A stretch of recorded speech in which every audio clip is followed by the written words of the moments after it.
Around the world, there are many different ways to bring up a dutiful child.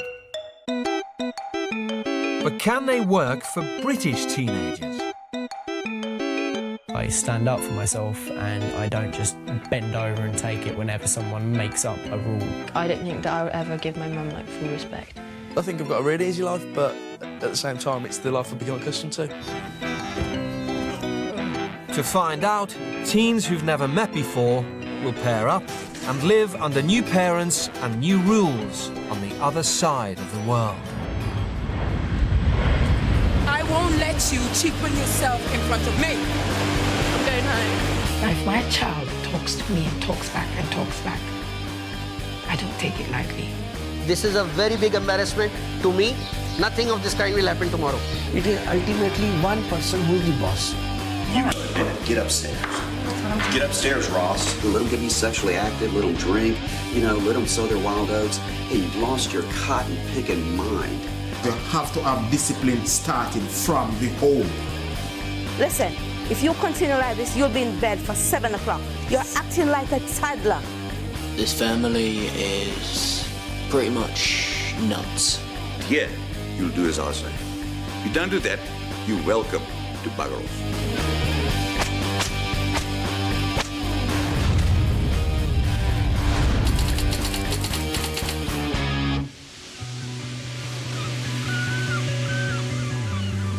Where are you going?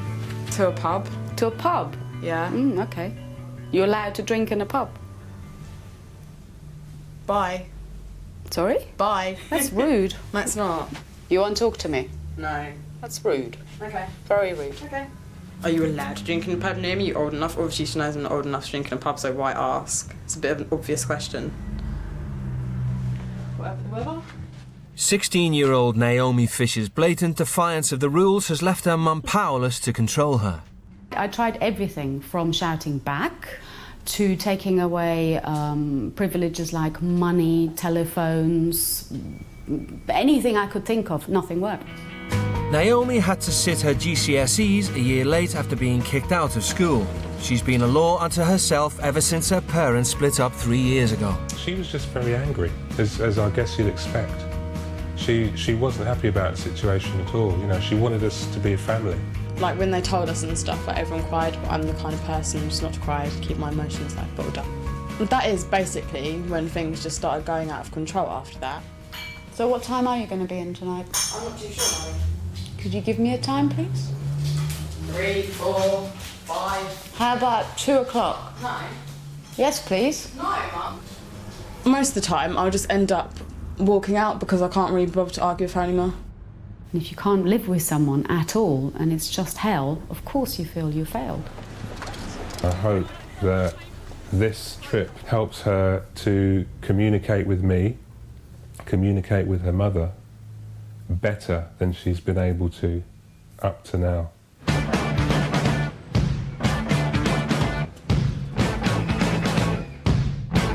16-year-old Ross Torrey spends all of his spare time on his computer. This is my MySpace profile, and I couldn't live without it. Ross goes online every day until the early hours of the morning, and his parents are at their wits' end. Ross will gradually get more and more verbally abusive. He'll shout, he will swear. It just gets worse and worse until you eventually give in to him. A year ago, 16-year-old Ross came out to his parents as gay, but turned to the internet to meet other gay teenagers. I have found boyfriends through MySpace, found quite a couple. It's very worrying, the fact that he will go and meet people who he's only met through the internet. We just have to hope that he's being sensible. Nice and sexy pants. I'd give you one. I'd grab your crutch.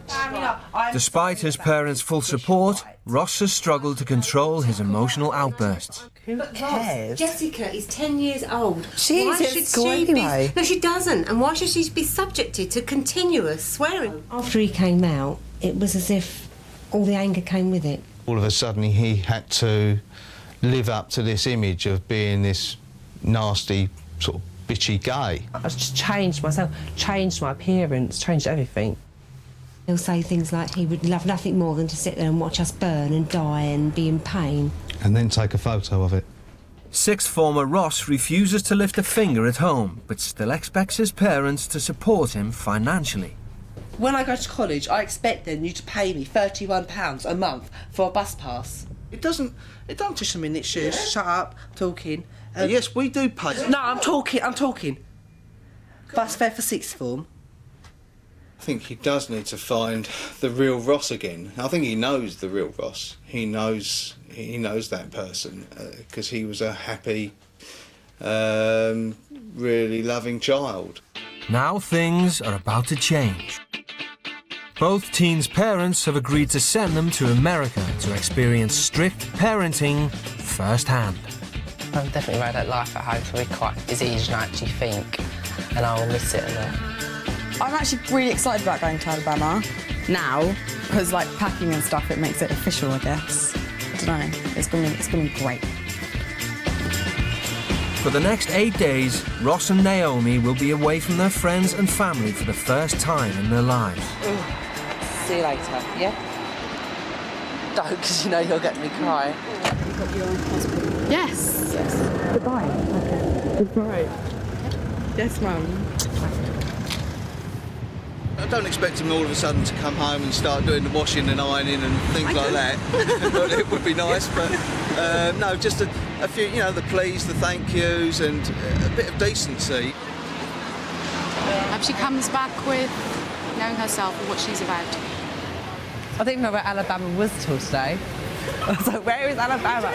No, I didn't know there was such a place called Alabama. Alabama, when we talk like that. Oh no.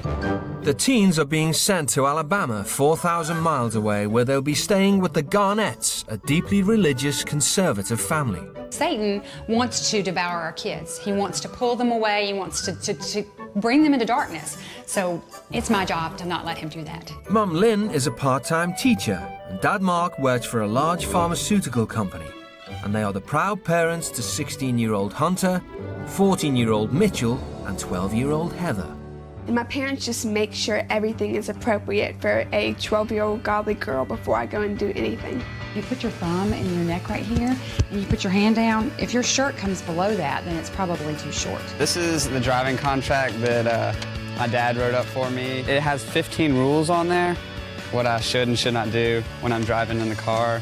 In the Garnett household, there are no locks on the doors. The parents feel it's their right to control every aspect of their children's lives. We don't want our kids to lose their innocence before it's time. They dictate the music they listen to. We just kind of go through his songs and see what he's got. And there's sometimes when I say, you know what, I heard a word in that song, buddy. It's off. Let's get it off. They control the TV they watch and know all their children's internet passwords. Someone's going to raise them. It's either going to be MTV and MySpace, or it's going to be Mark and Lynn. And I choose Mark and Lynn. The Garnetts absolutely believe their unique style of parenting could make a difference to the British teenagers' lives. I'd like for them to be able to see that, you know what, here's a family that loves each other unconditionally, that has fun, and they do it, you know, based on biblical principles and biblical laws, and they're not a bunch of fuddy-duddies.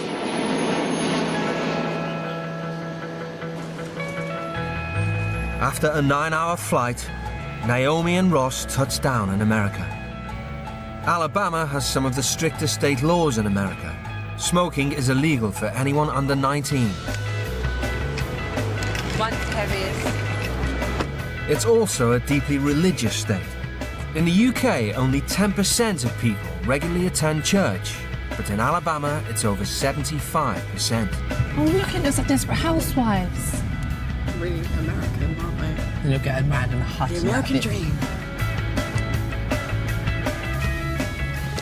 You can see. Dry. I'm so scared. I never get nervous. I'm shitting myself. I'm now really scared. This is worse than anything It's like when you're just about to go on a roller coaster or something. And not even like that. It's even worse. It's like you're about to meet your death. Guys, how are you doing? How are you? I'm Mark. Okay. It's fine. It's fine. Hey, listen, it never rains in Alabama. And it rained, of There you course, go. right On the now. vibe, On today. You can Okay, watch your step. These steps are kind of steep. I would understand. Okay, excellent. I think we broke something. Hey, I'm Mitchell. Yeah, go right ahead. I'm Hunter. Hey, my name's Heather. Hi, Hey, Ross. Hey, my name's Heather. Cool. I'm Hunter. Cool. Hey, I'm Mitchell. Cheers. We're glad you're here. Welcome to our home. We're all glad. We've been excited about this, so everybody just wanted to welcome y'all and make you feel at home. I can't tell you how privileged we are and thrilled that Thank you're all you. here. Thank you. No, seriously. We're y'all- really excited. It's going to be a great 8-day journey. The Garnetts live in a sprawling 5-bedroom house spread over 3 floors with its own private swimming pool. The Garnett children have given their bedrooms over to Ross and Naomi for the week. Okay, and this is Hunter's bedroom. And Ross, I think this is where you're going to be staying. You're not going to find TVs and computers in here. And this is Heather's room. And we're going to get you set up so you'll be comfortable and that kind of But thing. before the British teens can get unpacked, the Garnetts lay down some ground rules. First on the list is foul language. One thing that we don't tolerate in the least is any kind of profanity. No F-bombs, SH, a-hole. The nuclear bomb of profanity for us is to take the Lord's name in vain. Heather, is at an age where she would probably faint if she heard, that in our house. We're very interested in every aspect of our kids' lives. We monitor the internet. We don't allow inappropriate websites, and we monitor what they download and what's on their iPods and even on their cell phones. It's the exact same thing with the TV, and we don't bend on that one. One thing that we don't allow in this home is alcohol, and we don't allow smoking. I'm going to give you an opportunity to go upstairs, and in your suitcase, if you brought anything with you that you know, and right now you know in your heart, if it violates any of the things we've talked about, this is an amnesty time. It's a time for you to go get it, no harm, no foul, and bring it to us. Sound fair? Yeah. Good, excellent. Used to having complete free reign, the strict regime comes as a bit of a shock to the unruly British teens. What the F-bomb? Honestly, a-hole. I said a-hole. Oh dear. Oh my God. You can almost see her nipple hair, okay? Yeah, I think it's completely over the top. Like, they should.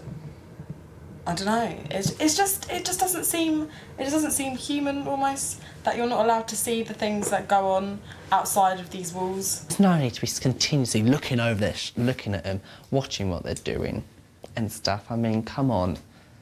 Yeah, I really doubt they're gonna like the magazines, so I'll get rid of those and my iPod. But I'm not giving them my cigarettes. I put them in here. They're actually in my pocket. I don't even have that many. I have 7. But I'm just going to keep them. Thanks. Do you have anything? No, there is nothing explicit. I don't have any magazines and stuff. What we're going to do now, we're going to go check your bags. Before we do that, still got an amnesty second chance. Anything else that... Yeah. My cigarettes in my bag. 6. I've not got any 6. The Garnett children are regularly subjected to random bag checks, and the British teens are no exception. There might be a bathing suit issue if this is any part of what she thinks we might wear outside. It's probably not gonna happen. Didn't you wee yourself when they said that her daughter fainted if they had a swear word? Yeah, I know. I would die. I think my dad would actually faint. I had to hold my teeth. I was like, because I thought I was gonna laugh. When you get, because you get them putting your head down, and I can. Just some of the things they were saying. I just wanted to laugh. Please don't do it because you'll make me laugh. Just a bit over the top. It is really over the top. It even tells her it's bad for her. Smoking kills. Anything? The iPod looks very acceptable. Is my stuff okay? Oh no, they're looking at my pictures! Oh shit! No! Naomi! Pete's gonna be drunk at my face. Oh shit! These photos are really fairly benign. With over 300 photos on Ross's camera, Mark has failed to notice his drunken snaps. You know, I don't have a whole lot of problem with them, to be honest with you. That is so rude. How dare they go for my pictures? At least the courtesy and decency to fucking ask. Okay, I know we were gone so long, and I'm so sorry. I'm livid. I think that's so rude. What is rude? Looking through, I think you should have the decency to ask, can we go through your camera, please? Then I would have quite happily agreed. But the fact you've just done it behind my back, I think is really, really disrespectful to me and rude. I will say this, our house is very personal. And so anything that's brought into our house is open for inspection. And on this front, Naomi, on the cigarette front, let me also mention to you this. There's beginning an eroding of trust, and that's not what we want. Therefore, it's got to be earned back. I don't think it is fair at all that they've taken my cigarettes, but for now I'm feeling all right about it because I have had a couple of fags today before I came here. But I know that tomorrow all hell will break loose because I literally, if I don't have a cigarette, I can't function properly. When I was having a go about my camera, I controlled myself. But I think probably by tomorrow, latest the third day, I think I'll probably break. Despite their shaky start, Mark still believes he can get through to Ross and Naomi. They're both really, really good kids, and you can see that. It's almost like a shell, like an exterior, but it's one that's transparent. And though it's hard and it's a hard shell, you can see on the inside already, and you can see that there's so much good in there. Ross has only been in the house a couple of hours and already he's asked to check his MySpace profile. I'm pretty computer illiterate. Unlike at home, in the Garnett household, he'll be closely monitored at all times. MySpace is literally like my world.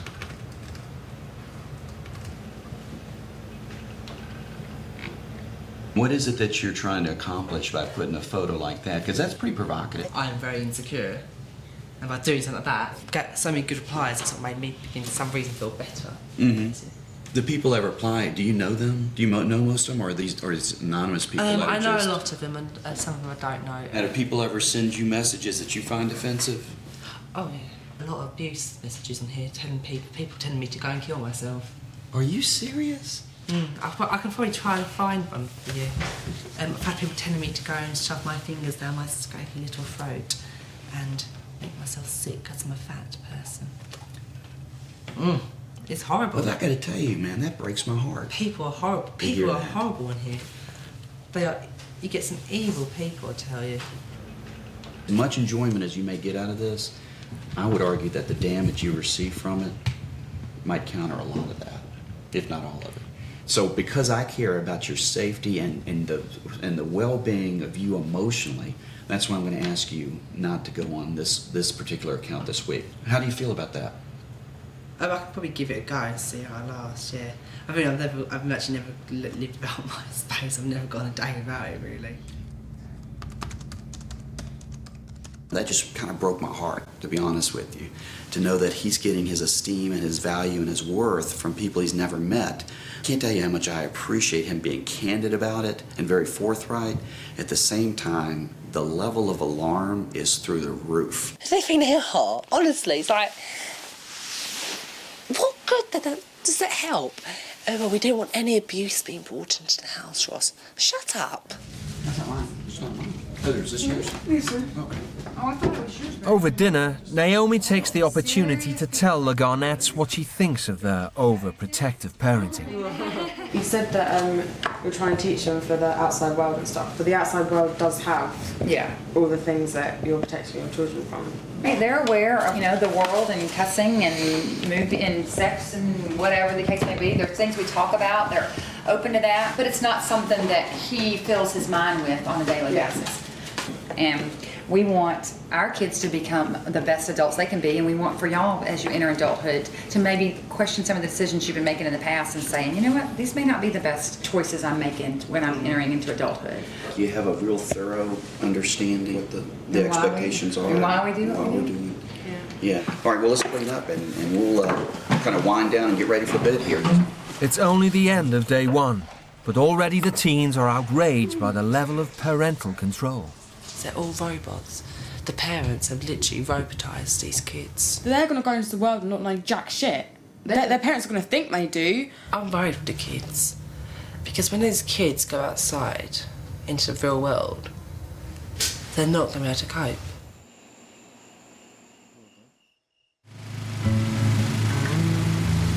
The Garnett children are on their school summer holidays, but rather than laze around, they're expected to do charity work for up to a week at a time.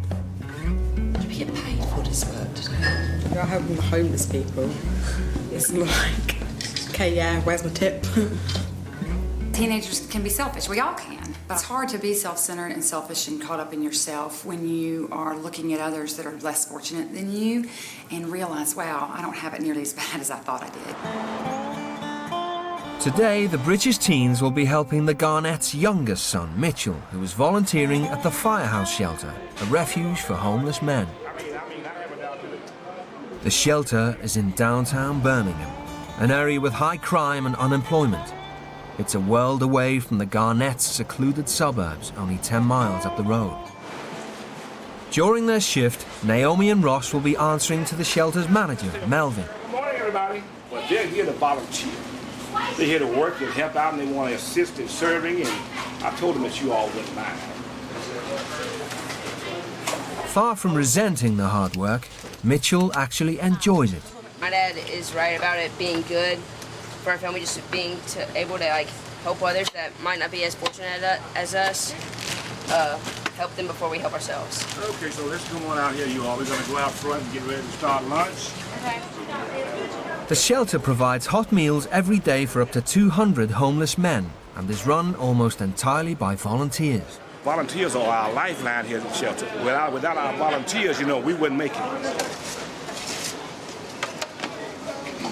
The teens are only 10 minutes into the lunch service and Ross has already given up. Got dirt on my shoes. I've got shit on them. I need some tissue. No one's getting me in it. I've got to go myself.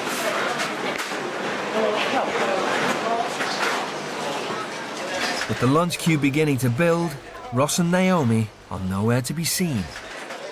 What are y'all doing around there? A walk? Yeah. We've come back now, haven't we? We're on the way back. No. You all don't know the seriousness of this area here. You put your lives in jeopardy. We didn't go very far. These people hurt people around here. Okay.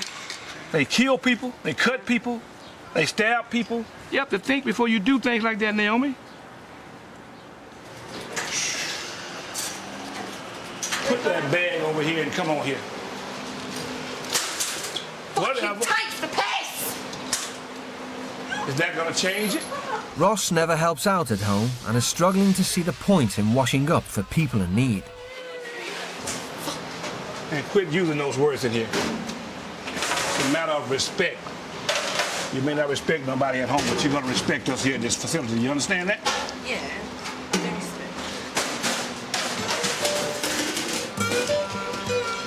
I understand volunteers, but we're not slaves. We're not volunteering to be their fucking skivvies for the day. And my hair. I want to stop when it's my hair. The teens haven't been back long before they're in trouble again. I want to have a talk with you in the office in here about what just happened with those smoke with the cigarette. Naomi has persuaded one of the homeless men to break the law by giving her a cigarette. The guy that gave you that cigarette, he knows better. We don't do that here. Now he's going to have to find somewhere else to go stay. He's going to be homeless again.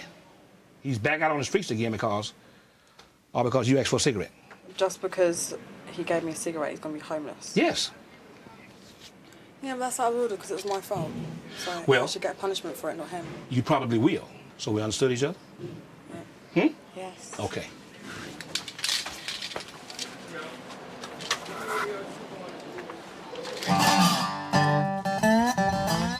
It's 5 p.m. and Mark is keen to find out how the teens have got on at the shelter. I was being forced into cleaning about 1,000 pots. I couldn't cope, there was no break in between, and my shoes got dirty, and I was just so hot. Did you drop the F-bomb? Yeah, pretty hard. So you dropped the F-bomb on these homeless men? Yeah, I think so. I think they heard it. Do you have any earthly idea how offensive it is that you would be offended in doing work for the homeless? And B, how offensive it is for you to drop the F-bomb in their presence? Excuse me. Hey, excuse me, can I just have your attention for just a moment? Ross has been working here today and an incident took place that was inappropriate and there's something he would like to say to you. I'd like to apologise for my foul language, like if some of you heard today. And I'm sorry that I said it in front of you and disrespected you. And I hope that you do have a nice evening this evening. Yeah. Thank you. Naomi has a confession of her own to make. I asked someone for a cigarette, and they got in loads of trouble. He can't stay here anymore. So he's out on the street tonight. These men are begging to be able to get into a shelter like this because there's murders on the street here every night. You put this gentleman in a situation that now he's in danger. I didn't know that that was going to happen. But you don't understand that your actions have major ramifications, major consequences on other people. You've got to take responsibility for your actions. I'm going to give you an opportunity to come back tomorrow with an unbelievably great attitude and great work ethic. If tomorrow goes incident-free, then we're going to take this and put it behind us. Okay. I'm beyond disappointed. What I'm having to do is try to fight back irritation and being furious about it. Bitterly, bitterly disappointed.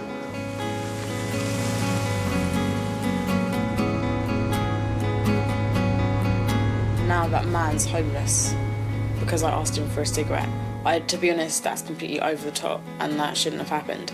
And if I could go back and change it, I really would. Like, I really do feel so bad about that and I don't know what else to do.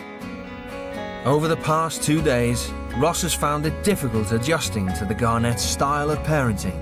This is a letter from your mom and dad, and it's a letter to you. Today he receives a letter from home, a reminder from his parents about why he's come to Alabama. You really liked the person you were, Ross. That all changed, Ross, when you came out last year about your sexuality. You had the whole of your family support, and yet you seem to turn against us. The name that you have called us and some of the things that you have said have brought both me and Mum to tears at times.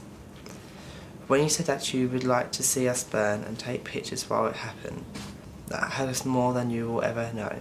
How does that make you feel? Pretty sick, really. Ill. Really? Quite ill. And just the feeling that must have for your father putting his head on a pillow and trying to go to sleep at night, it literally, you know, right even now, it's kind of making my stomach churn. Almost I can't fathom that. So wrapped up in myself, I just didn't care about him. I just cared about myself and how I felt and what I was going through and what they was doing to me. I didn't really think that what I was supposed to do in bed. I've still got time to fix it and to learn how to apologise and try to sort myself out. Naomi, would you like a cinnamon roll? Oh, no, thank you. Would you like it, Ross? No. Sure? It's the teens' third day in Alabama, and today they're returning to the shelter, but not before Mark gives them a pep talk. I kind of wanted to give you all a few words of encouragement. And Hunter, you're going to be going with them today as well. And I'm not going to go spouting Bible verses all the time, but it says, anytime you set your hand to do something, do it with everything you've got. So as you go about today, have that great attitude. Think about the joy you're bringing to these people. You're going to do a great job today. I really think I'm going to drop it. We did act a bit like sport brats yesterday. It's a bit embarrassing, to be honest. We have a lot more things than they have. A lot more things. And we still were complaining about what we were doing. Yeah. And that's not right. Like, just get on with it and do it. Let's go, let's go. Let's do this. It's to be fun. They're going too fast for me. I'm having to keep up with them. Oh, I'm sorry, that wasn't anything. And they look like they're having fun doing it. But the events of yesterday are still weighing heavily on Naomi's mind. I was just wondering if you know where that man is. That was, his name is John. And I haven't seen him, and I don't know when he'll be back here in Birmingham, or even if he does come back. But if he comes back, will you can tell him I said sorry? Yes, I know. I feel like really horrible about it. Yeah. I really do. Yeah? I really do. Yeah, well, I understand. I think I would have too, if I was you. I didn't get a chance to say sorry to him, and I don't want him to like be wherever he is now and just think that I don't care, because I do care. I think you do. I'll make sure I tell him for you. Thank you. After a second day at the shelter, Mark is hopeful for a better report. So how did things go today? Went great today. Great. Yeah, they were outstanding.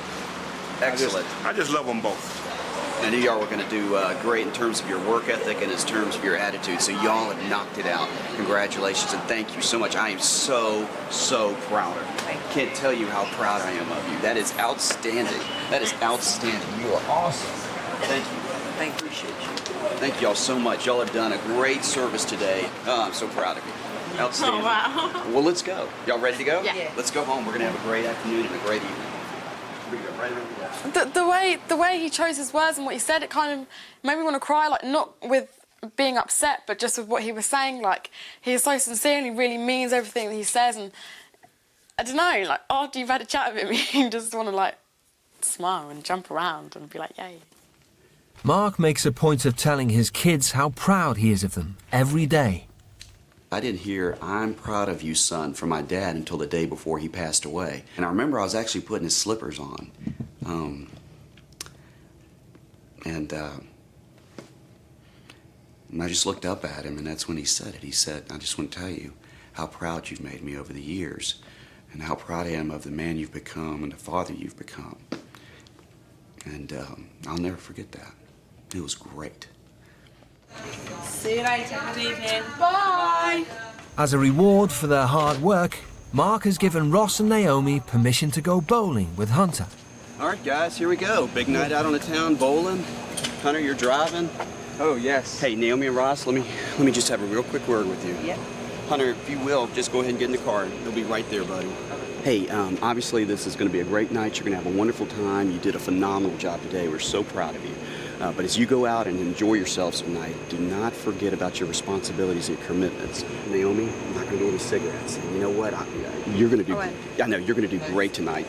It's going to be tempting though, because really this is the first time you've been away from us completely, where you're just going to have a chance to enjoy yourself. And I know that would be tempting. So I'm going to be praying for you. You're going to do a great job. I have faith in you. Y'all have fun. Enjoy yourselves. Yeah, y'all are going to have a blast.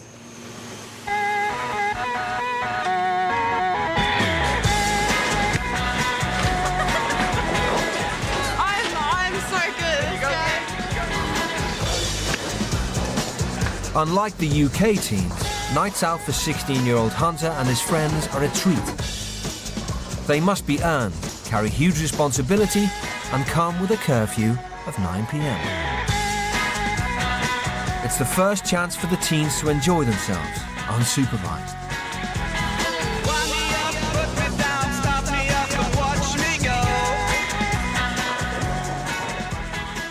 Half an hour into their bowling evening, Ross spots the bar.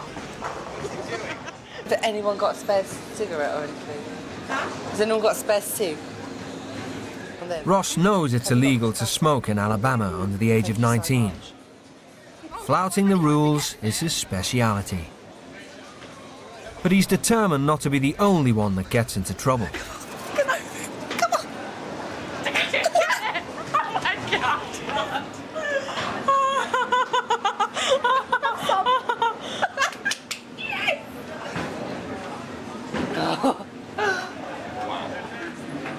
Y'all shouldn't be smoking.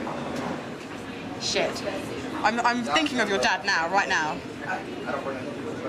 Then why are you doing it? Y'all are putting me in an awkward position. I mean... Sorry. I mean, it's fine. Sorry. It's just my parents expect me to tell them stuff. But... No, please don't tell them. Just don't do it. Please don't tell them. We're really scared. I mean, I don't want to be the bad guy here, but... It's kind of hard not to. Shit. You don't... I think I should have done that. I guess I was a little disappointed in what they just did. I have to struggle with what to do now. Pick them or pick my parents. Thank you.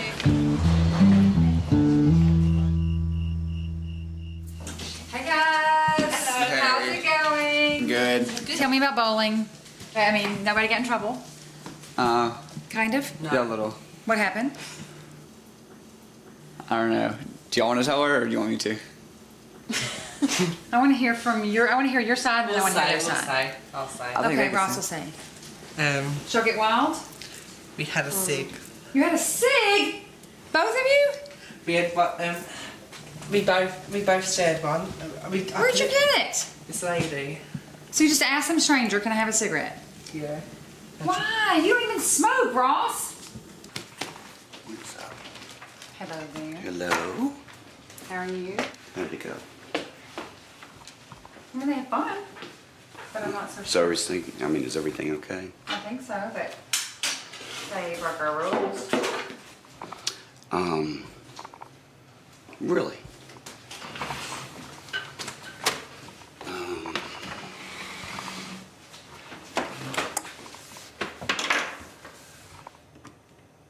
Can you tell me about the conversation that took place out in the driveway?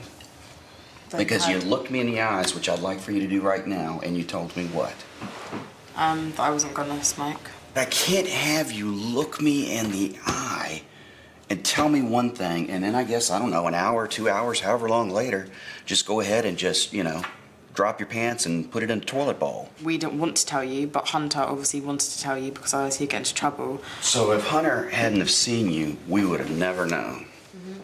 And everything would have been great, right? The whole no one will ever know thing just rips apart, obliterates trust. It just destroys faith. But it was a cig. It was a cigarette. And it wasn't a whole one, it was a couple of puffs each. But that has nothing to do with it.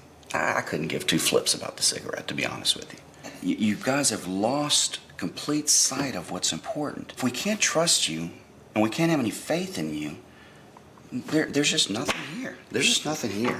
So I don't see how we can lose all your complete faith and trust out of it. I don't.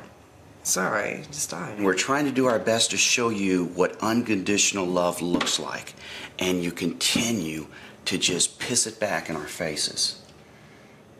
And it just drives me up the wall. It just drives me up the wall. I'm just sorry about this whole situation and for being here in the first place, really. Just want to go home.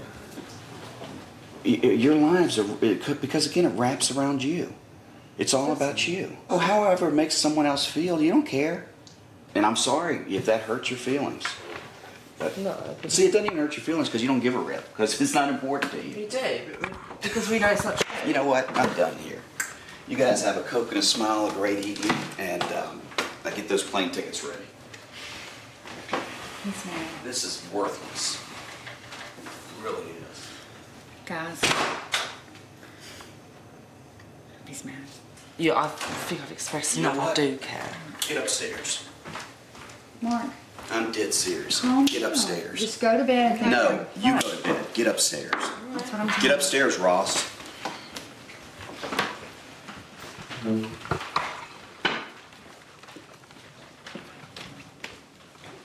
If he wouldn't have found out, none of this would happen, so he wouldn't have been in a bad mood, and then everyone would have been fine, and no one would have got hurt, and we would have got our cigarette. Because he would have never ever found out. So why did he get so angry about that? The whole joy. I'm sorry that he got so mad. That's what happens. He's passionate about this. I would probably handle it differently, but I also have to support him because I'm my husband. So, let's just go to bed. You know what I'm saying? And wake up in the morning and figure out what we're gonna do. Anyway. Tomorrow's another day. Tomorrow's another day? Y'all be thinking about what happened? Okay. All right, guys. Y'all sleep good. Thank you. Even though they're like very nice people and I still like think of them as friends, it is hard to respect them just as much as I did before after what they did tonight.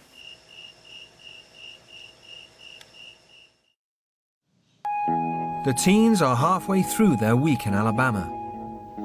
The whole experience is proving more challenging than Mark expected. Last night was bitterly disappointing on so many different levels. Where I am now in life, it takes an awful lot for me to really approach losing my temper. There was a time in the past where it didn't take much at all, but I've worked hard on that, and it really does. It takes a whole lot now. Ross and Naomi weren't on my mind this morning. It was their parents that were. As frustrating as it was for me, I realized that if I had to endure that day after day after day, I'm not so sure I wouldn't grab the white flag and start waving it as well. After a good night's sleep, Naomi has had a chance to reflect on the events of yesterday. I really shouldn't have taken it because it was a big deal to him. Like, he got really upset about it, really upset. I just didn't really think of the consequences. It affected everyone, and it was a bit selfish, really. I shouldn't have done it. The teenager's behaviour last night has led Mark to take action. What we've decided to do with them today is we've decided to separate Ross and Naomi. I think we've come to the full realization that they have partnered up, and we certainly want them to be friends and to enjoy each other's company. But to their detriment, no. And that's what it's become. You're going to spend some time at the shelter with Melvin, and Naomi's going to help me here. And I know that may be something that you're not looking forward to, but life sometimes is just not always doing what we want to do. I feel so sick. They're making me feel ill. They don't understand. I'm emotionally drained out. I'm physically fucking tired. I feel so ill. But they're not giving me a fucking break. I'm going to go back to this poxy ass place, which I hate. Not used to being told what to do, Ross decides to walk off. Ross, I know you can hear me. Once again, you got to think about what you're doing to somebody else. I've got to come find you. I'm dressed up, ready to go to work. It's burning up out here. So don't just run away without permission. That's just not the way it works. That way. You can't walk that way. We got to go. So let's walk this way. I know you want some free time. Quite cold. Well, what are some coping skills you can do? I feel like probably this is what he does at home, and his parents have to deal with that. With the, anything that's not suitable to him is met with a fit or an escape or, cursing or whatever the case may be. And that he needs to grow up and be able to communicate it back and, share his feelings, but not always just a immature reaction.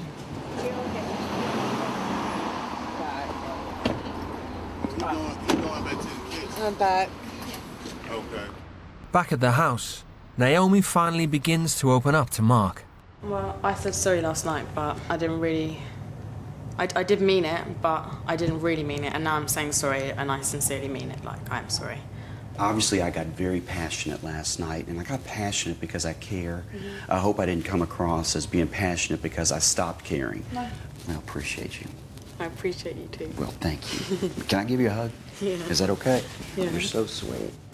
I'm glad that he forgave me and that he just wants to move forward and that he's not... because certain people would be like, yeah, I forgive you, but then they'll just bring it up. And I know that he won't, and we'll just move on from that. Since her parents' breakup when she was 13, Naomi and her mum have struggled to communicate with each other. Today, Naomi has received a letter from home. Life sometimes brings pain in difficult situations. Oh no, I'm crying.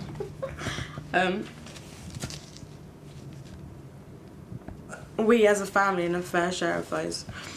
Your uncle's death, your grandmother's death, your father's illness, and your dad and I splitting up. Those were very painful times for all of us, and I'm sorry if I was not always there for you during some of those difficulties. I was in pain too, just like we all were. And then being a mum was difficult, and I might have gotten it wrong. Sorry. I was not aware of all the difficult times that you went through. I'm sorry that I did not notice.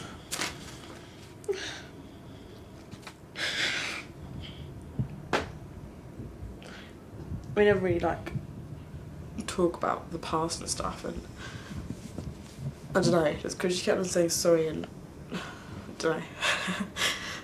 Oh dear.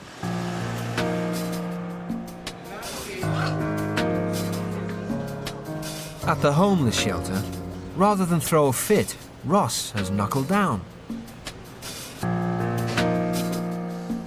Time alone has given him a chance to reflect, and he's opened up to one of the shelter's residents. I know deep down what people are saying is true. Do you want to change? Yeah. You want to make your life better? I don't know how to change. You can learn anything you put your mind to. You learn from your mistakes. Always keeping your guard up and don't let nobody in, you're going to fall. I just learned that as a couple of weeks ago. You got to let somebody in, let somebody talk to you. You got to sit back and look, learn, and listen. That's the only way you're going to get somewhere. The Garnetts encourage their children to talk to them about everything by spending quality one-on-one time with each of them. You know, I'm really looking forward to taking Naomi out tonight. We've gotten closer over the course of the week, but I get a good chance tonight to gain some real fresh insight and new insight and meaningful insight into her life. Tonight, Mark is taking Naomi out for dinner. The Garnetts call it a daddy-daughter date. Mark does this with Heather. They go on daddy-daughter dates all the time. And it discusses things at the table that she may not want to discuss with me. This is just time for us to be by ourselves and for me to ask her about school, about what's going on in her life. Just really an opportunity to make sure that we're always connected. So it's always a very, very special time. After you. Y'all have fun. We'll see you guys. Y'all have a great evening. Cheers. Bye.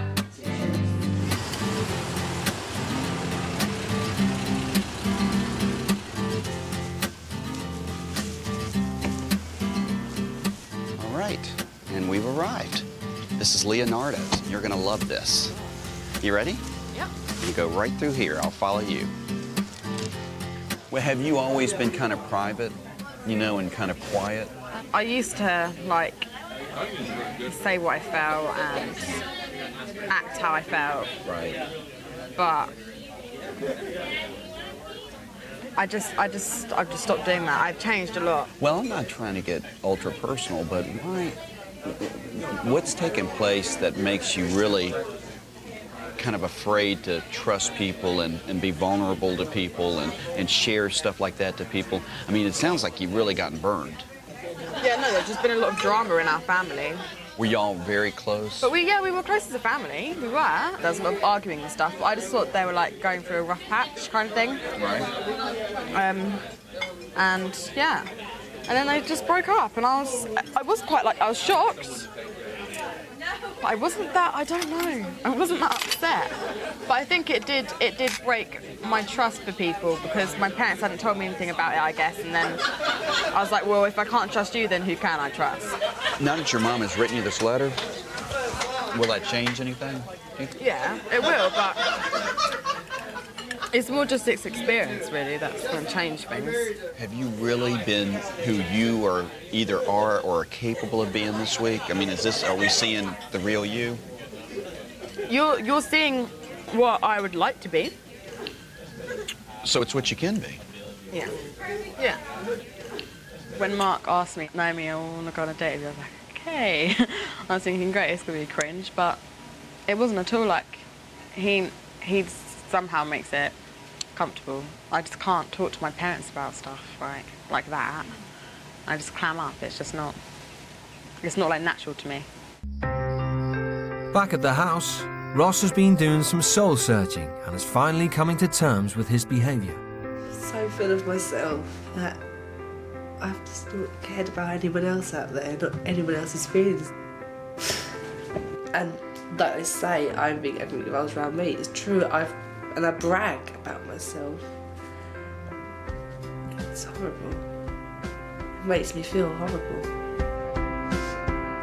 It's a habit to to treat people unkindly. It's a habit to be self-centered. It's so they die hard. It's time for the little boy to sit down, and this real man needs to stand up, and he's becoming a man, and he needs to be able to stand up and do that. Mark's personal experience has taught him how difficult the teenage years can be. I drank to excess. I developed a dependency on alcohol. It's one of the reasons that I'm so adamant about protecting my children from those same kinds of horrible mistakes. Throwing the kids to the wind and hoping for the best and letting them stumble into adulthood by themselves. I can't imagine anything more irresponsible or more detrimental to a child's development. So it's holding the line in, and when I flick it, I'm just going to let it go. Just flick it and let go. Mark leaves nothing to chance with his own teenage sons. When Hunter turned 16, Mark took him away for the weekend to talk about sex and purity. I learned so much about him when we're together just one-on-one. It builds the trust in each other. It builds our relationship.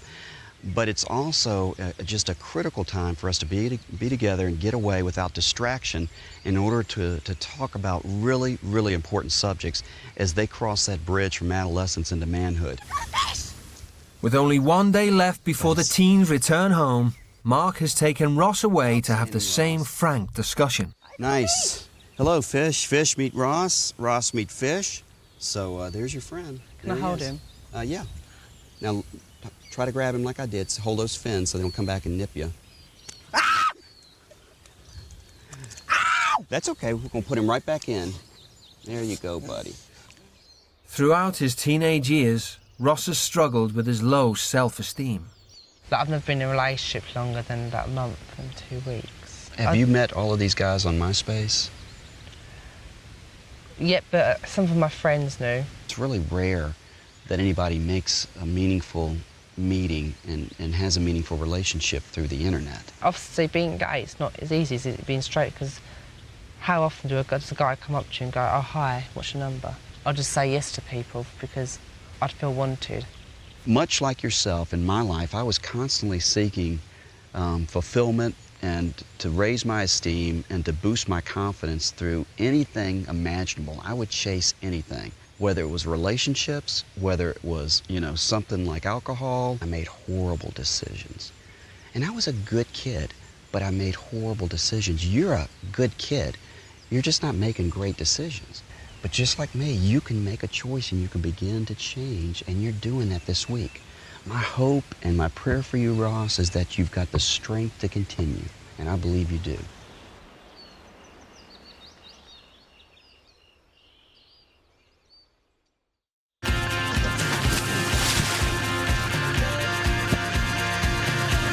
It's the teenager's last day in Alabama.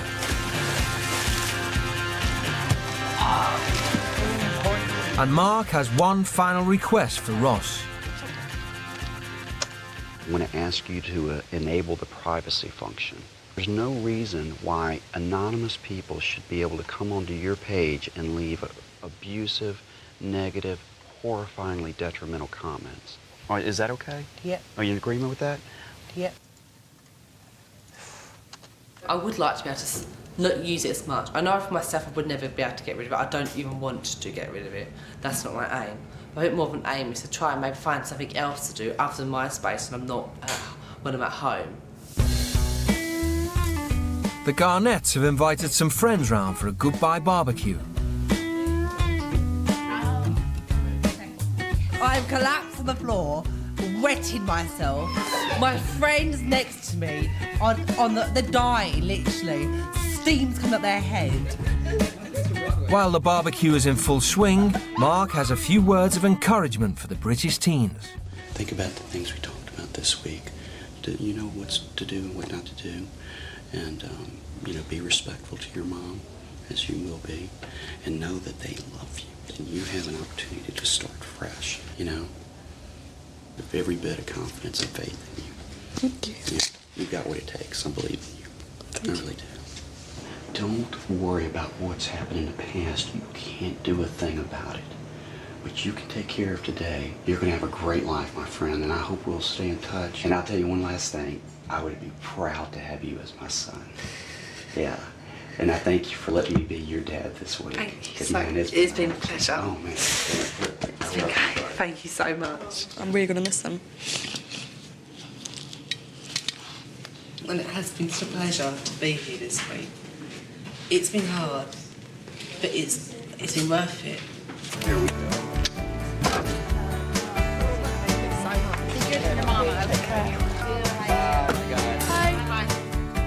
Bye-bye, Ross. Thank you. Bye. Leaving with a great attitude, and I pray when they step off that plane that it just energizes them to continue that. I really do.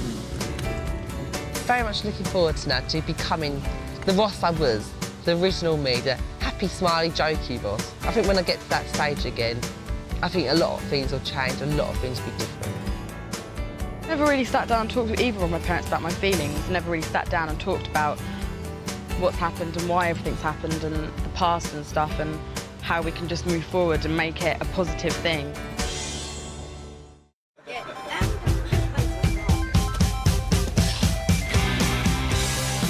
Hello. It's you too. Hi, Dad. Hello. My new Ross. I'm sorry for what I've obviously been like in the past.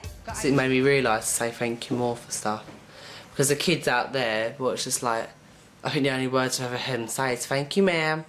Thank you, ma'am." I don't expect him to call you ma'am, so that's never going to happen. First thing I'd really love from her is a hug.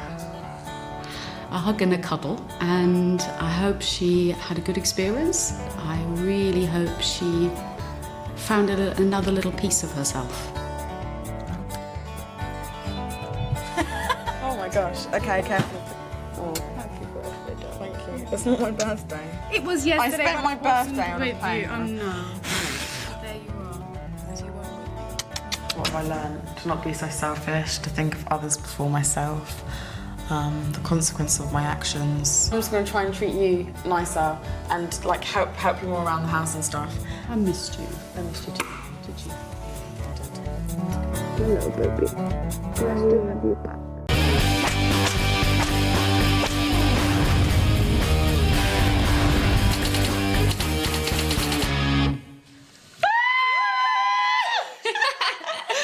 On a night out, peeps. Get up there. 16-year-old Charlotte Hart is beyond her parents' control. She's left her food. Obviously they've been drinking because you can smell it. And it really stinks. It does. And they've just gone out. And left me to clear up all their mess. Parents piss me off. Just all loads of bullshit, really. Just keep going on and on and on and on and on and on and on and on at me all the time. Just for nothing, really. She will shout and she'll be aggressive. She slammed doors. She tried to, like, overpower me. And I think she knows she can overpower me. It just irritates me so much. She's just so stupid. She just walks all over me, doesn't she? She's got no respect for me. None whatsoever. It's tiring, it's draining. Complete battle. That I'm not winning. Charlotte's parents feel powerless to keep her out of trouble at school. I think she goes to school for a joke and a laugh and to intimidate the teachers. It's like the teachers, oh, I hate them. They're like arseholes, they are. They're like moan at you for the most stupidest little things. If Charlotte wants to answer her phone in the class, she will answer her phone. Or text. Or if Charlotte move seats or whatever Charlotte wants to do. Charlotte tends to do it and then she gets told off at school and then she's in the sin bin. Which she don't really care about, does she? What did you call the teacher last time you had a row? Bitch. A bitch. It's not funny, is it? I find that... Yeah. I don't find that funny at all. It's draining. Yeah. It is, because you think, goodness, we've brought up this girl and, our daughter. A child is a reflection of the parents but... and we ain't like that. You do wonder why they are the way they are, but it's just difficult sometimes.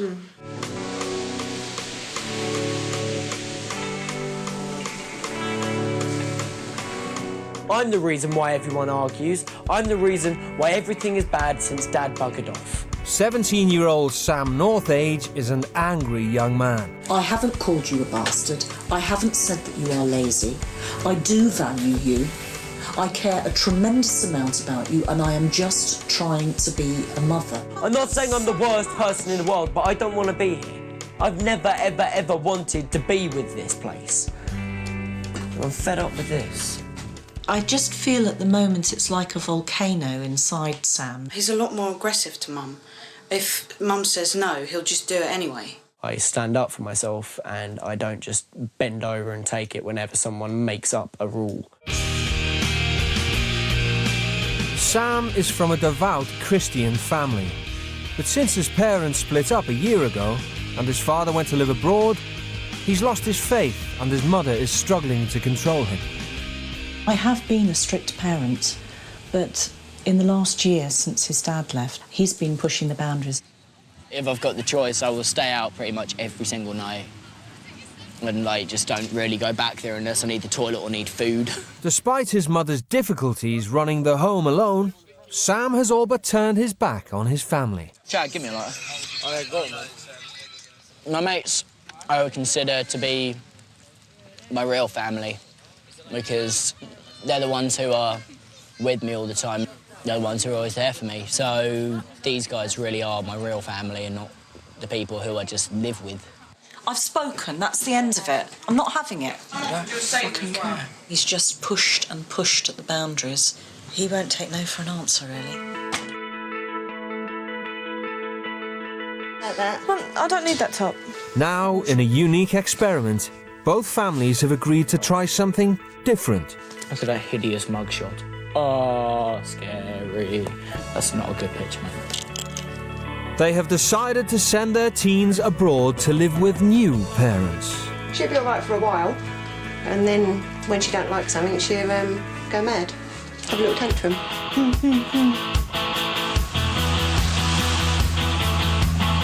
Sam and Charlotte will be spending a week in Jamaica with parents who demand absolute respect.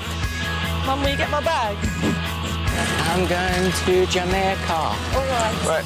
Don't lose your passport. Won't. I love it, Dad. I'll see you very soon. I think it would be wonderful if he could come back with a motivation that he hasn't had for the last year.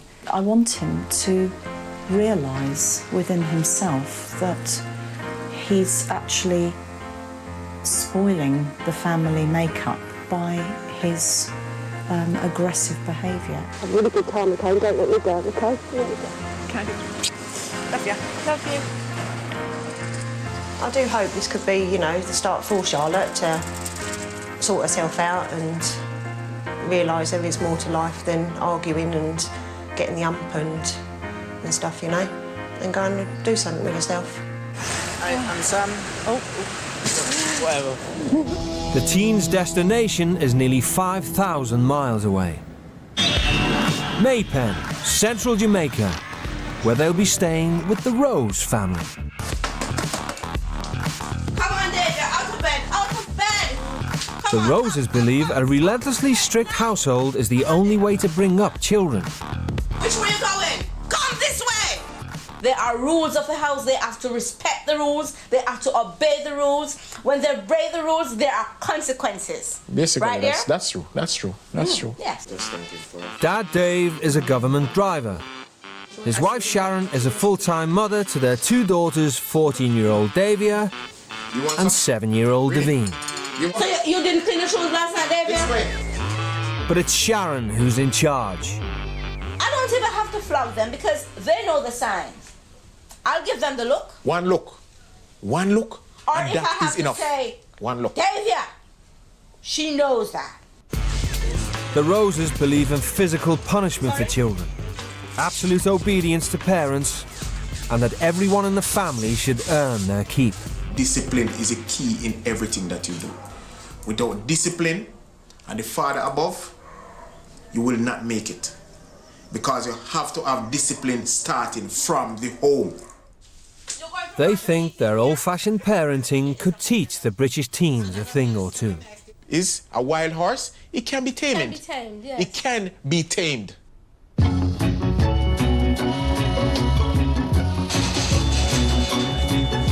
Check it out. For the next week, Sam and Charlotte will answer to the Rose family and live as if they are their own children. Has it actually sunk in yet that you're in Jamaica?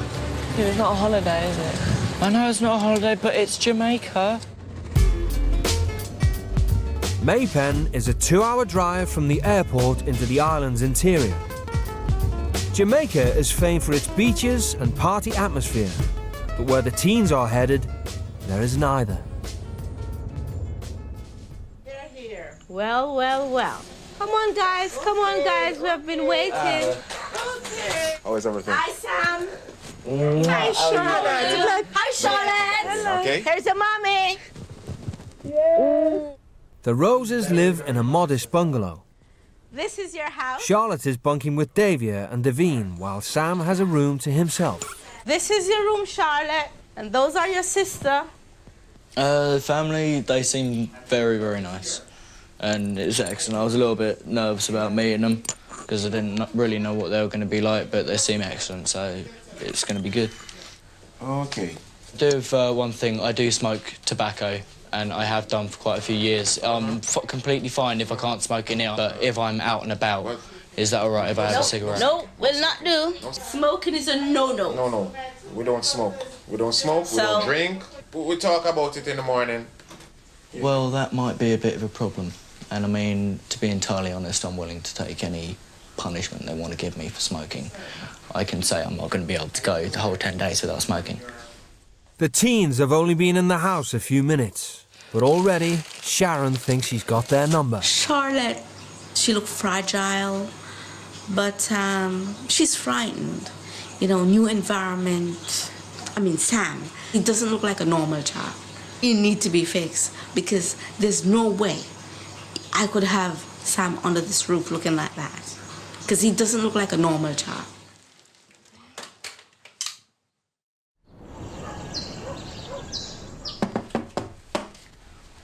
Good morning, good morning, good morning. Charlotte, we're gonna get up now. It's time to get going. Hi, The Sam. teens have arrived at the weekend. Good morning. How are you? Good. Good, good, good. But rather than their usual lie-in, there's an important family meeting. Nancy. Dave kicks off with some do's and don'ts around the house. Good morning. Morning. If you eat or drink from it, wash it. If you use it or move it, put it back. If you open it, close it. If you do all these things, this house will be trouble-free. Get a picture? No alcohol, no smoking. Neither indoor or outdoor. No swearing. Right? You have to sweep the floor. You have to wipe the floor. Your room must be kept tidy. Our house is always kept. And I'm expecting you guys to keep it clean, keep it tidy. There's dress code as well. And Sam, those earrings have to go. Like, I don't know if either of you have got any piercings. I can't take them out and leave them for the time I'm here. I can respect who you are. I have piercings that I can But- replace them with that are a lot less like this. But remember, as I said, we are the adult pair. So you understand that clearly? Our kids call us mommy and daddy. We're expecting you guys to do the same. I might have a problem with that Why? because the name Dad, I promised myself that I would never use that word again. Okay. And I would prefer personally to call you Sharon and Dave than Mum and Dad. This family is pretty much nuts. Like, for some reason they think that they are actually my parents. And it's just completely over the top, really. The week ahead is gonna be a complete and utter bitch, really. For Charlotte, it's all too much. I just want to go and see my mum. I just don't want to be here. It's the first time Charlotte's been away without her parents. Right now, Charlotte is crying, but that doesn't say that I'm gonna be, oh, you can do what you want to do. No, it doesn't happen that way. The rules remain. She could be crying to say, well, I'm gonna manipulate them, but that's not gonna happen. I'm gonna be even firmer. I'm gonna be firmer.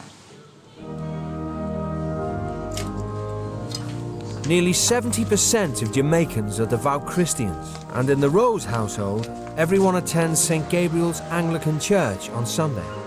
Since losing his belief in God a year ago, Sam has not set foot in a church. I am not going to be Sam, going into your this church to is- worship your God this that I don't is- even believe in. This is Sunday morning in Jamaica. We worship on Sunday morning. Well, then We go to church. There's a you time should go and limit worship here. and you should go and I am. enjoy No. yourself. You don't tell me what I should do. You don't tell me what I should do. I am not going to be staying in your house tonight if I haven't managed to have a fag, and I'm not stepping inside your church, which is apparently already starting. Well, Sam, let me tell you this. Sam, don't walk away from me. Don't walk away from me. Don't do that. That is one disrespect. We don't walk away from people when we talk to people.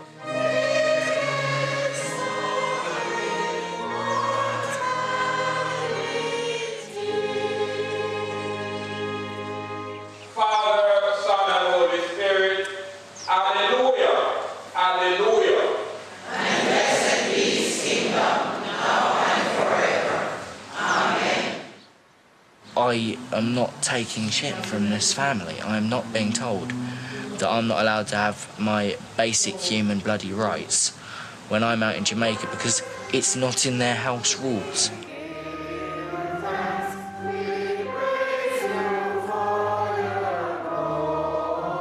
For 7-year-old Davia, there's a simple solution to Sam's problem. You don't have to have cigarettes. You Yes, can I have do. a sweet. I don't have. A small sweet. I don't have any sweets. I'll buy it tomorrow. These are gummy bears. These don't have any nicotine in them. You can take those gummy bears and do like this. And you can smell it and then you eat it.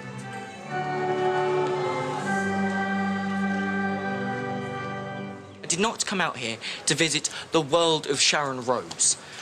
I am not here wanting to just bend over to all of Sharon's rules. Let me tell you something, Sam. Listen, if you continue like this, you'll be in bed for 7 o'clock. Please. You're acting like a toddler. You're Fine then, I'm a toddler. I'm an immature little child who is 17 years old. You don't act like a 17 years old. And this is church, and you're gonna respect church. This is place that I have worship, and this behavior will not continue here. Right. So zip it up now, and that's it. That's my final word. This is my final word. Apparently, there is not going to be any compromise. I am the silly little child, and she is the wise, brilliant adult who knows everything in the world about me. So I have no say in it. I am not smoking the entire time I'm here. I can have a nervous breakdown and end up a gibbering mess. I'm not having a fag while I'm here.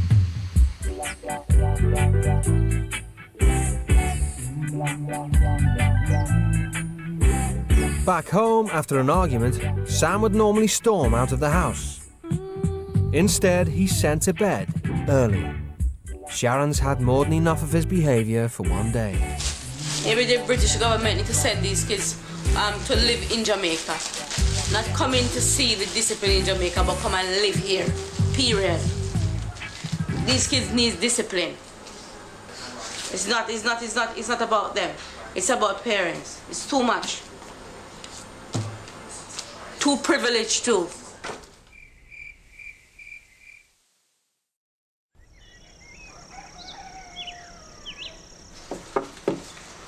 Hi, Sam. It's a school day. Sam and Charlotte have been in Jamaica for 2 days and haven't yet been out alone. Today, the Roses are sending them to school. Are you finished? No, not yet. Uniforms are obligatory, as is pride in your appearance. Well, it ain't gonna be good because you made me rush it. Every few seconds it's do the job faster, do the job faster. Sam, are you through? Should I iron the trousers as well? Yes, you have to iron the trousers. Seams must be in place, very straight. How do you think you look? Green. Green. Sam is still smarting from his run-in with Sharon. He now has a new strategy for getting through the week. I just want out, and actually trying to be a unique individual in this country is not allowed. So you need to just blend in with absolutely everything else and shut the hell up, basically, if you want to actually get by. If you actually try to be something that's unique in this country, you basically are screwed. Sorry, are you doing really funny? I know I look really funny, but for fuck's sake, look at you. You look just as dumb as I do. What's with your earrings out? Got my earrings in my pocket, so the minute I'm out of there, I'm sticking them back in. Despite her parents' ambitions for her, Charlotte has consistently underachieved at school in the UK. I just see schools free babysitters during the day. Like, parents will go off to work, don't want to leave you at home. Oh, send them to school. But Charlotte did manage to take her GCSEs despite her negative attitude. She could have done a lot more better at school than she has done, because Charlotte just went to school really, I think, basically to be the class clown. I don't really see the point of school. If you don't want to learn, then I don't think you should. Like, some people would prefer like going to work and stuff. So, what's the point of going to school if you don't like it? She is a bright girl who could do so much better, but she can't be bothered. In Jamaica, education is truly a means to a better life. For Sharon, underachievement is not an option.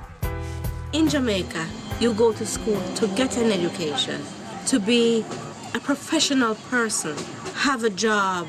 Education is a key to success. Charlotte and Sam are joining 14-year-old Davia at Denby High. It's the local secondary school and Principal Joan Wint runs a tight ship.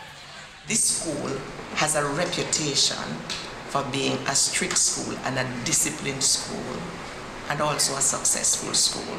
There are great things that can happen to you, that can happen to you, and that's what Denby is all about. So we have rules and we have regulations, and the students have to abide by them, or else there are punitive measures. Do you understand what I'm saying? Yeah.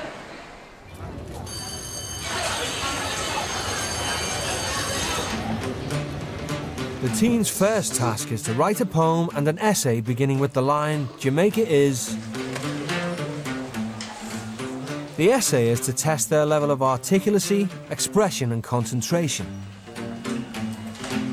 While Sam knuckles down, within minutes, Charlotte's attracting the attention of the teachers. Come on, you didn't try. Charlotte. No, but it is. I'm sitting here in silence for 2 hours. I'm not doing it. End of. Unprecedented.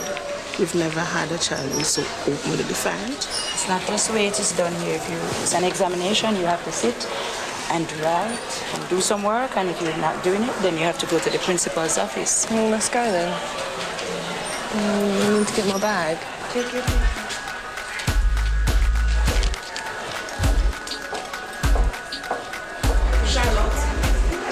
If I hear that you are not writing the exams, you don't have a choice. Yeah, but I'm just doing It doesn't matter what you like or what you don't like, is what is required of you. Why? You can't force me Listen to do it. I cannot force you to put your pen to paper. So why are you punishing me for it? It's not punishing. Is it something that is outside of your competence to do? I don't understand that. Is it that you are unable to do the exercise? I'm not stupid. I just don't want to do it. Exactly. So you are just being defiant. Please, let's talk in my office. You either decide to do it, or at the end of school you will sit and do a detention in which you will write the exam. You take your hand from your hips, please. Thank you. This is ridiculous. It may be ridiculous, but that's required of you. It really is. It does not matter what you think. So decide. It's a choice. I'll do it, but I ain't writing loads. I'm not going to write. Well, whatever you write, but you go to the exam room and you do it. She's going back to the room and she's going to write the exam. Okay. I don't know if I've ever had in my 36 years anybody saying to me, well, you can't make me do it. I don't think I've ever had that. I don't think I've had that experience. Charlotte eventually commits her views on Jamaica to paper.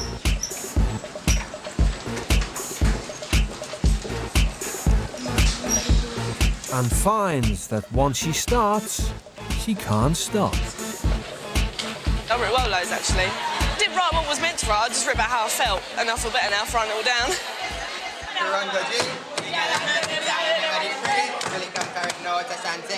The British teens are something of a novelty, and Sam's enjoying being the centre of attention. You have a girlfriend?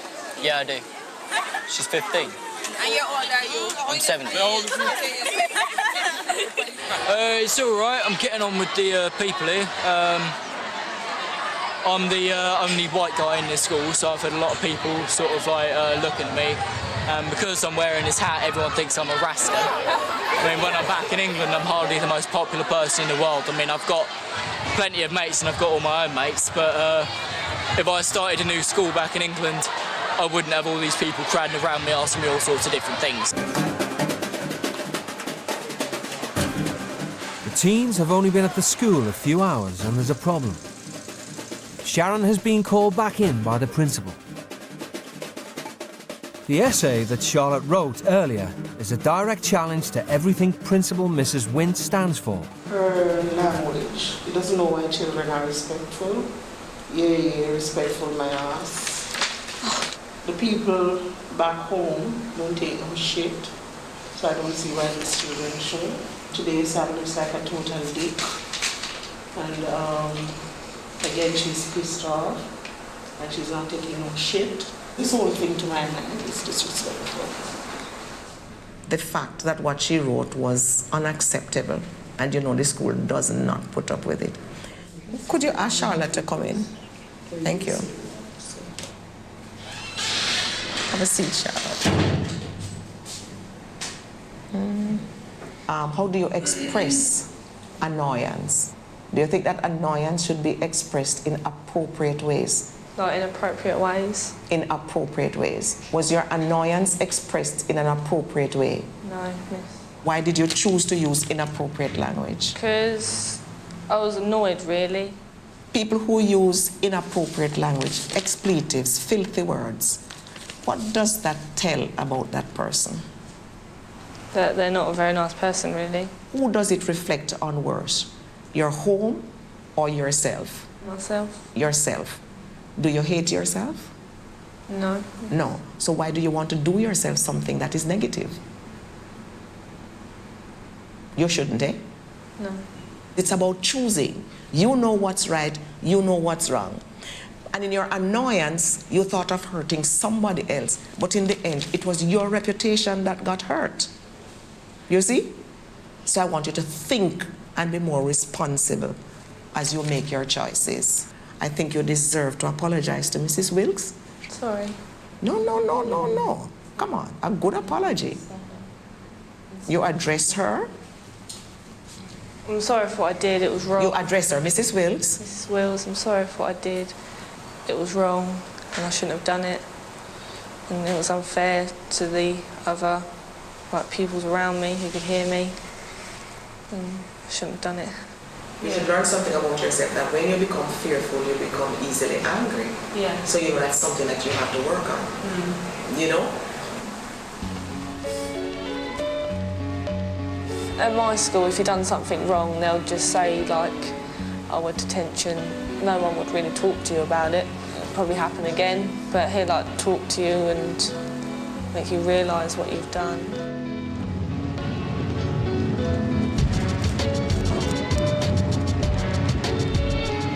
Angry, disappointed. Every day is gonna be like this. It will not happen. It will not happen.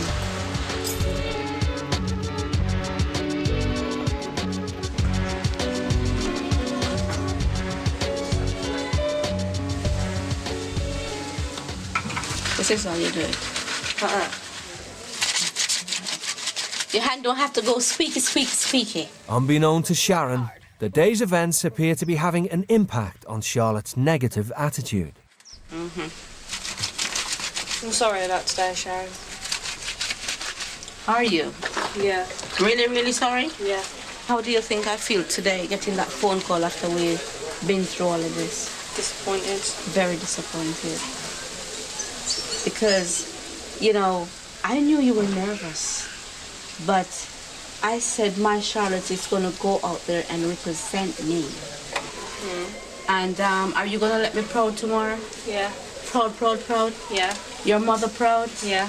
England proud? Yeah. Yourself? After only a few days in Jamaica, being away from home is beginning to take its toll on Sam and Charlotte. It's just really weird, really, like being away from my mum and my dad, because I miss them all loads. I didn't think that I would miss my family, actually. I thought I'd just miss my friends alone. But at the same time, I miss my family. I miss my family, and I miss my mum, I miss my little sister, most importantly. No, I miss Bex, I miss my girlfriend, she's beautiful. I miss kissing her, yeah, it's fun. Tomorrow is another school day, but first Charlotte wants to find out more from Davia about life as a teenager in Jamaica. What would happen if I was lived and brought up here, and and your mum was my mum as well, and I come home and said, look, I've got a boyfriend. What would happen? Our mother would kill us and say, you're not staying under our roof with that. So do you have a boyfriend? Yeah. How old? 20. Are you allowed to go to your boyfriend's house? Yeah. You're all really shocked by it. You're like. So, you sleep over? Yeah, I do stay around there. Yeah. My mom would never allow that to happen. Are you allowed to kiss him?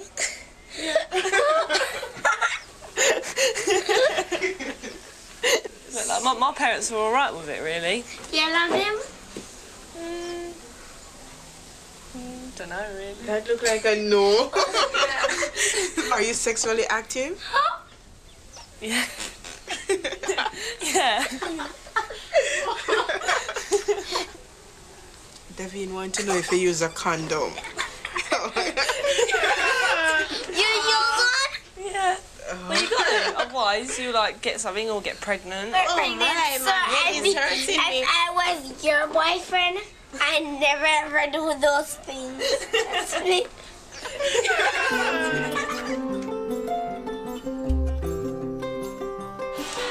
It's day 4. The teens are halfway through their experience in Jamaica. How are you feeling today?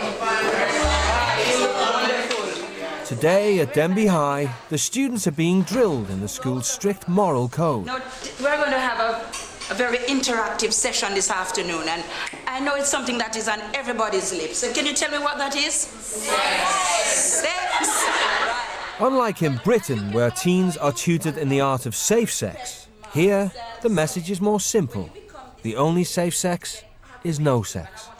Sex is fun, you know, but it is not for teenagers. You have heard it over and over again that sex is for married couples. It's no to alcohol, it's no to sexual advances, and it's no to drugs. And to help our teenagers say no, the Jamaican government has come up with 101 helpful lines. Read one for me, sir. Stop now. Stop now. He's touching you. You are going to say stop now, and what you have to be emphatic about that. No means what? No. Right. Read another one for me, Sam. I want to break up until you can wait. I like that one. I want to stop that now. I want to stop sex now. Just take a look at something that I have this. Look at this. This is how our bodies can be tampered with. That's disgusting. This is a pus that is coming from the penis. His penis burns. Do you see this? Yeah. You don't like to see it? Right. I'm sure you're going to go out there and be the vehicle for change and have super, safer, sexual skills. What they're teaching, I think, is absolute bull. Like, they're basically brainwashing them. If I believed what they said here, the minute anyone has the very first thrust of sex, they've got AIDS and they're already pregnant and they're already going to die very, very soon. People just say like bollocks to that.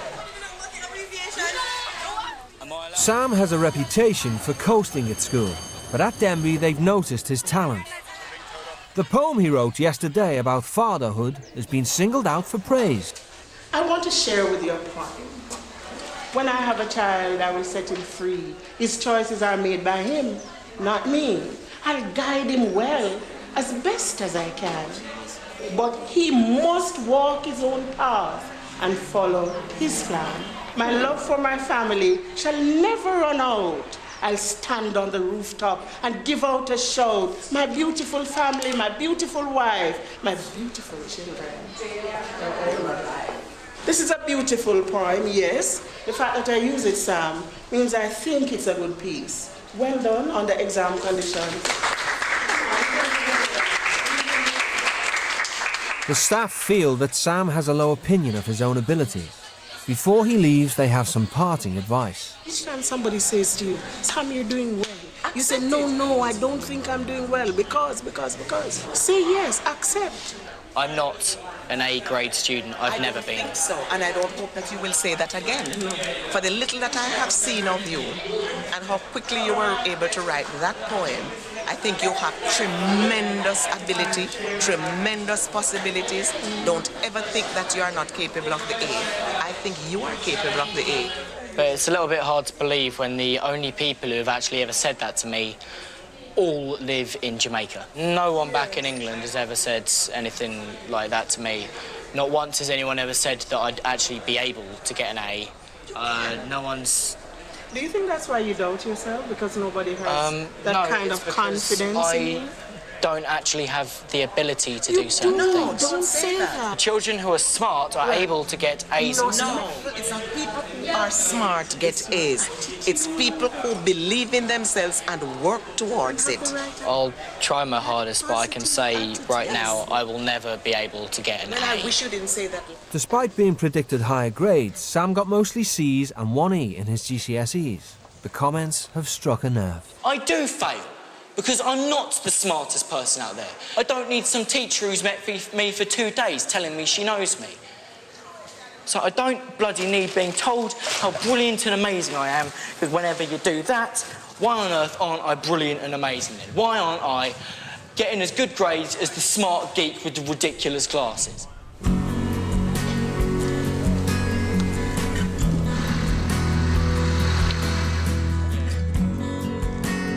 Later on that evening, Sam's in a more reflective mood. My dad basically was a genius. He was one of the smartest guys you'll ever meet in your life. And he was a complete and utter bastard. He was constantly belittling me and making me feel like I was totally stupid. It's basically led me to the point where I don't want to be intelligent. I don't want people to think I'm smart. I want to be someone who is at the lower end of things. So that way, I don't get told that I have to achieve up this point.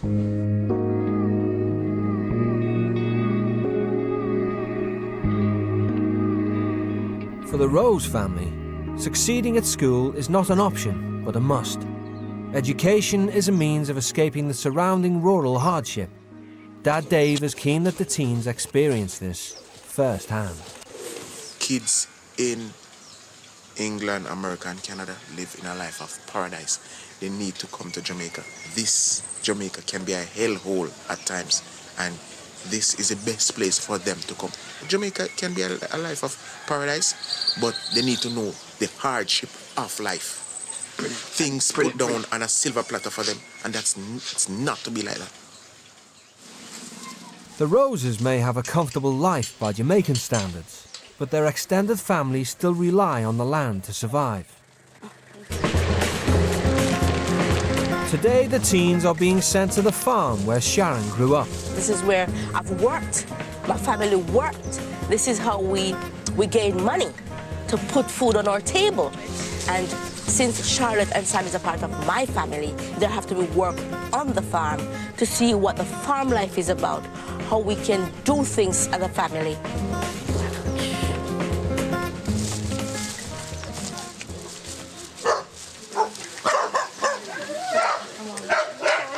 Sam, that's my mother. That's my mother. Hey, I'm cooking. Sharon's mother and brother struggle to maintain the farm alone, so the whole family help out. This is my brother Richard, and this is Charlotte, and that's Sam. They're here today to put in some labor. The first job is helping Richard clear all the weeds from the potato and pepper fields. What about these ones? What are they?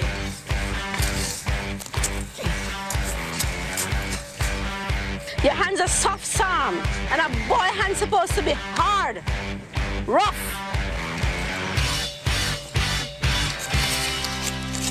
My arm aches a little bit. Your arm aches? That's how Jamaican children ache.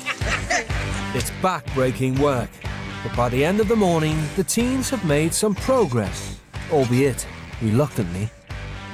It's a little bit different weeding a farm than weeding a garden. If it suited me, I'd do the garden. If it was something like this, I would do it if I was getting quite a bit of money for it. Yeah, but no, it's got to make us realise as well that they have to do this to survive, basically. We can just go to Tesco's and get, I don't know, whatever they grow in, a tomato or something, but they have to grow and, like, care for it, and then they have to sell it to get money. The Roses also raise chickens for slaughter, and as a reward for their work, the teens are given one to take home. Catch him, catch him, catch him, catch him. Oh, catch him, the big one. Oh, that's smart. Yeah? That's a big one. Yeah, yes, all that one. Nice. Yes, come with there. Charlotte, It's very good. The only problem is, first, they have to kill it. Come, stop the crying. Come on, stop the crying. Come. It's not hard. It's not hard. It's not hard. It's not hard. All you have to do is put it in the bag and cut off the head. I'll watch when you can't do it. Water running. Well, I prefer not to hold the head. I don't want to be holding a severed chicken head.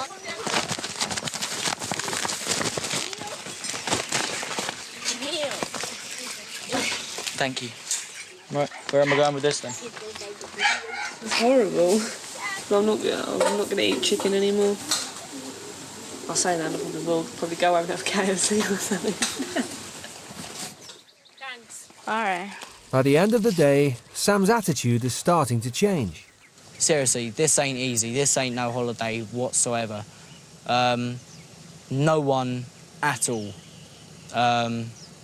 who thinks of Jamaica in England thinks it'd be like this. Everyone's like, oh yeah, beaches, nice hot weather, rastas smoking spliffs. It ain't like that. The real Jamaica is so difficult, and it's just so much hard work. It really is. Sam and Charlotte have been in the Rose household for 1 week and are now finally starting to feel at ease with their new family. You're just trying to torment me.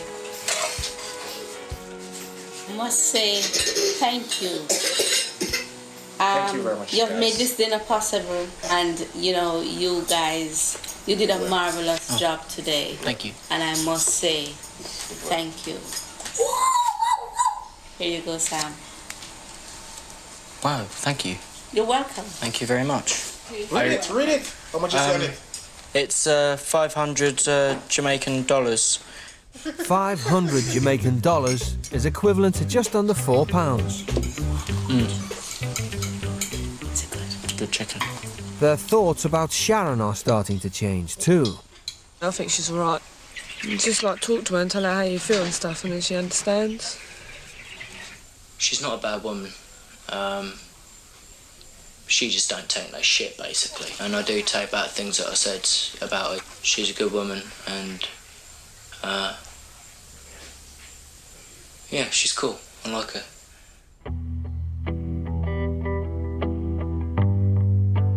For the teens, there's finally some news from home. How you doing? Fine. I have something for you. This is a letter from your mom.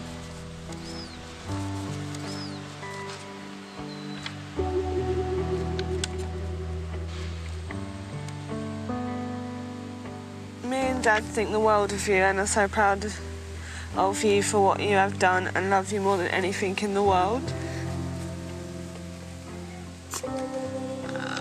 Come on, girl. I just love her so much. Oh, that's good. That's good. That's the spirit. This is love, right? Good. She was like, oh, you shouldn't come here, Div. That like upsets me when you shout and swear at me and stuff. But I don't like, I know she's annoyed, but I don't know it upsets her because she doesn't show it.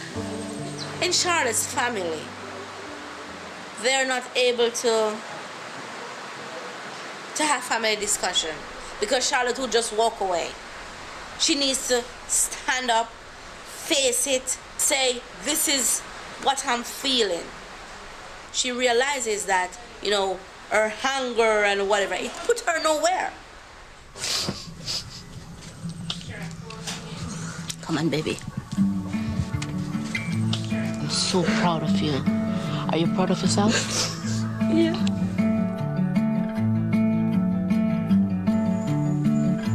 Before Sam came to Jamaica, there were daily rows with his mother.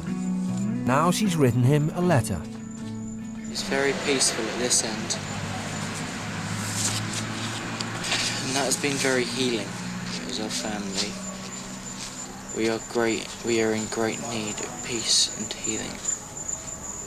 We have all been through a lot, but the only way we are ever going to get through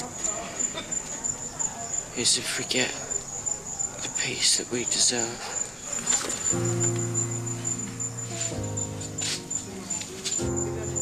It's basically just saying that she really doesn't like the way that I've been back home.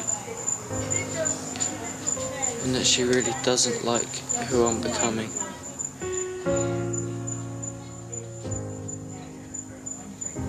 I want my mum to like me. Fuck the love, fuck the respect. I want my mum to like me. Fucking hell.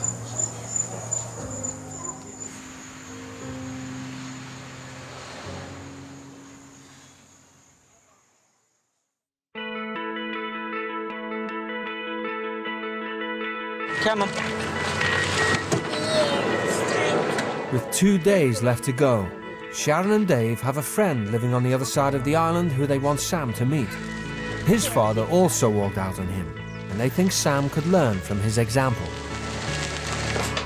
19-year-old Malachi Johnson lives in Portland Cottage in the southern hurricane belt.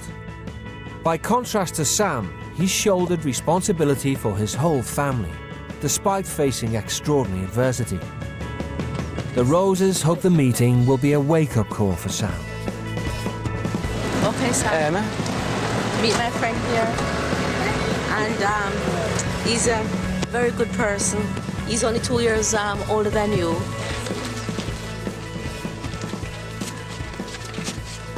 Oh. Ooh, excuse me. The hurricane take it all off. Oh man. This place is like makes my place look really, really good. I thought it wasn't that good, but it makes it look pretty good. Last year, Malachi gave up his education to get a job to provide for his 7 siblings after his father left. My little sister. Hello. Tommy. Say hello. This is my cousin. So basically, I grew up with a rough life. Then my mom now, she got pregnant at that time, and my stepfather was taking drugs. So basically, left home.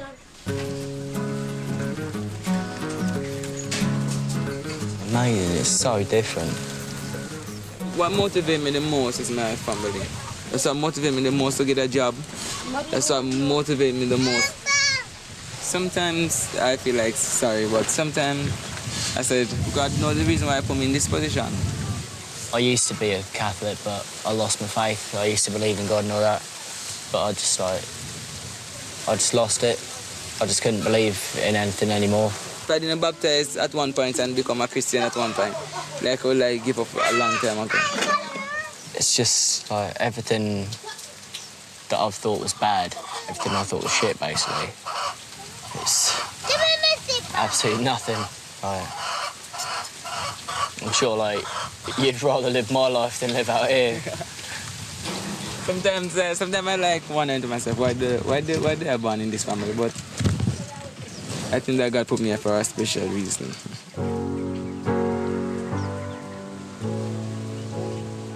This is made fucking coming here is made like everything different. I ain't complaining no more. There ain't nothing to complain about.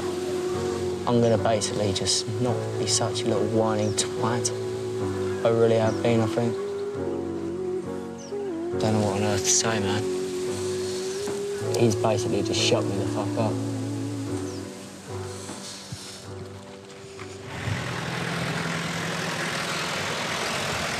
Hey there, Sam. Hello. How was it? It was amazing. I chose to give up on things and he didn't. I gave up on my family. I gave up on trying and he didn't. And yet he's got so little compared to what I do. Yet he's got the biggest grin on his face ever. He's happy. Yeah. Just being there sort of causing more problems. And I'm not doing that anymore. I really cannot do that anymore, otherwise I'm not going to be able to put up with myself.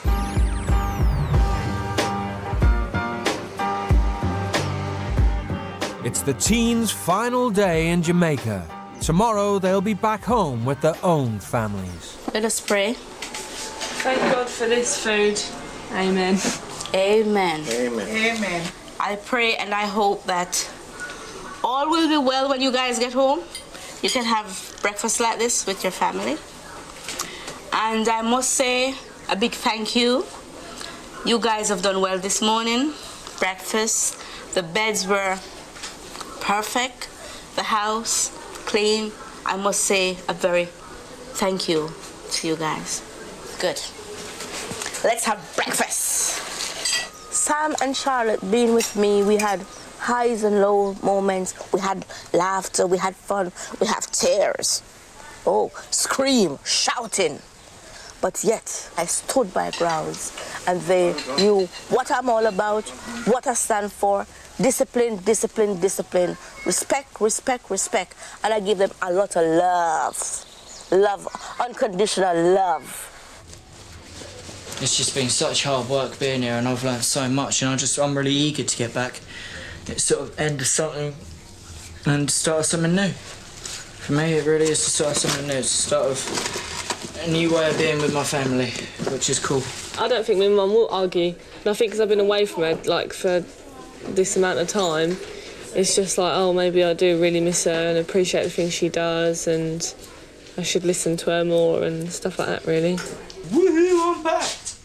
Lush! To mark their departure, the Roses are throwing a farewell party for all the family.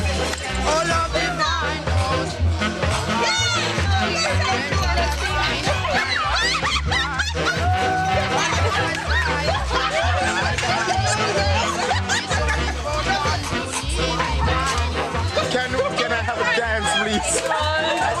You don't want to dance?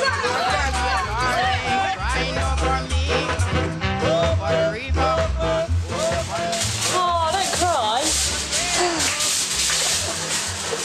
You've been like me all week now, crying.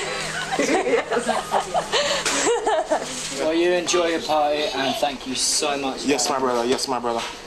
You've helped me out a huge amount, man. Yeah. What you have learned here, I hope you take it into practice and move on with your life.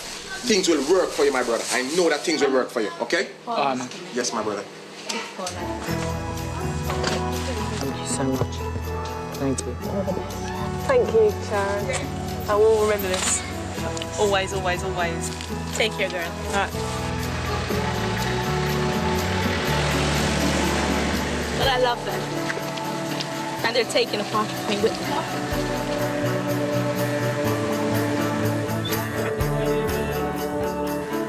Being here in Jamaica has made me realise that I don't need to cry, get angry, or just shut down like whenever I get pissed off or something. So I can open up and talk to people about how I feel and like listen to what they've got to say as well about stuff. I'm a bit nervous about going home because I went away one person and come back another person. I don't know really how they'll take me as this. I'm not going back to how I was because I wasn't happy. No one was happy. And what idiot doesn't want to be happy? I really hope I've got a new Charlotte back, and I can't wait to see her and see how she's been and how she's changed and what she's been doing and how she looks, and it just feels like I haven't seen her for such a long time.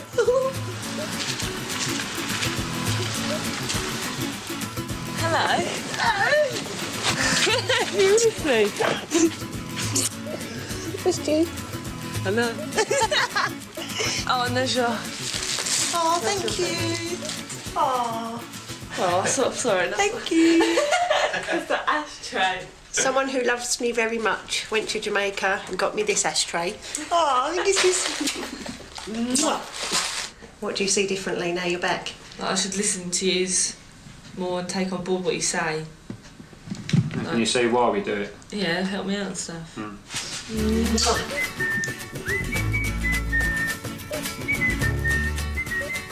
What I'd like him to have actually learnt over there is a bit of self-discipline. And to see a family operating well.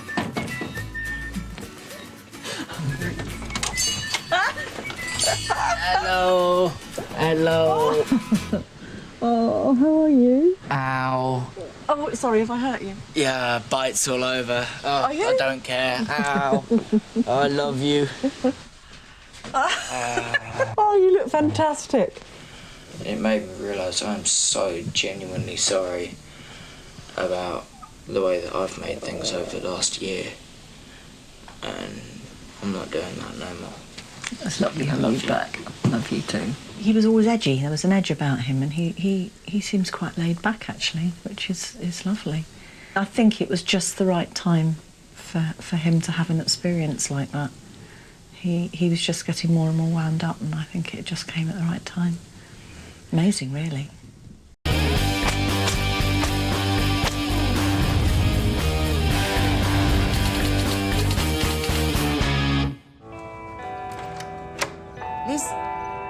Liz, come on. 17-year-old schoolgirl Lizzie Poll's relationship with her mum Linda has completely broken down. No, come on, I want you out of bed. I'm not going to keep shouting all the time. Come on. Get lost. Right, come on. Liz! When Lizzie was born, I was on such a high. It was like a gift from heaven to have this little girl. Lizzie was wonderful until she reached 13. And almost instantly, she changed. It was almost like she was possessed. The relationship with my mum, out of 10, it's a 1. Liz! Mum, just get out of my room. I'm not getting out your room at all. Your friends can go out. Go on, you can all wait downstairs now. Get lost. Don't talk to my mates like that. Come on, downstairs. Well, they are. Come on, guys, we're going. After years of mostly getting her own way, Lizzie's parents have all but given up trying to control her. Lizzie! Lizzie! Don't be late. Well, Lizzie has no respect for me at all. This is why I think sometimes it's easier just to let her get on with what she's doing than get into a major argument where we fall out and don't speak for days. The relationship between me and my mum is crap. We don't really have a relationship as such, because all we do is argue. With little hope of reconciliation, mum and daughter are both at the end of their tether. Mum would be probably happy to see me go. I don't know if she'd be happy to see me come back. I can't imagine anyone making Lizzie do something, because if she doesn't want to do it, she won't do it. So this is really going to be very interesting and a big eye-opener. Okay, ready? Yep. Got it? 17-year-old Stefan Alvarez is driving his mother mad. If he's asked to do something, you can ask and ask and ask and ask, and then 9 times out of 10 I do it myself because it's just easier, quieter and a lot less painful. You know, Mum does everything, that's what Mum does. I don't want to change it. Rather than make him help around the house, Mum Debs allows him to live in a shed at the bottom of the garden. I don't think Stephanie shows me enough respect at all. We're far too much like friends, so the mother-child respect isn't there. Steph, come on, get up, Stefan, it's 7 o'clock. Stefan's mum and dad split up when he was 2. Recently, Debs is feeling powerless to control him.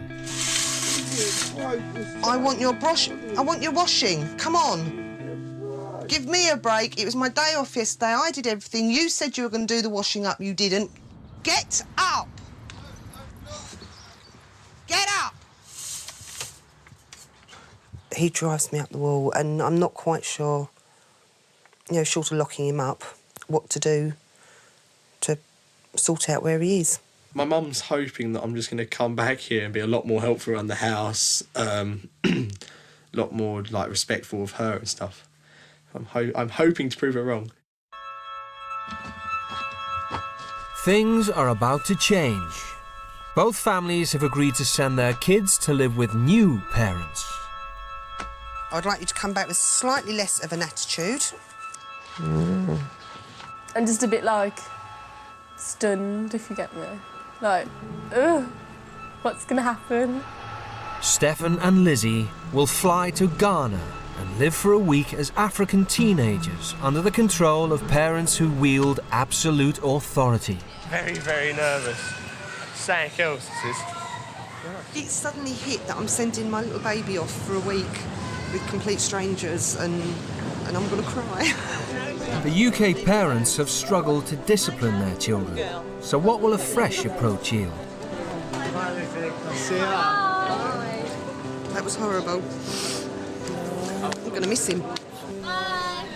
For Lizzie's grandmother, Maureen, seeing Lizzie's lack of discipline has been a frustrating experience. I blame Linda and Les for this, really. And I know this is going to go out and Linda's not going to like it, but they give in to it too easily. I didn't bring my girls up the way Lizzie's been brought up. They did it. If I asked them to do something, they did it, and they knew they had to do it.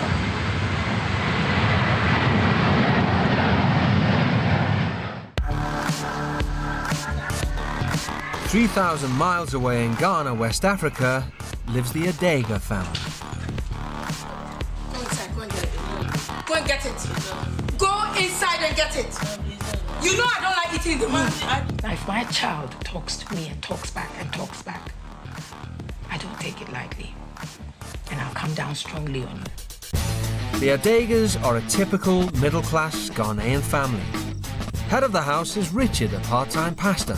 His wife Vida is a businesswoman, and their 3 children are 19-year-old Troudy, 14-year-old Joshua, and 4-year-old Nathan. I do think I'm a strict parent. And I don't feel guilty about that. I rather feel very proud. The Erodings run a strict regime. Boyfriends and girlfriends are forbidden, children work for hours around the house, and parents are always right. Hurry. I see children answering back to their parents, virtually insulting them, walking over them. You can't do this in Africa. It's impossible. You'll be disciplined immediately. As a result, the Erodings believe their children are obedient, hardworking, and respectful. We can't let mommy sleep and do everything. We also have to do something. So I like it. That doting on your child and letting your child get away with lots of things doesn't show love. It's being strict and firm and putting them in their right perspectives of life. That is what is love.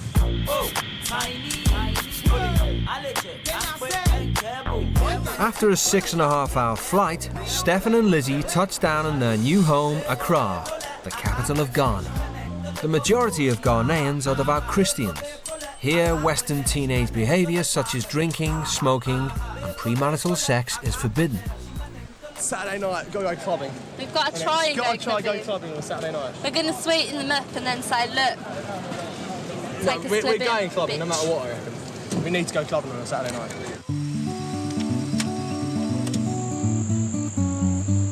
It'll be nice if they try and stick to the way we live in our home. And maybe they could learn a few things from us. And that's the most important thing that I want as a mother.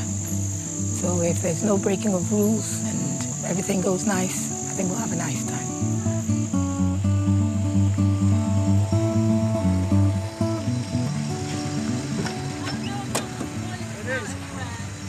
Hi. Hi. Hello. So this is our new son, eh? Hello. Hi, Stephen. Mum. How are you? Hi, how are you? Hello. I'm fine. Mommy, where? Hi, Lizzie. How are you? I'm fine. I'm a bit scared. You are? You don't have to be. Why? I'm not grogging. Don't be scared.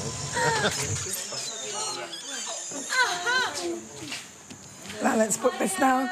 This is Joshua. Hi, Joshua. Hi. This is Troudy. Hello. Stefan and Lizzie. Nice to meet you. It's so different to me. This is my mum. Stefan. Hello. You're welcome to Ghana. Thank you very much. Why don't we go to your rooms? We'll show you to your rooms, and then we get some comfortable.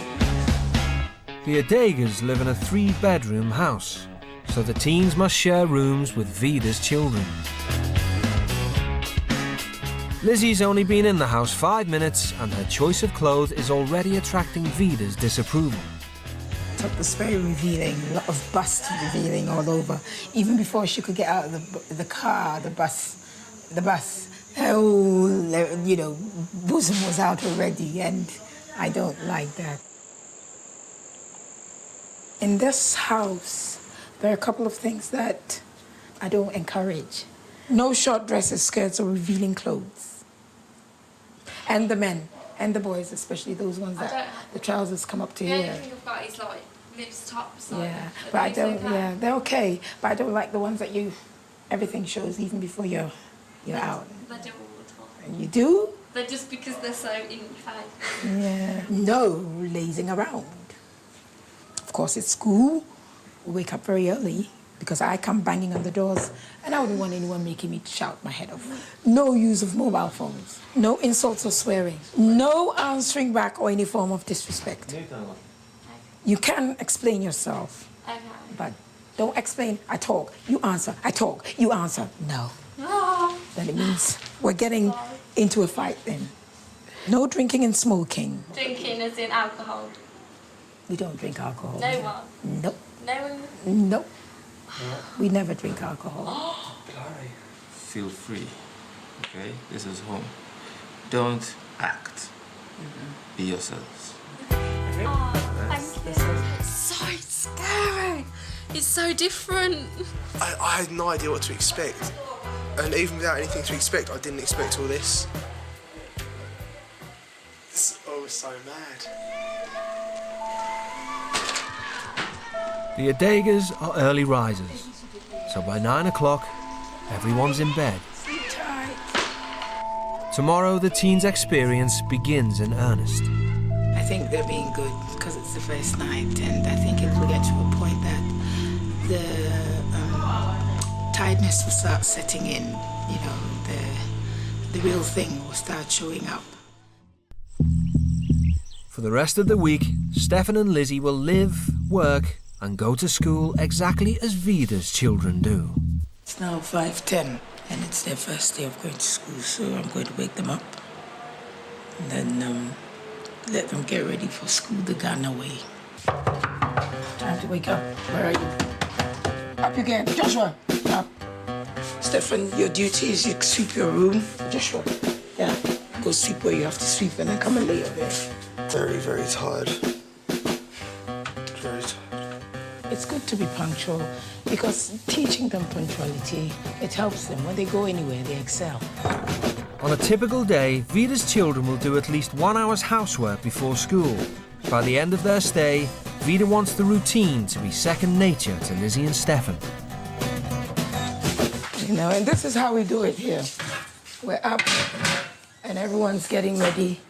It's a bit stupid that you've got to do chores before you go, especially Chowdy hasn't even got school and she's got to get up at 5 o'clock and do chores. I think that's stupid. This is your broom. Lovely broom, eh? Introduction to your broom. So now what we're going to do is you gets out all this time.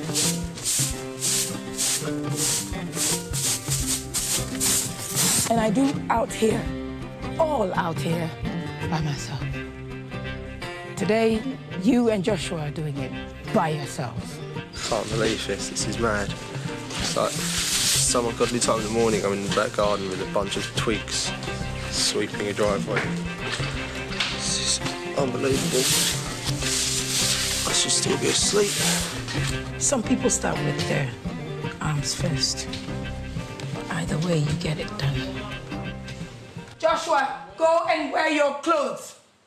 That's what you do. You wear your clothes before you come to the table. Sonia's waiting for you. Let me go around it. Time is up. Yeah, the wind will dry the rest. Let's go.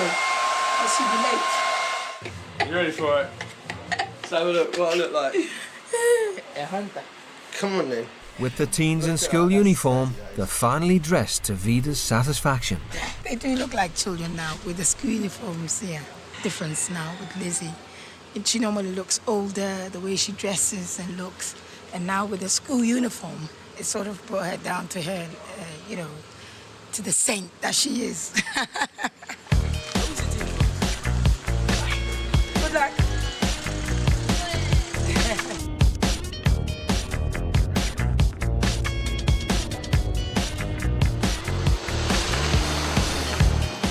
Lizzie and Stefan are attending Joshua's high school, Alpha Beta Christian College. Quick! March! Left, right, left! It's a traditional private school with an emphasis on order and obedience. Ghanaian culture itself, it values respect, especially respect for elders.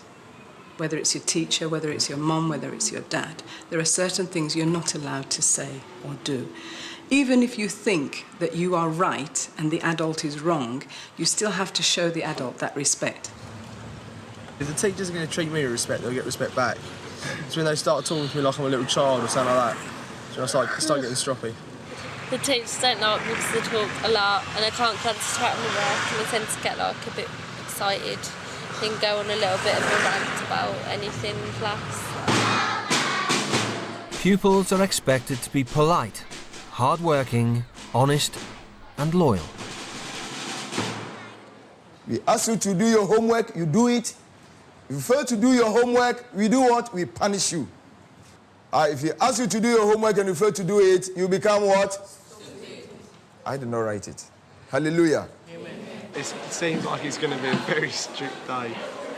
Oh no. Yes, again. Pupils study for 8 hours a day, often sat at the same desk. The timetable is robustly traditional, as children are expected to go on and succeed in medicine, law and business.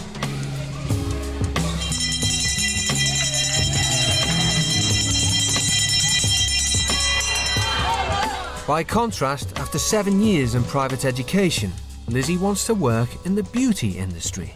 You can't have these two signs together. The plus and the negative sign should not be together. So you have to make it to become one. So here it means a positive multiplying a negative. What do you get? Negative. Yeah, why do you look so slow? What's it? You have a problem? You look dull. You look dull. Yeah. Meaning you are not smart. So be active, okay? That's my observation though. Steph, please come here. Help us to work out number 10. Stefan has 9 GCSEs. His ambition is to be an actor. I don't think this one is correct. Here. There's a problem here, there's a problem here. They play plus and because... No, good. Oh my God. Oh, don't worry. Maybe I wasn't doing that well then. All right. Let's see whether everything is well done or whether there's some mistakes. So let's watch. I feel so stupid right now. Public humiliation.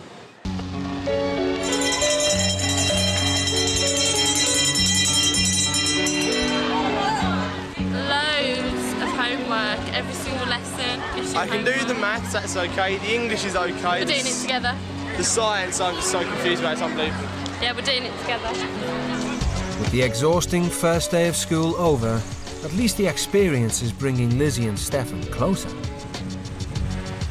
But Vida is uncomfortable with any displays of physical intimacy. Kissing and hugging and touching, lying on each other's necks and all that.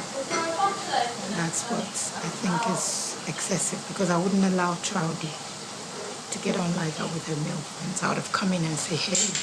And I think she told you before, I even taught her how to hug as a young lady. Because if you don't hug properly, you're suggesting things. And when it starts coming on, it could come on in the form of a rape or in any other form. She doesn't like fraternizing, she doesn't like boyfriends for now. She once told me I could start seeing someone when I was around 24 or something. And I think I'm okay with that. If Vida thinks the teens' behaviour in Ghana is worrying, she'd be shocked at what they get away with back home. I will admit I'm a bit of a tart/whore, to be honest. He's a ladies' man. He is a real charmer. He's not been short of girlfriends, and he doesn't seem to stay single for very long. Don't go on the pool, but people try to pull us. But it just depends if they're fit or not, because I'm not... But most of the time you can't really tell, can you? Beer goggles. She's always got lots of different boyfriends, who she says are just friends. But I'm not too sure about that. Jesus placed the responsibility to advance that talent on the servant himself. As committed Christians, the Adegas take their moral lead straight from the Bible. Everything that pertains to life and godliness, and there is life in what God has given you, and it can go forward. They attend church twice a week, with services lasting up to 3 hours. The Bible does tell us, like the pastor said, that you train up a child in the ways of the Lord, and when he grows up, he shall never depart from it. I believe this level of community, church, fellowship is not as strong in the UK. And I bet you that's why there are a lot of problems. It's not long before Richard sees the teens' behaviour firsthand. I felt more relaxed here, so I just started doing it here because I felt more relaxed. Your brain's more relaxed. Over here in Africa, we don't accept two young people fraternizing to that extent, you know. So I would talk to them really, really seriously about this and let them know that what they're doing is quite dangerous. It could lead to something else.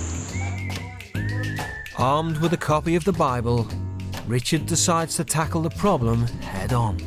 I saw the two of you sitting on the bed doing your math homework, and it's something that we don't allow here. Chapter 5, verse 1 and 2. Rebuke not an elder, but entreat him as a father, and the young men as brethren, the elder women as mothers, the younger as sisters with all purity. The possibility of over-fraternizing with the opposite sex was very, very high. And that was where the danger lay. And I have come across so many people who, due to sexual immorality, have virtually lost everything. Let us keep ourselves pure. It's very, very important. That was the biggest load of bollocks I've ever heard in my entire life. The rules of the house now are there's no holding hands, not too much hugging is allowed because it will lead to something else. She's not allowed to sit on my bed anymore. So, it's a load of bollocks. Such a load of bollocks.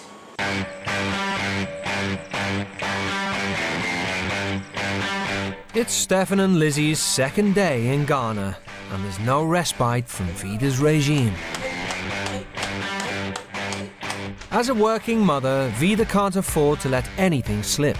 You know me, I will butt you into the car with your foot hanging. Hurry! Her relentless pressure is starting to get to the teens. Here, it's like whatever she says just goes without a thought.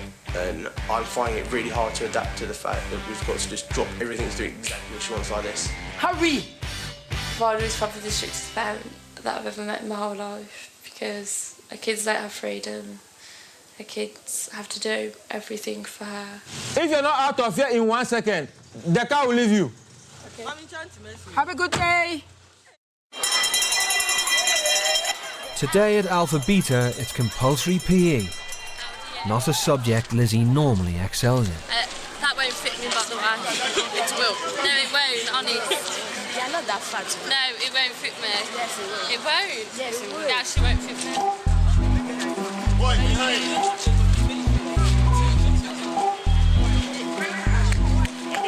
You ready? Go!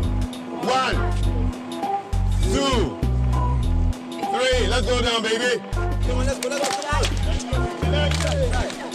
Lizzie's lack of effort is starting to show. Faster, move.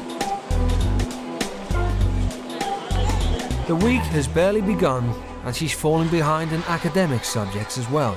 You are supposed to present this so that I mark. Where is it? It's not there. No, sorry. I didn't know we had to finish all the questions off. You didn't know? No. So you think you can just do parts and leave the rest? You have to do it again. If you don't do it, I'll punish you.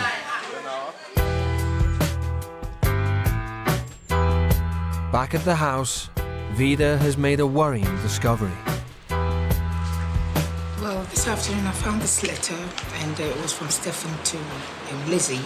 Just to quickly say, I'm so glad I was put with you. I'm very lucky. You're a great girl, lovely personality, and very bubbly. See you tomorrow nice and early. P.S. You look great too, Stefan, with an X. So that tells me that what I was seeing is what I've seen.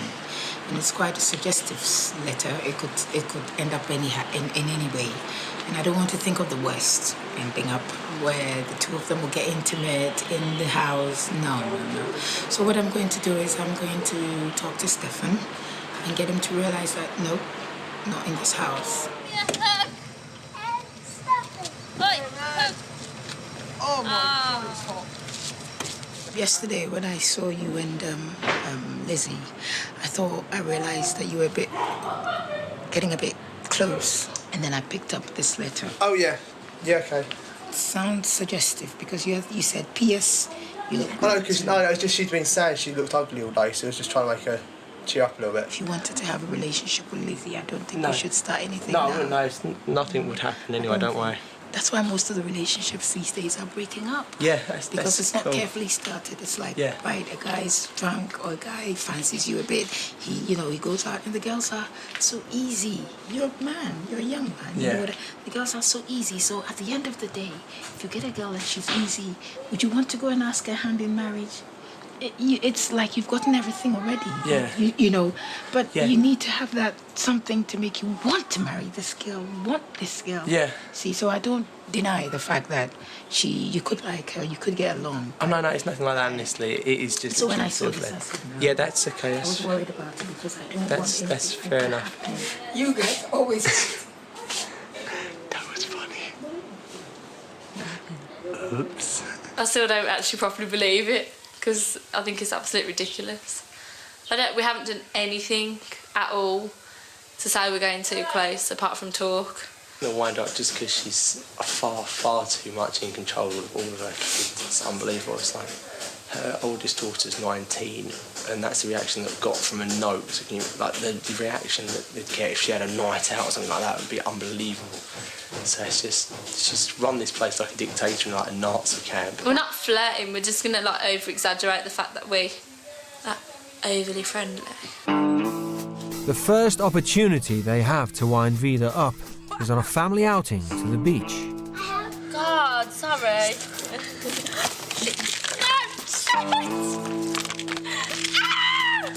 Lizzie and Stefan are playing a dangerous game. Lizzie, all right, Lizzie, what do you have under? Bikini. What's in your belly button? A belly bar. Really? It's stylish. Who's gonna look down there anyway?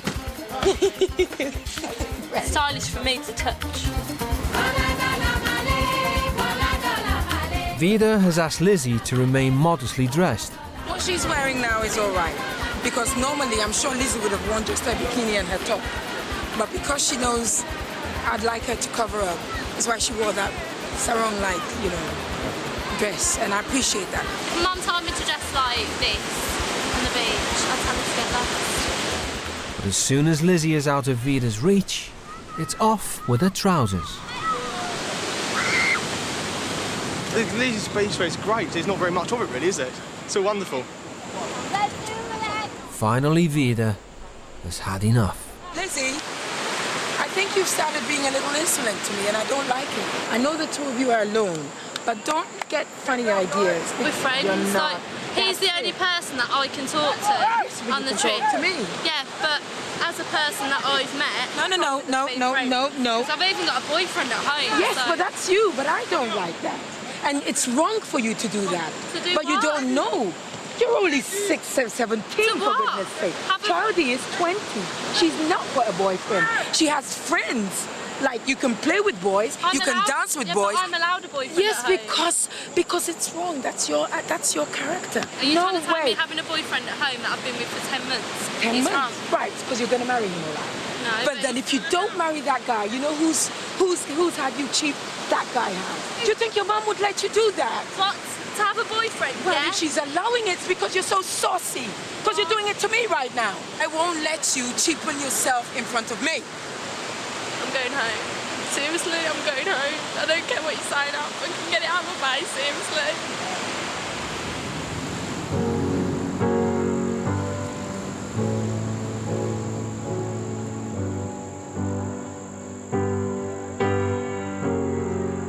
She thinks she can walk over me and that's it. But I'm not taking that. Maybe that's the way they carry on in the UK, but that's not the way we carry on in Ghana. And if some kids do in Ghana, that's some kids. But in my home and in my boundaries, I do not allow those things.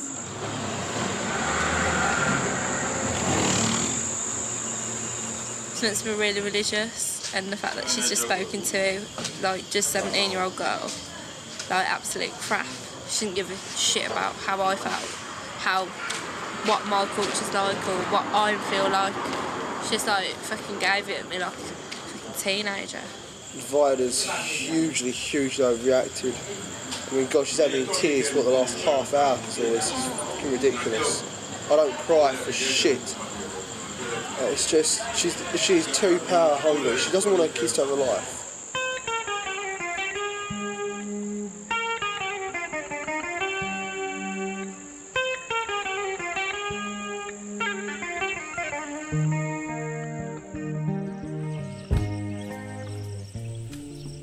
In the Adega household, mother is always right.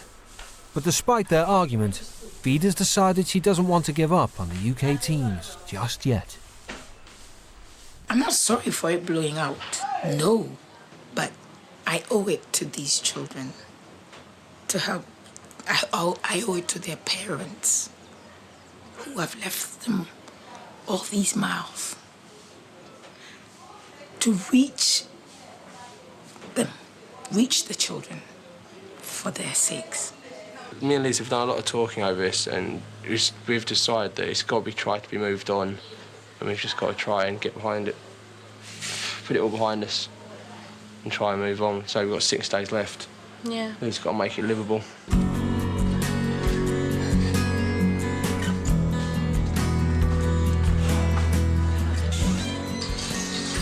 Can I talk to you in the room? I think something happened yesterday, and it put all of us in a very bad mood. But at the same time, it got us all to know the very bad side of every one of us. You, Lizzie, the part that I said that if you had a boyfriend and you didn't marry him, and I'd find that very cheap, I meant it from my heart, in that I wouldn't want anyone to just come and mess up with you and leave you along the way. So I want us to try and let the rest of the days work. Not because we're acting. I hate acting. I'm doing this with a passion.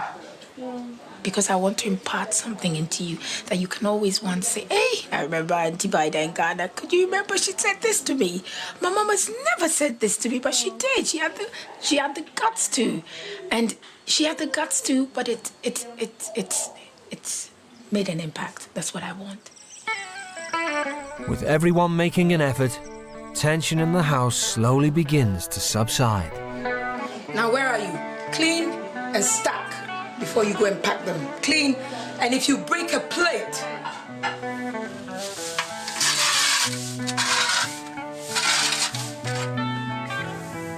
yeah, quicker, else the heat will stay in one place for too long. It's day 4. Today there's shopping in town to be done.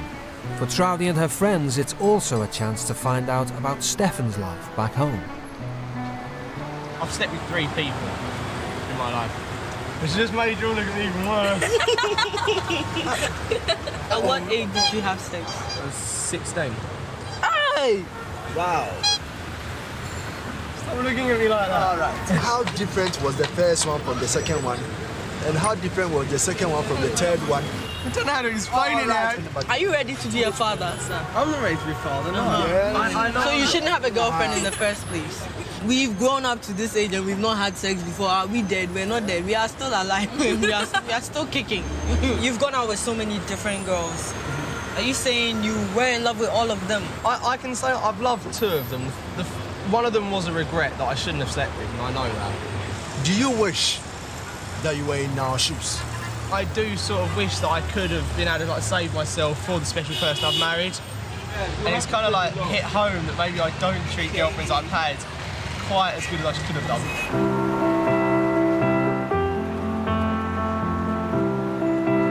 I feel so bad for the way that I've treated girls now, listening to them and their stories about how the girl should be treated.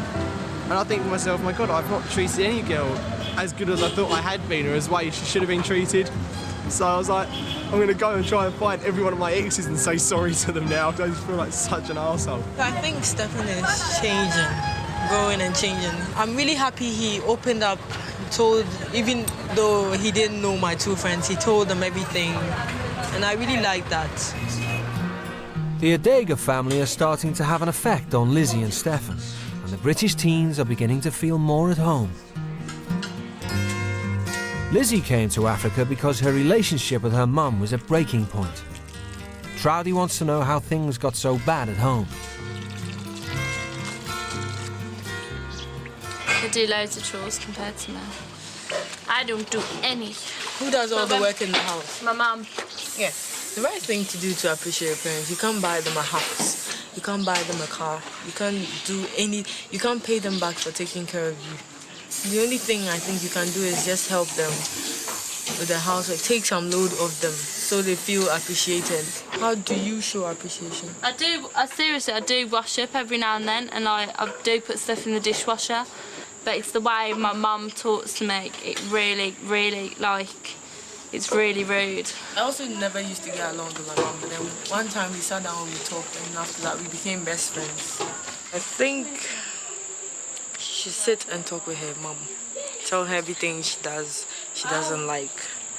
And listen to what her mum also has to say. Maybe her mum does that too with some pain because of what her daughter does to her, because she wouldn't tell me what she does that her mum doesn't like. She will only tell you what her mum does she doesn't like. That's what we all do, and make ourselves look good and the parents look bad. But talking to her mother is the last thing on Lizzie's mind. I don't like talking to my mum at all because I know everything that we talk about just ends up in an argument. But I just block it out and have fun with my friends rather than carrying on like being like, oh, blah, blah, blah, this and oh, it's upsetting. So I don't like thinking about upsetting stuff because it's not good. Lizzie doesn't want to talk to me. She doesn't want to talk to me. Not at all. I have half given up, really. We've given her too much rope and we should have pulled her back in way before now, really, and I've probably left it a little bit too late. Being in the Adega household is giving Lizzie plenty to think about. I don't not like my mum, but the fact that we argue all the time, and it's like I don't actually bring the arguments on. I can actually say I do sometimes, yeah, but most of the time it's my mum being stupid. Like any of my friends, I like do anything for, but my mum, it's like, why should I want to do stuff for you when you're like that to me?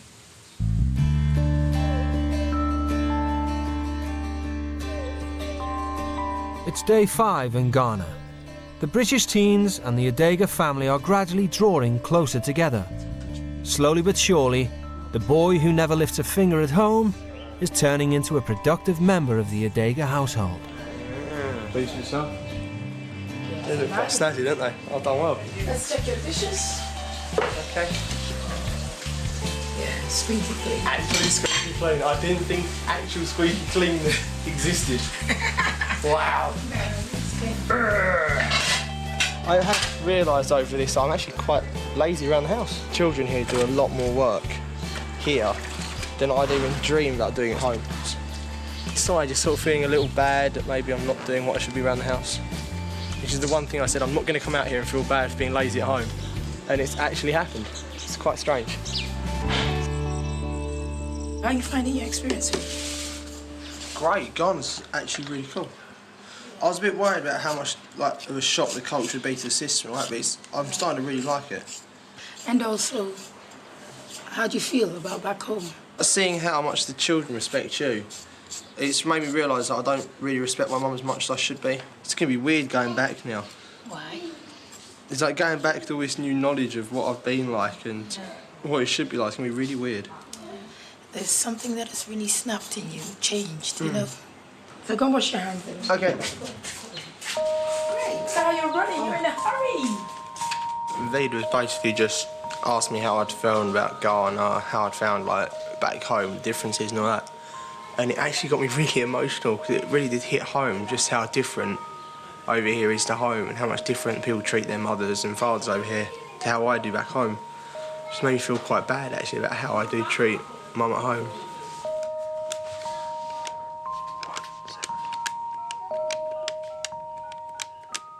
We're ringing! going to cry and she hasn't even answered the phone. Let me give you a hanky then. Hello? Hello? I'm fine, how are you? Are you missing me yet? Oh, I actually am. I am. I'm missing you. I have actually realised how little I do around the house. It's quite scary coming over here doing so...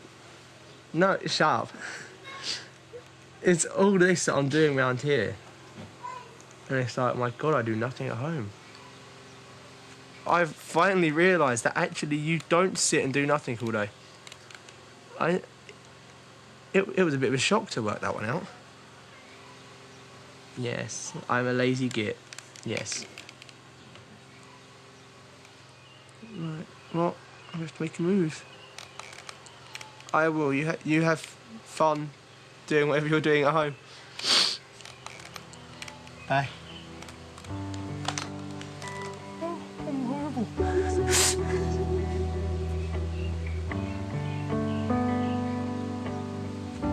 Oh. It was great being able to talk to my mum again. That was great.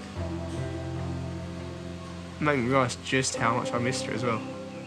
And she's lucky. She's got a son with a heart, a big heart, wonderful heart. You know, wonderful heart. But when Lizzie calls home, it's a different story. Hello, Mum. I'm cool. How are you?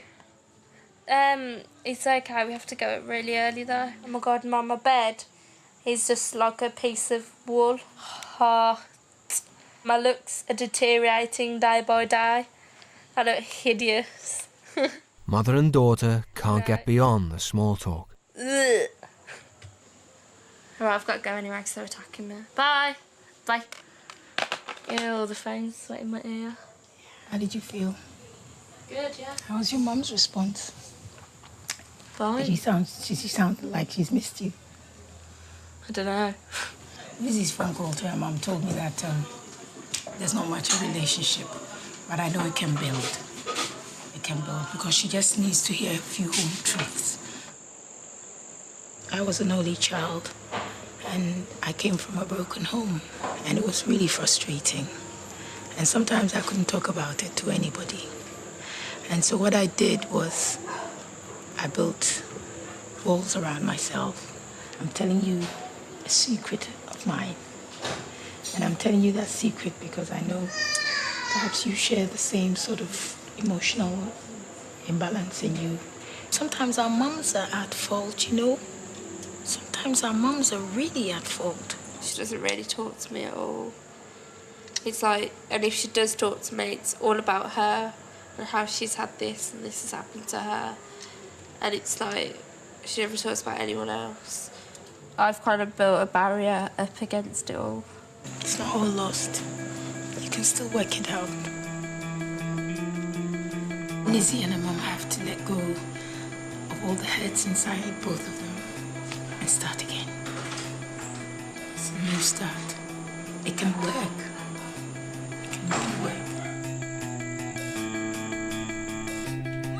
The next morning, Amvida sends Stefan to school without Lizzie.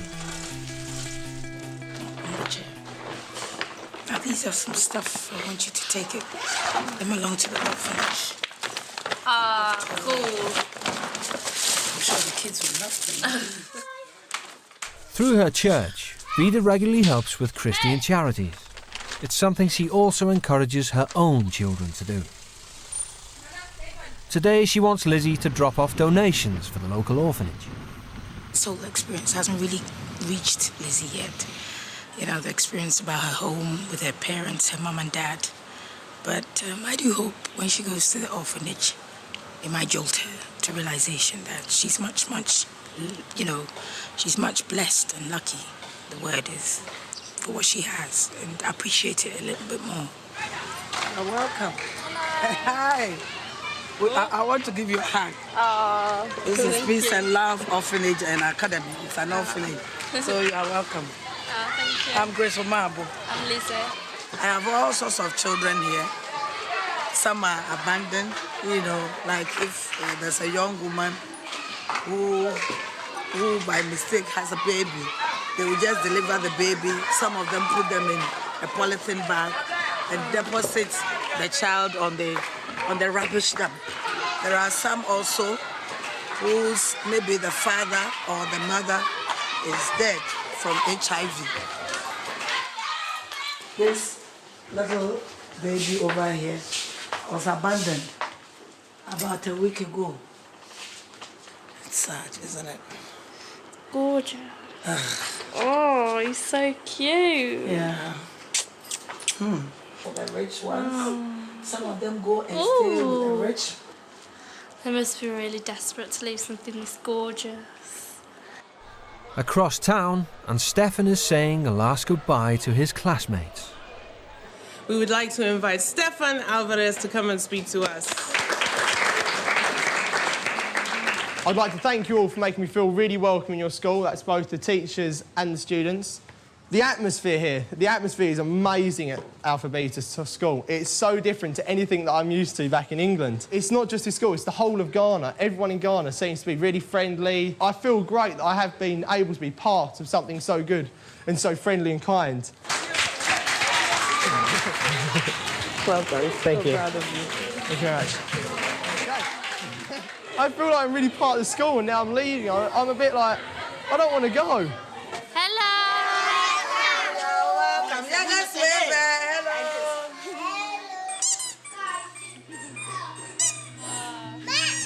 Hello. Lizzie is also relishing her experience at the orphanage. And just as Vida predicted, it's making her think about her own mother back home in England. I really don't remember the last time she gave me a hug and said I love you. I really don't remember. Ages ago, years probably, because I really don't remember. It feels like she doesn't understand anything I say to her. So when I do try and say like, let's talk and stuff, she just doesn't listen. Does your mum not really understand you at all, is it? That's what I feel. With Lizzie finally opening up, Vida feels it's the right time to chat with Lizzie's mum, Linda.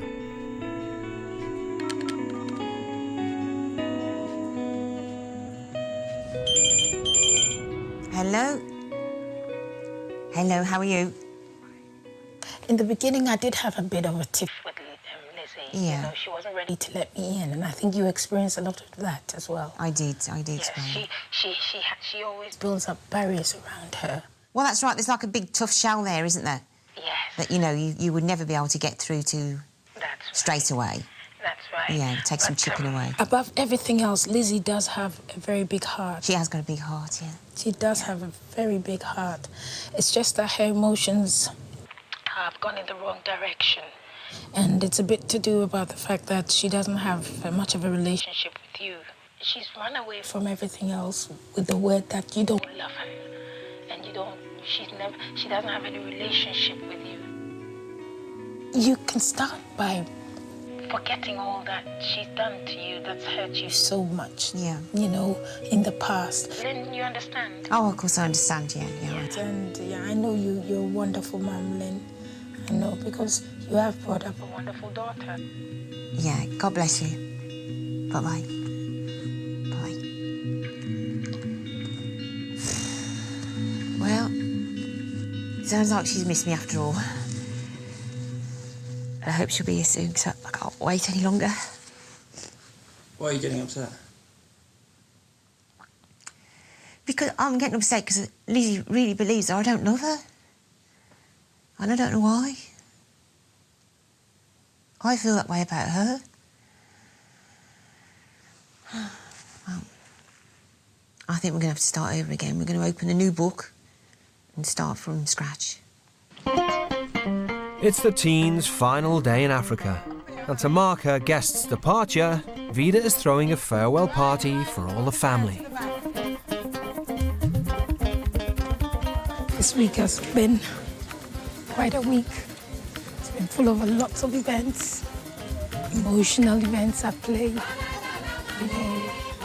thoughtful events as well. And I think everyone's had a hard time. So this is to get everyone together, and have some fun.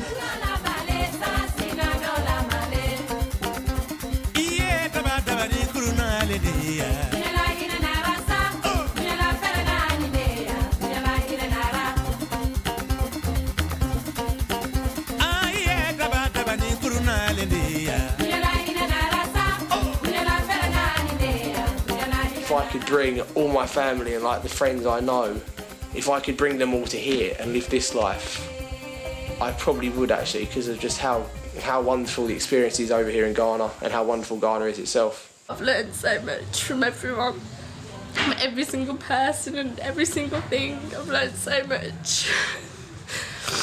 It's been great. It's been wonderful. Yeah. You have to say bye-bye now. I think you're a lovely woman. I really do. And I'm really gonna miss you. I'm really gonna miss you too. Thank you. Yeah. Great hugs. Oh. You really are gorgeous people, and I'm never, ever, ever gonna forget you. And I definitely am coming back. I definitely am coming back. I'm gonna miss you. I will miss you too. I'll miss you too. And you know what? When you go back, please prepare a relationship with your mom. I will. Bye, Nathan. See you like that? Be good, okay? Huh? Bye, Mum. Definitely I'm back. Bye.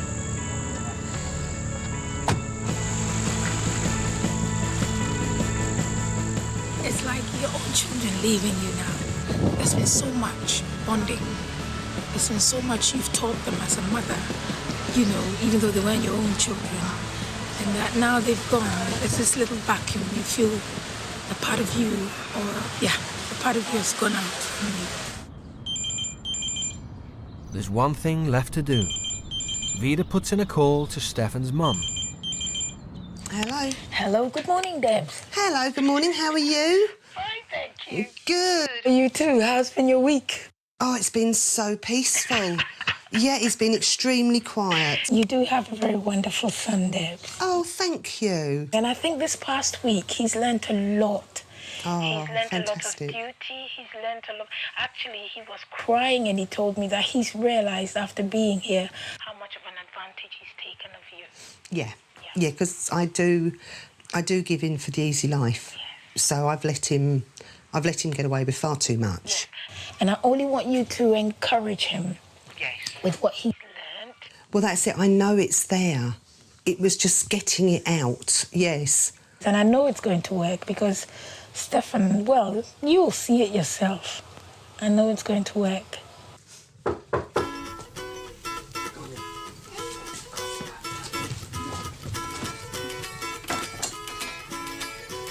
Hello, gorgeous. Hello, you. You miss me then? Oh, wouldn't have guessed. You're going to break my spine if you had the way coming then.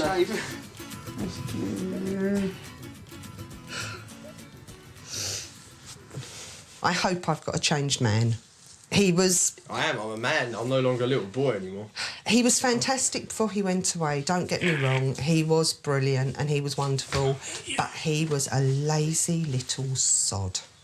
And what I'm hoping is the week away has taught him that things need to be done and I do need help and he's going to help me.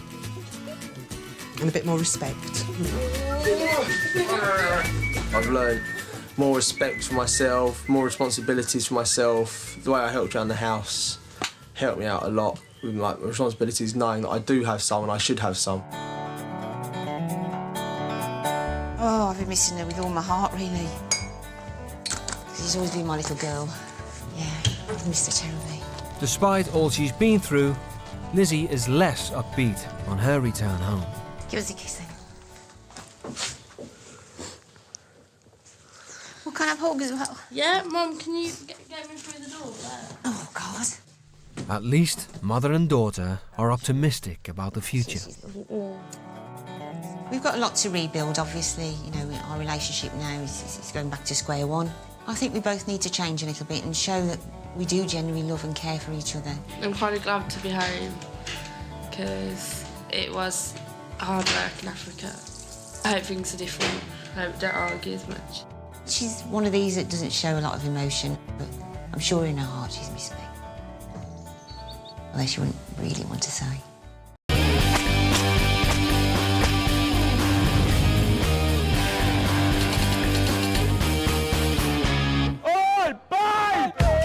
Cocky 17-year-old Josh Breslin is driving his parents mad. I rule the roost in my household. Whatever I say kind of goes. I'm just worried about Josh. He comes and goes at will, and he appreciates nothing. Always out with his mates, he never lifts a finger at home. He does nothing, absolutely nothing. I've got it absolutely sorted, absolutely tied up. Mum just does everything. He doesn't tidy his room, he doesn't empty his bin, he doesn't bring plates down, they sit there and fester. If he's late for college, it's our fault because we didn't get him up. He does nothing. Josh also wants for nothing. His brother and sister both call him golden balls.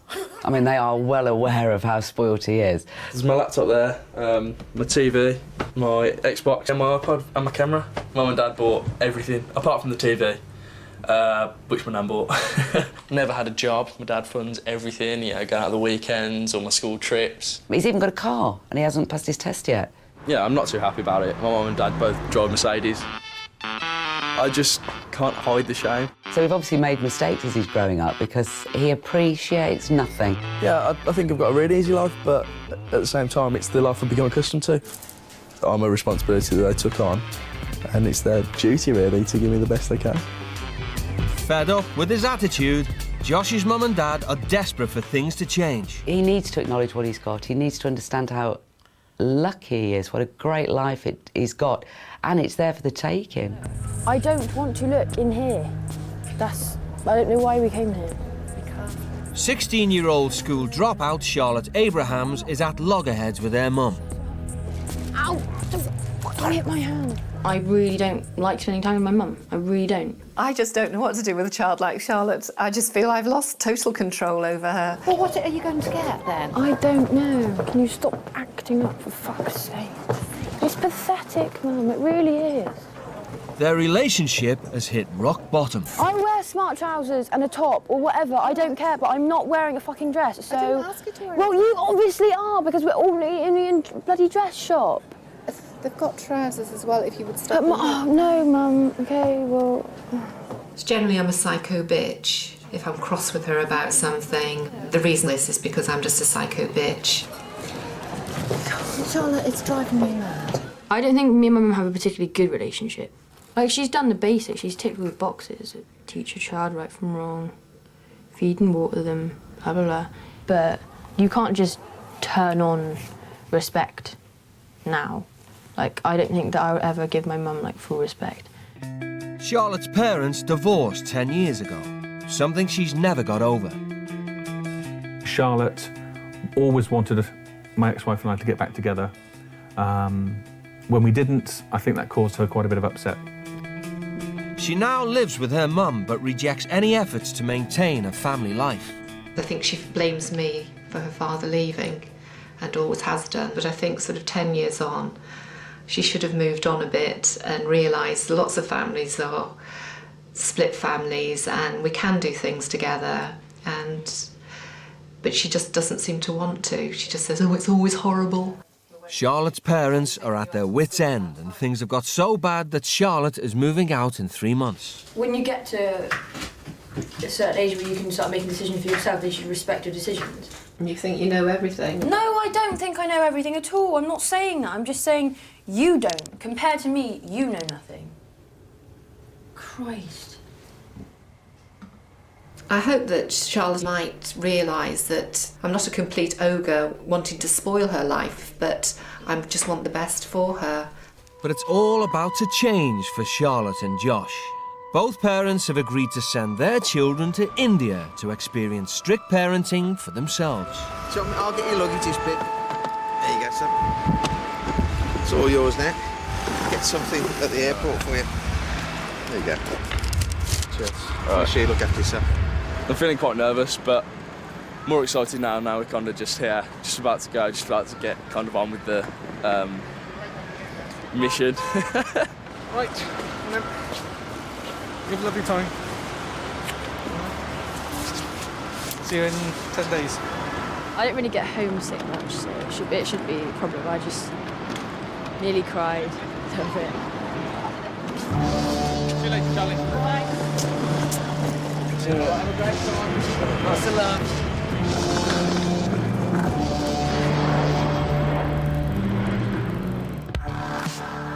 Charlotte and Josh are in for a challenge.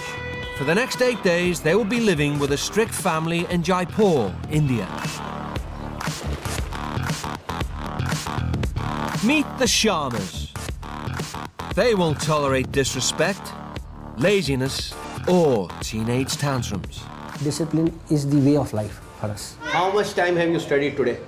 2 hours. Only? It's already 7:30. Now you better go. Yeah, I'm going. It is ultimately one person who is the boss, and that is to be known to everyone.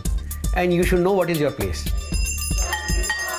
The Sharmas are a strict Hindu family with 3 generations under one roof. Dad Sanjeev, a High Court lawyer, rules all his children with a rod of iron. I'm scared of my father and I'm scared of my grandfather. I can't do anything wrong in front of these people. If I'm going wrong against these people, I know I'm going to get my spanking, hard spanking. A-grade student, 15-year-old Ankita, never questions her father's authority. There's nothing to rebel, you know. I don't feel like rebelling. Discipline is one thing that should be there in every child, every person, every human being. Discipline makes your life. Sanjeev believes it's not too late to instill his values in these 2 British teenagers. In order to bring them to adulthood, where they are able to take right decisions, till that stage, one has to be strict. One needs to be strict with them. After a 15-hour journey, Josh and Charlotte touch down in Jaipur. And the culture shock is immediate. Look at him! He's absolutely mental. 50 years ago, Jaipur was at the heart of the British Raj. Now it's the bustling capital of Rajasthan, home to over 2 million people and famous for its culture and charm. It's a really, really horrible place. There's litter everywhere. The roads aren't tarmacked. It's just rubble. Everyone's very poor. It's so backward. Just like back home, Josh and Charlotte will be living in a middle-class suburb. But there the similarities end. Hello. Welcome, welcome. Come. Calendar. Hi. Ankita. Nice to meet you. Come, sit down. This is a sweet which we offer to everyone who comes at home. You are coming to our house. Thank you. For next 7-8 days, you will be staying under me. I'll act properly as your father. When I say that I'll act as father, I'll act in the same manner as I'll act with all these people. Okay. We have a very, very disciplined family. Okay. Being disciplined is always good. Okay? Now I'll take you to your rooms. I'll show you your rooms. At home, Josh is used to a life of luxury. But here he must share a room with Sanjeev's nephews. I shouldn't pack so much now. With 2 of these guys. You stay here, study here. We have a strict schedule which we follow. And that schedule I expect you also to follow. This is a separate room for girls alone. Okay? Yeah. You with these 2. Treat them as your younger sisters. Charlotte, who spends no time with her own family, will be bunking with 15-year-old Ankita and her sister. So you like hanging out with your friends, right? Yeah. So do you kind of drink? You Yeah. drink? Okay. Yeah, I do. I go out. I hope you don't smoke. Yeah, you do? Okay. So keep all your cigarette packets aside. So you have a boyfriend? Nope. No? Nope. You're single? Yep. But you're beautiful. Yeah, but boys are twats. Oh. She have all kinds of bad habits. She's very nice. She's like, for me, she's like a sugar cube. You know, just white from outside and so sweet from inside. I just love her. Their family is just massive. I'm seriously doubting whether I made an informed decision. I don't think I'm going to be able to keep level-headed, no way. I expected to have my own room, Yeah, at same. least. I did not expect it. That is just mental. and we don't know them at all. And it's just kind of like chucked in at the deep end, share a bed with two of my daughters as though. I'm really taken back with like how they just expect you to just kind of get into it as well. And you're just like, well, hang on. Treat me as your father and treat these as your sisters. It's like, Like that, the girl was like in the blue top was like, as long as you don't drink, as long as you don't smoke, as long as you abide by all the rules, you'll be fine. I was thinking. Yeah, she said, do you drink? And I was like, on the weekends, yeah. And she was just like. She said to me, do you drink? I said, yes, heavily. If Josh and Charlotte are to live in this house, they must follow the strict house rules. We have certain way of life in our house. You have to follow the rules very strictly. No smoking. Do you smoke? No. You don't? You smoke? Oh. I would request you not to smoke at home. No smoking, no drinking, no talking about sex. That's the third thing which I am very clear. We have a very, very strict family in our house, so far as these things are concerned. So far as you're wearing this thing is concerned, you must wear a t-shirt. I don't allow mobiles at home. You must be very punctual at all times. Even if you are late sleeper, you'll have to wake up early. If you have to go out, then you must ask permission and you must go along with somebody from the house. Any other questions which you want to say? She's crying? Yes. What happened? Is she afraid of me? It's not you.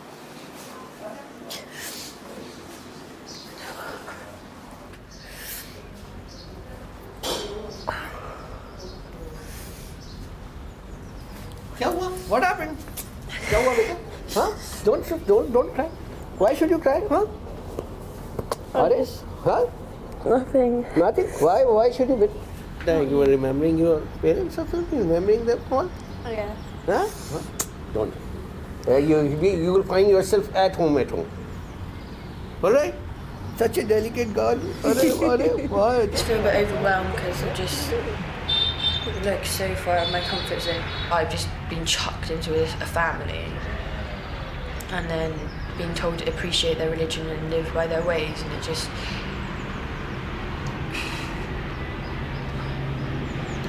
I just feel physically sick. I really do. The discipline's pathetic. Basically, anything that you enjoy in England is banned. See, we don't have any such strict rules that they will not be able to follow.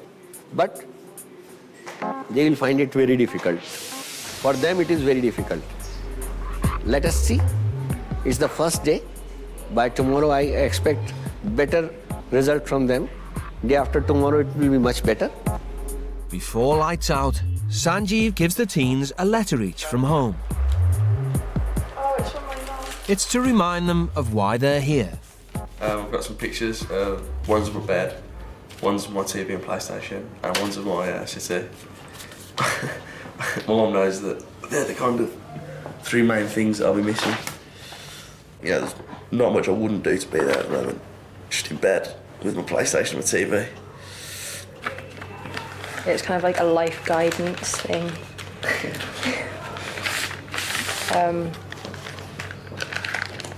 Just like how she hopes things will be different when I get back. She said, I'm sorry that things get difficult between us. I've been trying to work out why, but sometimes we are quite close, but then you seem to move away from me and get angry with everything I say and do. And I really wish more than anything for us to have a good relationship. I think she's expecting this trip to like change me as a person completely.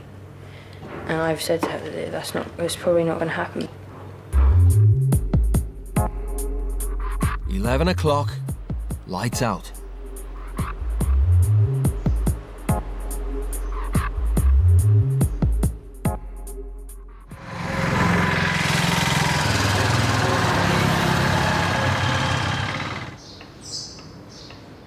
Good morning. Good morning. Charlotte, Ankita, get up. Every day, the Sharma household is up at dawn. Mama. Yeah. Today, Sanjeev is sending the British teens to school. For Sanjeev's family, education is everything. Anything less than a university degree is considered a failure in every generation. Education is very, very important. I did my MA in 1956 and I was the topper in my college. I love my school, like anything. You know, I love studying, I love to gain knowledge. You can't earn your life without studying. Back home, Josh is studying 3 A-levels, but rarely makes it into college before 12. Charlotte's been suspended 9 times and expelled twice, despite her parents' best efforts. When I was first told that Charlotte had been expelled, my heart sank. I actually felt physically sick. I could have throttled her. I took the piss for 5 years, and then finally they expelled me. Well, Charlotte's attitude has always been that she can do what she wants, really, isn't it? Charlotte's not going to say anything. She's just going to make faces all the time. No, Mum, I didn't set out intentionally to get expelled. Do you really think that No, I know that was you like didn't my set- aim in school? You disrupted the class all the time. Christ. You have absolutely no idea. You had lots and lots of chances and you could have helped yourself, couldn't you? I know. But you didn't bother. Charlotte's now at college, but she's dropped her A-levels and is studying just 1 AS level, photography. If you're not care about your school, you can be called a moron. You can be called a moron because, you know, you're not caring about your school, you don't care about your life. Ankita goes to St. Saviour's School, one of the top private schools in India. Founded by American missionaries, St. Saviour's educates Jaipur's elite. Stop talking, please. Good morning. Today I welcome you all to this fine morning's assembly. You are with me wherever I go. Every moment your life with me flows. You're always there, close by my side. You are there, oh Lord, both day and night. For the next week, Charlotte and Josh will be in class 11C with Ankita. This is my best friend. Josh, Charlotte. Hey. Just being fake to everyone, it's just like trying to be friendly to people that I've got no regard for. Are you enjoying it? Yeah, it's really nice. It's very hot though. It's not that hot. Yeah, but actually for you it's hot. Yeah, you in actually England have temperature in minus degrees. It's just been constantly been like, really, you know, about everything. It's just, it just gets really tiresome. In India, they still practice a traditional teaching style. Be seated. The teachers talk and the students listen. Westernization and urbanization have led to the degradation and erosion of moral and cultural values. And erosion The first lesson should be a breeze for Josh and Charlotte. cultural, It's English. social have led. Which tense is it? Past. Have led is past tense? Have led. Which tense is it? Anybody? Which tense is it? Present perfect. Present perfect. Past tense is different. I saw a movie yesterday. A completed action has to be denoted with simple past. You cannot say, I have seen a movie yesterday. Right. Thank you. The lessons are fucking shit. The way they teach over here is the kids listen and the staff teach. You know, there's no class activities, there's no involvement, you know, you just listen. Josh is missing the point. School isn't there to entertain for the Sharmas. I personally feel that a person up to the age of 20 or 21 is still looking for a particular line, looking for a particular right path, and he needs guidance there. So education has a very important role to play. Unless you are educated, you cannot be civilized. 11 o'clock. It's double chemistry. Josh and Charlotte are nowhere to be seen. They're bunking them. My dad will obviously scold them a lot. The school principal is hot on their trail. I came to know that 2 of our students have escaped without permission or they have gone out of the campus. So I need to find out what is a serious offence. Can I have a large Diet Coke? It was nice to get a bit of freedom. I feel pretty good at the moment. What can he do? He can't do anything. He's not going to like hit us. Not too bothered. The school's music teacher has finally tracked down Charlotte and Josh. I came to the class, but I couldn't find you. I told the teacher where I was. Without permission, you cannot go out of the class. Yeah. I'm certainly disappointed because I don't expect such behavior because ultimately I am responsible. So this kind of behavior is not at all acceptable. No, well, we appreciate it's wrong in your society now. In ours it's not, but we appreciate we shouldn't have broken the rules in yours. Take that out, please. So, the normal procedure will follow. Now, when you write here that this card is given to you for bunking class, going, I hope you won't do this again. We're sorry for the inconvenience that we caused to you and your staff. I appreciate that. There you go. Josh and Charlotte are being given a grey card, which they must present to Sanjeev to sign. All right, sorry about that. It's a serious punishment at St. Xavier's. 3 of these, and a pupil is expelled. Seems to have become very popular all of a sudden. Everyone's interested in the grey card. It is green, but they call it grey, so who are we to judge? It just shows that this is like the most exciting thing that's obviously happened in a long time. That someone went to McDonald's during school. It's like, just shows just how little that happens in school or whatever.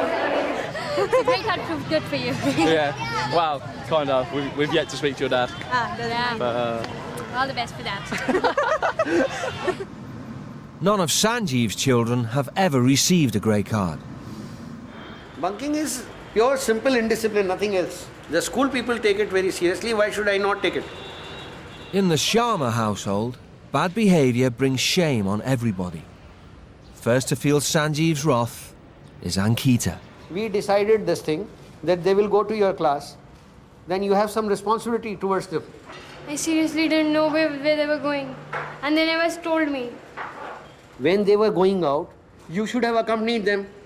No, but I have told you. They had taken ma'am's I have told you that you have some responsibility towards them. Papa. Till they are in the school, they are your responsibility. Tomorrow they may fight with somebody and you will sit in your class. Is this your responsibility? You just leave them in the school and you enjoy yourself with all your friends. Forget about that. You have 2 brothers, sisters. Don't show this kind of behavior. Those 2 children, they don't understand this. There they don't have this kind of discipline. I told them they're not allowed to bunk classes. Today, whatever has happened has happened. Am I clear? From tomorrow onward, act like a shadow. Don't let them go out of your eyes. Am I clear? No further arguments on this aspect. Now go and change. Come down. I found it very bad and very embarrassing about my reputation. It's just because of them, because of their actions. First time I've been scolded because of someone else's fault. Josh and Charlotte finally arrive back home. The whole family is waiting for them, but it's Sanjeev they'll need to face. This grey card has been given because of bunking class, going out of campus without permission. Who suggested amongst both of you that let's go out? We both decided it was kind of, we wanted to go and get a drink. So you couldn't get a drink in the canteen? We wanted food and we wanted to just get out of the school. Because you got bored? And suppose if you don't go to the school and stay at home for the entire day, you will get more bored here. I appreciate it, yeah. That you think, yeah. No, it's not appreciating. See, let us be very clear. I am a very, very clear man. This is a very big embarrassment to me, to the principal, whom I had taken a special permission. For your information, before you had come down here, I spent the entire day talking out that yes, allow these 2 kids to stay with you in the school. I said I want that they should understand what is an Indian school. So please, and you promise me this, nothing of this kind will happen tomorrow. Second thing, both of you will not sit together in the class. Sit differently. See, you have come here to meet Indians. You are not meant for 7 days to stay together. This line is very clear, should be understood. If you're not understanding, sorry. I have a very different way of treating you then. I'm a very good friend if you are good friends with us. Am I clear? Any questions? Any problems? We've apologised. That's the end of it, really. Yeah, we've said we're sorry. We literally can't do much more than that. Like, they just made it perfectly clear that they just don't understand that we wanted to be by ourselves. It gets too much after a while, living under their roof and being with them at school, and then coming home and eating with them as a family, then going to sleep with them, and it's literally just constantly 24/7, they're in your face all the time, and there is no way you can escape from it. The teens are reluctantly getting to grips with their new life. Well, what happened to do all today? 6 a.m. start. Fuck's sake. Early morning exercise. Good start to the day. And a relentless timetable of academic lessons. One angle is A and another angle is C. The teens are well into their stay in India. But Sanjeev feels they're missing the point. He wants them to understand why he's such a disciplined parent. I know I'm a very strict man, but why I am, you will understand from all this. He's taking Josh and Charlotte to one of the poorest districts in Jaipur. I just wanted to show you what are the discrepancies, you know, what is in society in India. You have seen the good part. There are many poor people also. India has more people living in poverty than any other country in the world. 320 million men, women and children live on less than $10 a month. Lack of education has resulted in creating more of a poverty in them than you can think of. How do you find it, Josh? I'm not getting out here. No. It's unbelievable. I don't see how they can That's why I wanted survive. to show you how lucky you are. I thought the rest of Jaipur was quite poor, but this is people are just living in like 2 metre square boxes and it's just rubble. I bought my camera. My camera would probably feed about, sold it, probably feed about 400 people for like about 2 days or something. So this is what, you know, makes you work harder. I've never really kind of experienced anything like that or seen anything like that at all before. You can't argue against that kind of, yeah, no one wants to live there, no one wants to live like that. So, yeah, he's dead right. It's not us that needs the point proving to, and we're not the ones that are going to be living in cardboard boxes if we don't do well here. At the end of the day, it really isn't going to affect me and Josh either way. Whether we've seen that or not, I mean, it's really awful to see, just like mentally, it's awful to see, but it's not changed how my attitude is going to, it's not going to change how I'm like, how I feel when we go back to school tomorrow.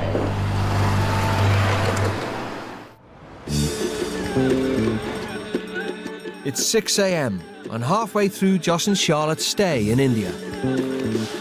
Josh is up and ready for another school day. Charlotte is still in bed. Charlotte, do you want to come to school today? Good morning. What happened? Not well? Eh? Charlotte's ill today. That coincides with our PE lesson, which she's been worrying about since we got our timetable. I'm sure she's not ill. I'm abundantly sure she's not ill. It's really, really coincidental that I have to go to college on my own, and it's the one day that you kind of talked about not going in. I'm not prepared to just sit in that fucking classroom again. So, can you piss off with the camera? Charlotte is used to staying all alone as per her own wishes. She's finding it very difficult, she's finding it very inconvenient to stay in a family. So, how to avoid this situation? Show that I am unwell. Very good excuse. Show that I am not interested in anything. Very good excuse. I am feeling sleepy. These are all excuses, lame excuses to stay away from the family. She wants to stay in that room, make her stay there in the room. Josh goes back to school without Charlotte. Okay, all the best. Thank you. Stay put. And Sanjeev's hoping to see a change in attitude. Today we'll be having a debate. For the debate, the class will be divided into two groups. So, would you like to be the leader of one group? Right? One group will be led by Josh, and the other group will be led by Ankita. Who is Ankita? Okay. So, I've shortlisted a topic. Westernization and urbanization have led to the degradation and erosion of moral, religious, social and cultural values. Having hosted two Westerners for the best part of a week, Ankita should have something to say on the subject. Good afternoon to all. It's because of Western culture and urbanization in India that today, growing teenagers have started smoking, boozing, and adopting all sorts of bad habits. They do not respect their elders anymore. The West was the first area of the world in which technology took massive steps forward in the modern era. So from this point onwards, the East is always having to play catch-up. This is not an issue of a nation losing touch with their past traditions. It's about improving the sphere of knowledge and to make a nation as great as it can possibly be. True to form, Josh is relishing the argument. Back at the house, Charlotte is finally up and about. I'm looking for Matt and Julie. Her craving for a fag has got the better of her.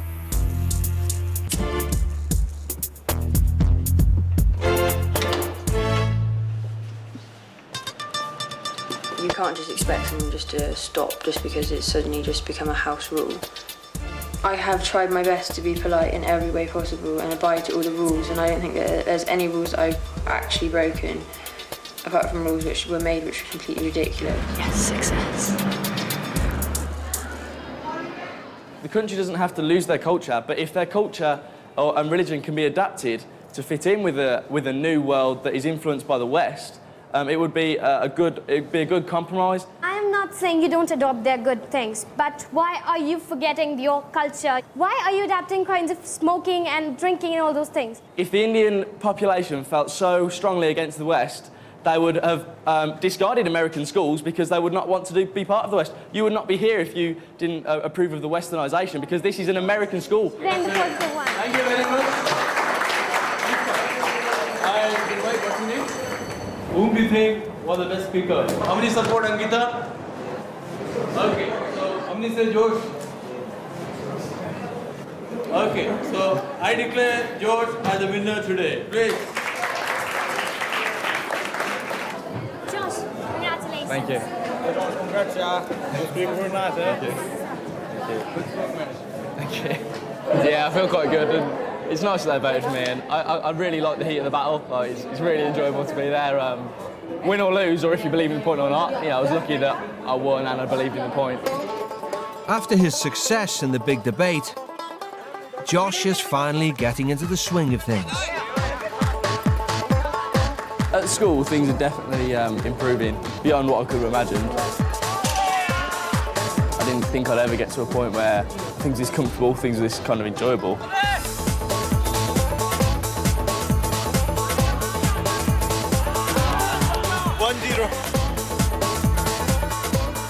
I've been accepted, I think. But they're all so willing to want to get to know me, and they really want to try and become friends now. So it's really nice.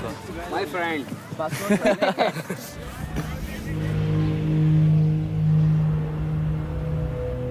I think Charlotte's still at the feeling very intimidated stage. Has not yet become comfortable with everyone.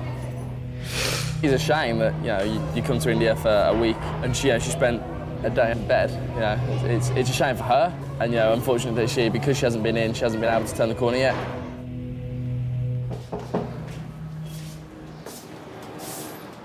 You're right. Yeah. The score's actually all right. It was the debate. Like, I won, everyone loved it. As that school went, it was a good laugh, do you know what I mean? Like, Well, to be completely honest, I didn't have any interest in them whatsoever. So. yeah, I didn't until, like, with you being away, I had to talk to him and stuff, which was like... And then the more I did talk to him, the more, like, it was just, like, the nicer they were and, like, the more at home I felt. Yeah, but I just think it would just be completely fake and I'd just be sat there like... If we are here till Sunday, so I'm going to want to go home and say, yeah, you know, I really did experience it. Maybe I don't want to go home and just be like, oh, yeah, well, I just kind of couldn't be arsed the last day. The vice principal was appreciating you. He said that you did well today, and all the children were very happy about your debate. And you participated well. Cool. And he was very happy about it. So I am also very happy about it. You want to go somewhere out in the evening? Yeah. Today, because you've done well, I'll give you that. All right, thank you. As a reward for Josh's success at school, Sanjeev has given him and his nephews permission to go out. A rare treat in the Sharma household. They're taking me to their local pub or bar or whatever, where everyone hangs out. So I'm quite curious and interested to see what it's like. They're off to a local cafe where smoking fruit tobacco is allowed. Did you just suck it? Smoke it. You know how to smoke. But boozing is a no-no. You're a good smoker. And they have to make sure they're home by 9. Not the usual Friday night out for Josh. Just drink too much. My parents so much to do. I ain't getting home. Well, I just want to have a good time, you know. Whether it's just with my friends or pool or whatever. Mate, what's my nickname? The Babe. The Babe. Me and Kirsty are having a great night. We're having a good time. We're having a good laugh. My beer goggles are extremely strong. I mean, really strong. And worse off different drinks. Off vodka, everyone looks like Paris Hilton. But sex and booze are strictly forbidden for the Sharma boys. Does your dad let you have like girlfriends and stuff? Yeah, I do have a girlfriend. Yeah. But we have some limitations. Yeah. To some extent, kissing is all right. So we don't do it. Don't take it that way. We don't do it, but sleeping together, moving around together, this is very bad. On the other side of Jaipur, the Sharmas have finally managed to get Charlotte out of the house. Because she's studying photography, the Sharmas are hoping that she'll relish the opportunity to take some snaps of the bustling Indian market. Oh, this is disgusting.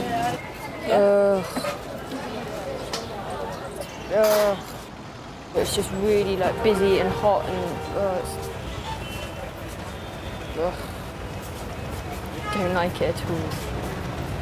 In Britain we have like supermarkets with like chilled food and stuff. There's just like literally rotting fruit everywhere and they're selling it to people and people are eating it and there's just swarms of flies and it's surprising how people aren't like dead from disease. It's absolutely disgusting. She's not having even a smile on her face. So it's a bad experience for me. She's thinking that, you know, the people are very disgusting. It's a bit insulting for me. Charlotte digs her heels in. But at the bar, it's a different story. The boys are getting on like a house on fire. What in your sense sex is? Probably just intercourse as sex. Bet you whenever you have sex, you are drunk. Heavily drunk.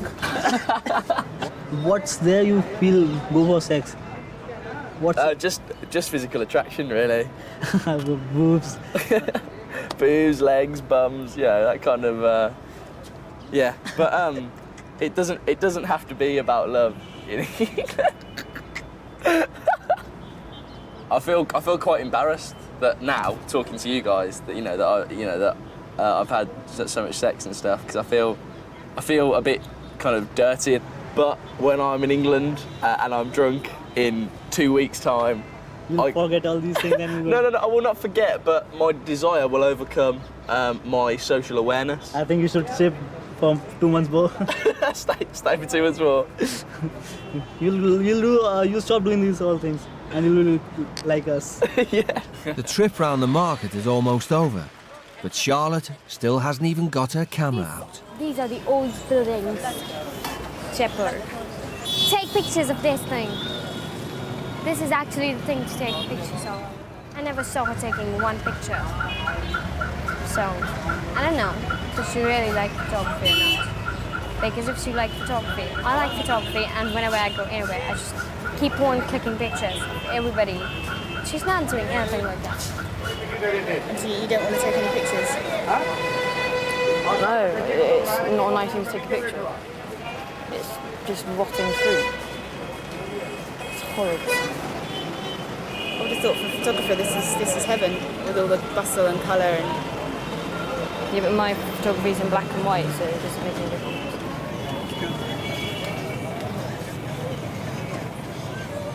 You want to go home? Mom, she wants to go back home. Charlotte's attitude is starting to concern everyone. But in Sanjeev's house, problems are tackled head on. We'll have a little bit of chit-chat. My room. After staying here with us, how did you find our family? It's very, intense. Very much involved with each other. Not like yours. Nope. But what's like your family? I don't see my family. Because I don't get on with my family at all. And I never have. We've had family counselling, we've had therapy, we've seen psychologists. It doesn't work. My family, my parents hate each other. That's why they split up. My dad will say things to try and make me not like my mum, and my mum will do the same with my dad, and it's just constant using me and my brother to get at each other. Okay. So I'm completely fed up of it, so I'm just leaving. That's why, I've been watching you, I've been talking with others. We find that you are always having a very, very sad atmosphere around you. That's why you're not enjoying anything. This is not life. You have to lead your life. All right, what has happened with your father? What has happened with your mother? Don't let it happen to you. Don't let it influence you. You have taken a challenge. You came all the way from there to meet me. We were all strangers. Complete strangers to you. You took up this challenge, no? If you can take this challenge, why can't you take a challenge for your own family? That would be a real life challenge. Do you agree with me? The way I was brought up, I guess, just my mum bringing me up, and the fact that my dad left when I was 5 and stuff. I think that's got quite a big part to play in the fact that I don't easily trust people, or I don't like people to get too close to me, because I know that one day they will just bugger off. Thank you. And over the past week, I've learnt that, my family are one of the most important things in my life, and I'm so lucky to have a family that I do. I kind of feel like I kind of ruined the trip, but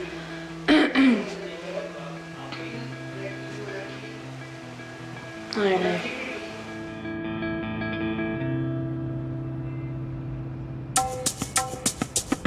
The tight-knit Sharma family are gradually drawing Charlotte out of her shell. As the week draws to a close, everyone heads off to Sanjeev's farm in the country. Are we going to a small village like these ones? Yeah. Yeah, we're even smaller than these. They're living like wicker huts. It's a place to connect with traditional India. Staying at home and moping isn't an option. Come. Does it get you, Sanjeev? See, this is how people live. In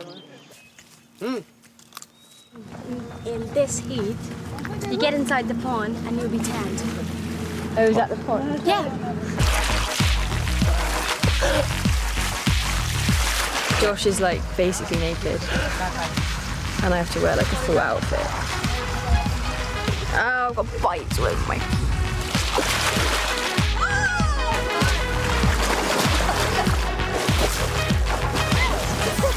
idea was that I bring them here, see the different kinds of places, and let them be more happy. Let them feel that, yes, they are in India. Charlotte's change of heart comes as no surprise to Sanjeev. Charlotte is a girl, and girls are always having a complex character. My both daughters, they also have a very complex character. Sometimes you find them in a very, very off mood. They're down, then I have to talk to them. You can touch. I'm very happy she's smiling, she's enjoying herself. She's a wonderful girl. Today's been like, I think it's because it was his day off and he could take us out and stuff. It's really like showing that he doesn't really want to keep his kids in the whole time. It's just he doesn't really have time to take them out himself. And yeah, you know, he's just been showing us around and explaining everything, and it's been really nice. Open.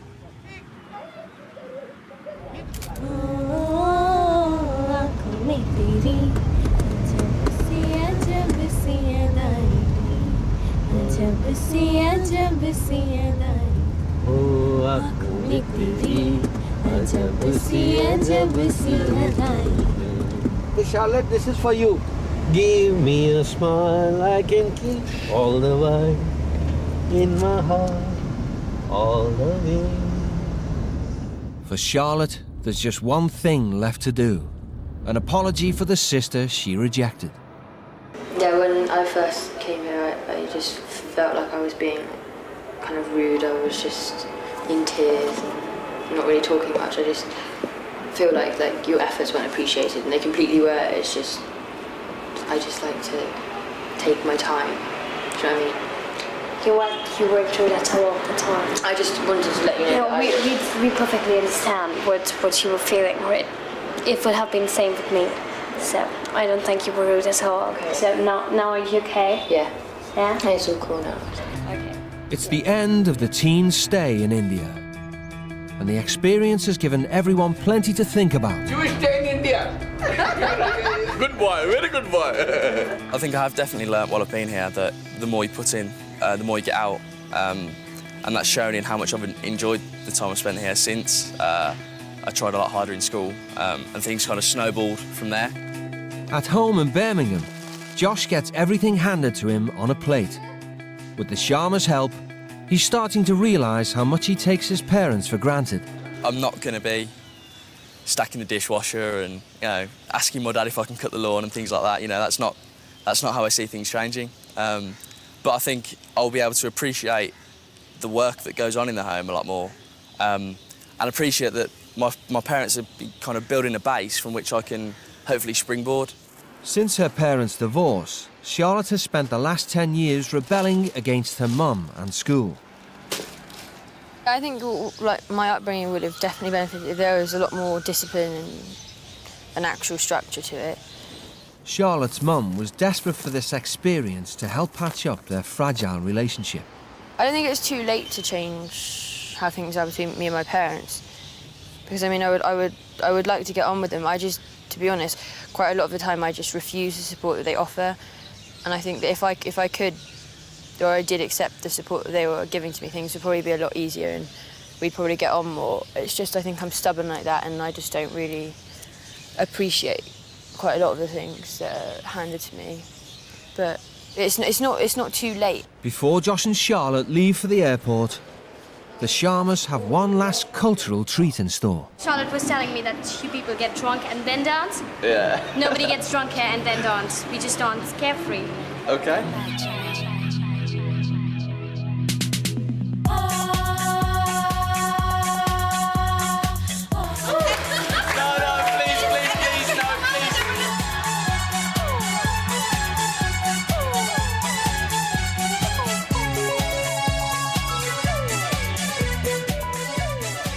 It's really nice they put it on. Me and my family would never do this. I would enjoy myself watching, but I just don't really want to dance. There's no alcohol. I feel really kind of appreciated and really liked here.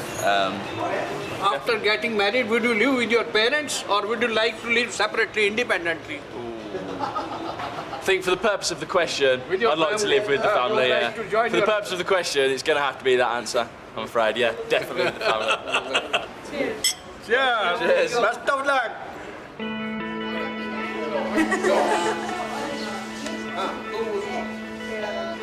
Oh, I have one as well.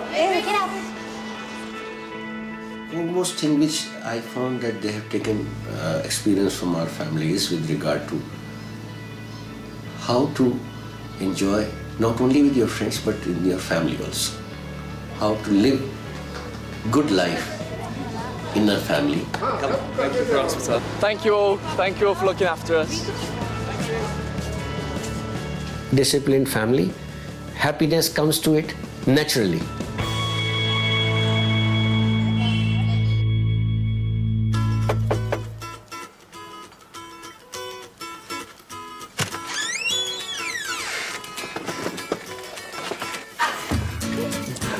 Hang on, let me I think it's supposed to be Pick up my bag. Yeah. Oh, Josh, lovely to see you. Yeah. Yeah. Have you put on weight, lost weight? God, you've lost weight. Yeah, I haven't eaten my bread for the game, mate. All right, I like your shirt. Good to see you. Welcome out. Oh, it's freezing Kush at the door. I'm really cold. Literally, it's been like 40 degrees everywhere. Look, your shorts are falling off you. I know, I haven't really eaten. Whatever. So how was it? It was different. Are you glad to be home? Yeah, I'm really glad to be home. It's so nice to see you. Get off. Get orange lipstick everywhere. You've missed it.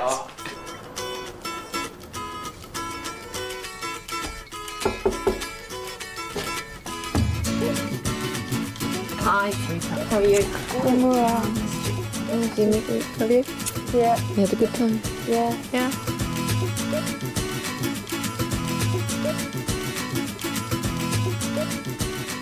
I think she realises now that the world doesn't revolve around Charlotte and that people do lead different lives and it's not all bad sort of being with your family, but maybe now we can make a bit better of a go of it and just try and get along a bit better now. 3 months later, and Charlotte has moved away from home into a flat of her own. She's had plenty of time to reflect on her stay with the Sharmas in Jaipur. I kind of realised that your parenting method was much better than the Indian cultures. Do you? Why? You pushed me, but not to the limit. You pushed me and said, look, if you don't do this, this is what's going to happen. I'm going to leave you to do it, and if you don't do it, then you know what's going to happen, but it's your choice whether you do it or not. And where their family is so much more like, you're going to do it, whether you like it or not, you're going to do it. Their kids, they've very much got such a very strong bond with their family, but they don't respect them in the way that I respect you. Like, I respect you for what you've given me, but I also respect you for letting me be me. Thanks, darling. You do love me after all, then, do you? Yeah. In Birmingham, Josh's stay in India has had a major effect on him. Mum Sue has noticed the difference. I think it's quite a substantial change in Josh. He's much softer. He's a bit more thoughtful, a little bit more chilled. Not major, but all the little things that perhaps add up to a lot. Yeah, I'm really pleased. To be honest, I really didn't like Sanjeev that much when I first got there. But he wants to give his children the best opportunity he can. So the only way he knows how to do that is by making sure they do all their schoolwork, making sure they work as hard as they can, and making sure that they're very family orientated, and basically give them the same upbringing that he had. Like, how he believes in me as a person means that I could do what I wanted to with my life, and I could go as far as I can. I'm really proud of you. The way you've analysed it all, the way you understand it, the respect that you've got. Sanjeev, on his own back, kind of took me under his wing and really showed me that, life is what you make it.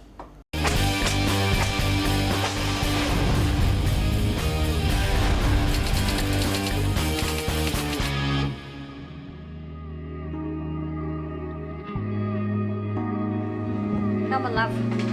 It's 11:15 now. Get out! Fuck's sake. 16-year-old schoolboy Grant Stevens hasn't seen his dad since he was 6 years old and regards himself as the head of the house. Now I'm going to be annoyed all day because I hate being woken up. She knows it's her problem. Do you know what? I'm not going to use physical violence. I use mental violence. The way I see it, I am king of the house, and my mum and my sister are the servants or skivs of the house. And if they don't do the job doesn't get done. Can you take your belt off your jacket? Oh my good Lord.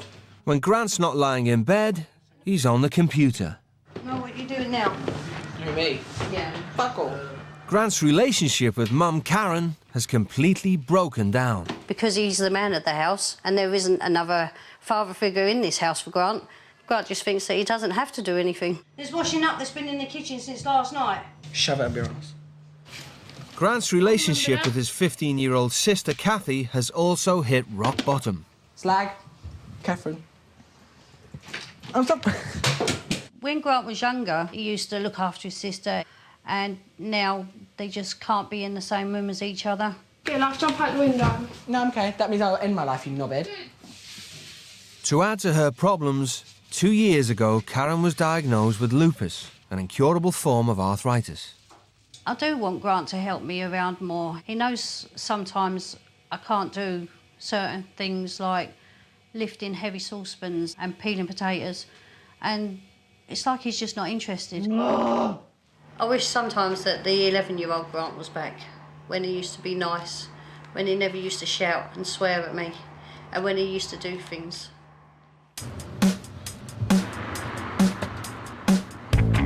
Tonight, who's coming round? Just some few things. Yeah, but it's not a party though, is it? No, it's not a party. 17-year-old college student Lucy Dodds is driving her parents to distraction. Come round Lucy Dodds, she's got a free house. Right, come, bye. Yeah, be good. No spirits, all right? Mum Sarah and Dad Michael are sick of Lucy ignoring all their house rules. I don't think Lucy respects us enough at all. I think we're more like Lucy's mates than her parents.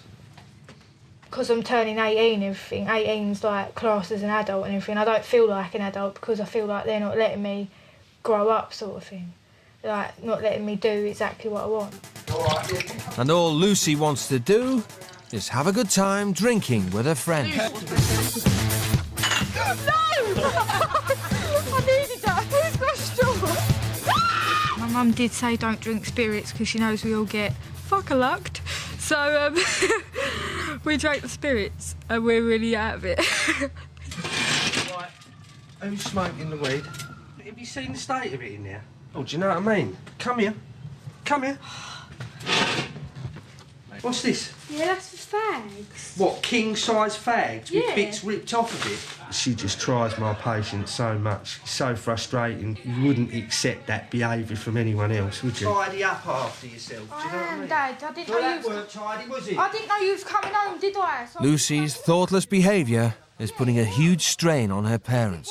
I'm hoping by her going with a family that is obviously going to be a lot stricter than us, it'll be a life-changing experience for her, you know? She realised we're not that bad after all. How long it And will that last. And she might just willingly be the girl we want. Yeah.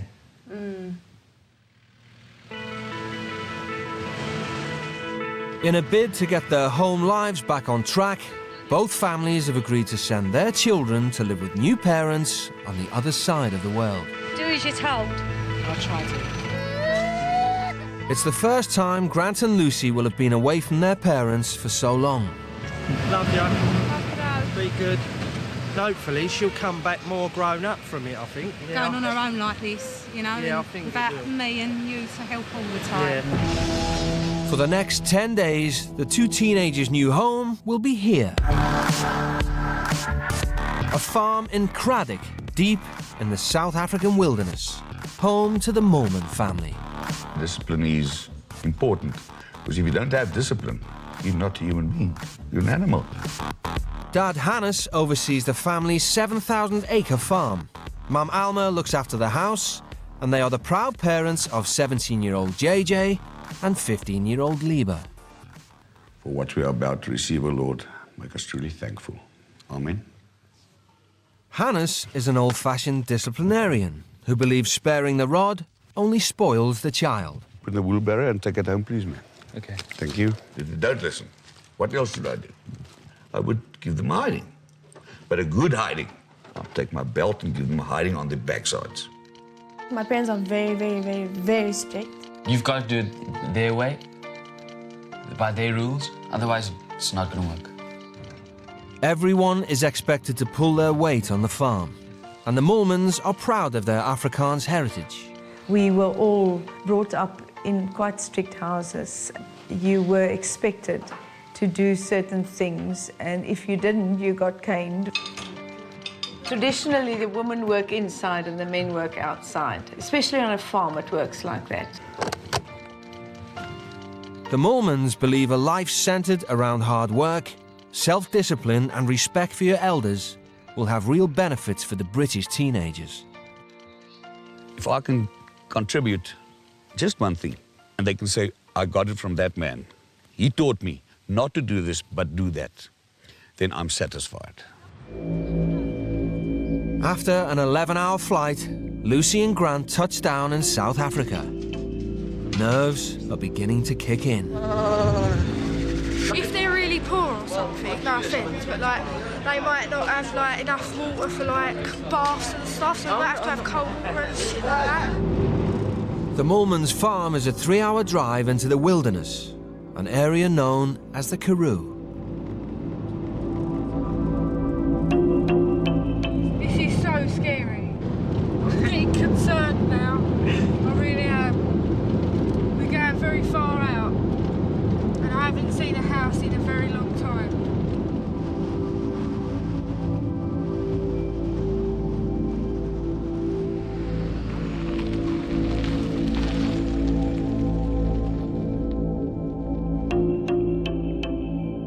As long as the teenagers just listen to my parents, I think everything will be just fine. If they don't, I think they'll get into a bit of trouble, I think. For sure. Oh my God, it's a house. Is that it? Is that it? Is that it? It has lights. Oh, fucking hell, it's got lights. I'm all right if it's got lights. I feel a bit better now. Welcome, Lucy. Hi. For the next 10 days, Grant and Lucy will live exactly like the Mulman children, at school, around the farm, and at home. Pardon, I'm an honest. Welcome here. Let's get inside. You carry it up the steps, are you done? Drag it up. Grant will bunk with JJ, while Lucy shares Lieber's room. Thank you. 5 minutes time, the UK kids down the dining room table. Let's just sort out the rules and regulations of this house. Thank you. Oh, he seems well nasty. He's like, get downstairs in 5 minutes and all that. I'm like, hold on. Listen, kid. We want you to be part of the family for the following 8 days. No alcohol or tobacco. If I find you smoking, you'll have to eat that packet. I'm telling you now straight. If I find you drinking, I'll give you enough drink to drink for the rest of your life. You understand me clearly on this point. Your hair would not be acceptable for school, so we'll have to quickly do something about that. What do you mean, do something about it? We'll have to cut off a bit. Oh. Because I don't even let my mum cut my hair. No, I don't care whether you want your mum to cut it or not even, but yet you go to Craddock High School, your hair will be cut according to rules. Okay. Right, thank you. Right. Thanks. Ron doesn't really go for the fact that he's got to cut his hair, so he'll have to do it according to school rules. So whether he doesn't like it or like it, I don't care. His hair will be cut tonight. I'm so scared. I'm really scared of him. I want to go home so badly. He's only cutting my hair as well, but still. Resistance is futile. The local barber is also a senior police officer and a personal friend of Hannah's. How old are you, Grant? 16. 16? Yeah. A regulation haircut for a boy in Craddock is short back and sides. At my school, when our hair doesn't get cut, we get caned. What? Yeah. You get hit? Yeah. You'll always wear your hair like this now. Because it's nice. It's nice. I like it, Grant. I really like it. Oh my. Oh my God.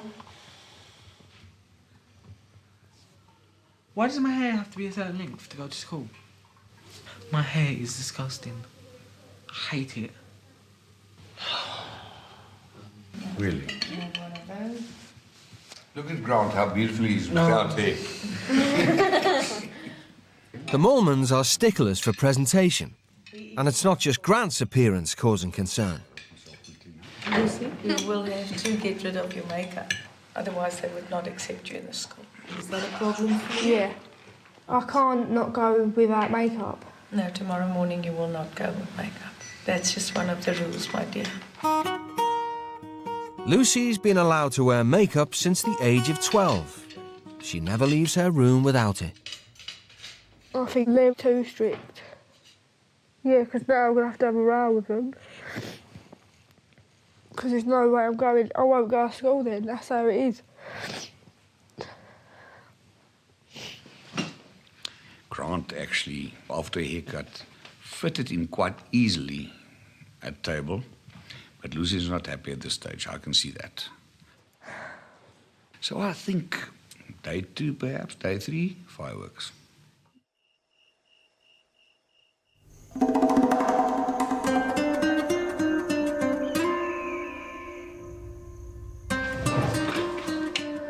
Wake up time, Lucy. It's 6 a.m. Today is the teens' first day at school. Boys, you have to dress quickly, otherwise we're going to be late. Do you know what? Go away.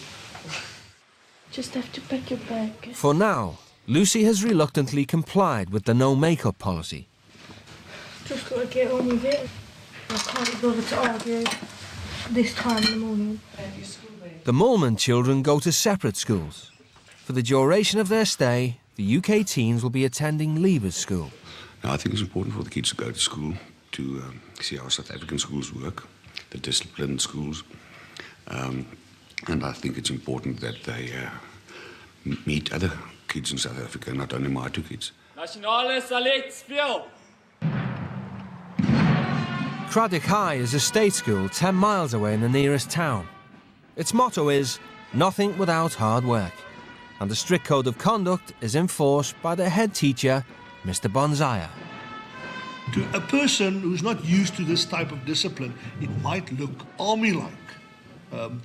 I believe that you should, for every child in this world, you should set boundaries, and then you must leave them to operate in those boundaries free according to their potential. Good morning. Mr. Bonzaya, your name is? Lucy, good morning. And go right through to my office. I would ask you to properly tie your ties. Thank you. Lucy, your hair is far too loose. I'll ask one of the prefects just to guide you how to tie your hair properly. Our main purpose is academics, but we also have a sporting side. I don't do sport. Do you have a medical certificate for the reason not to... No, it's a personal reason. I didn't do it in school for 2 years in my previous school, so... My boy, you're now in Craddock High School. No, but I'm sorry for you. I'd rather sit and write lines, but I don't do sport. You will be there this afternoon. I'll be there, but I can't be taking part. You will take part. Any other questions? Thank you. Then you are 2 ordinary kids in an ordinary school in South Africa. Enjoy it.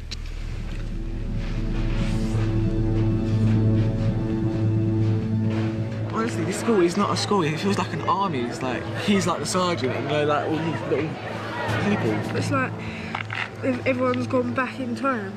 It's like proper strict and everything. It's just stupid. It's a far cry from Lucy's life back home in the UK. She left school last year and is now studying for a diploma in graphic design at the local college. From school to college, I think I've changed like so much. In college, where it's so different, like the teachers ain't teachers, they're like your friends sort of thing, and they like let you do what you want. Just before she left school, things started to take a dive, didn't it? Yeah. You know, a little bit of laziness started creeping in with Lucy, you know, not getting up in the morning. We all just do what we want in college, but we get the work done.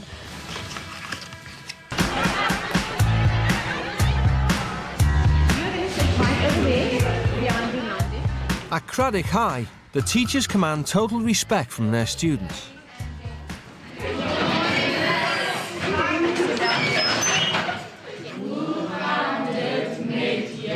Grant and Lucy's first lesson is Afrikaans for beginners, one of the 11 recognised languages in South Africa.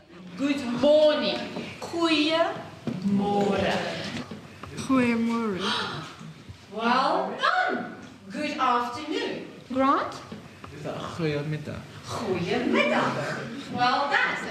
I handed you out notes. They need to pay attention, as their first test will be at the end of the week. Learn them. Thank you. I actually enjoyed that lesson. I have an Afrikaans test on Friday, a verbal one, so I hope I do well. I don't like it. Like, the good thing about schools in England is, like, you get the opportunity to, like, look how you want to look and have your own sort of look about you, like your own personality and all that. And like here, it's like they're forced to sort of like look the same. I think it's quite intimidating, really. South Africa is a country obsessed with sport.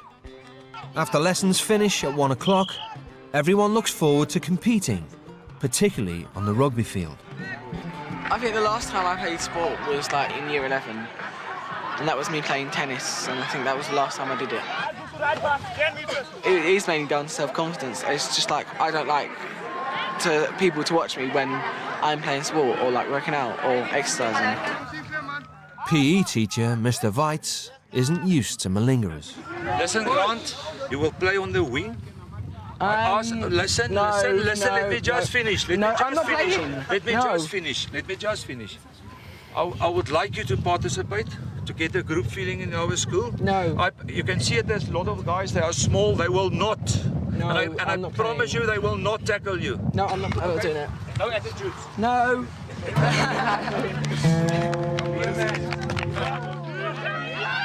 Grant stubbornly insists on sitting it out. I do think there'll be repercussions, but if that happens, it happens, and if I don't feel like I want to do it, I won't do it. By contrast, Lucy is relishing the compulsory PE. At home, Lucy never does any competitive sport either, but here it's been a welcome distraction. Because you're concentrating all the time on like where the ball is and everything. I haven't thought about anything, whereas when you're walking around the school and that, and in class, like, it's hard not to think about everyone back at home and that.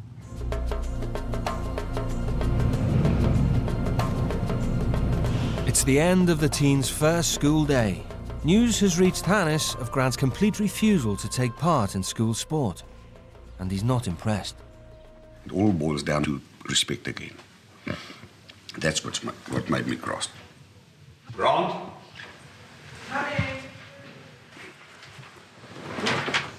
Listen, I've asked you very nicely this morning. I don't want a bad report from school. Grant, you know, you're so lazy, you're so arrogant. It's so in you to do nothing. And you've got no respect towards any other person around you. It's time you change your mind. After you've studied, you write me an essay of 300 words. What? Why I think I'm the macho man. Why I think I should... Wait, I'm talking to you. No, Come here. This is nice. Come here, I'm talking to you.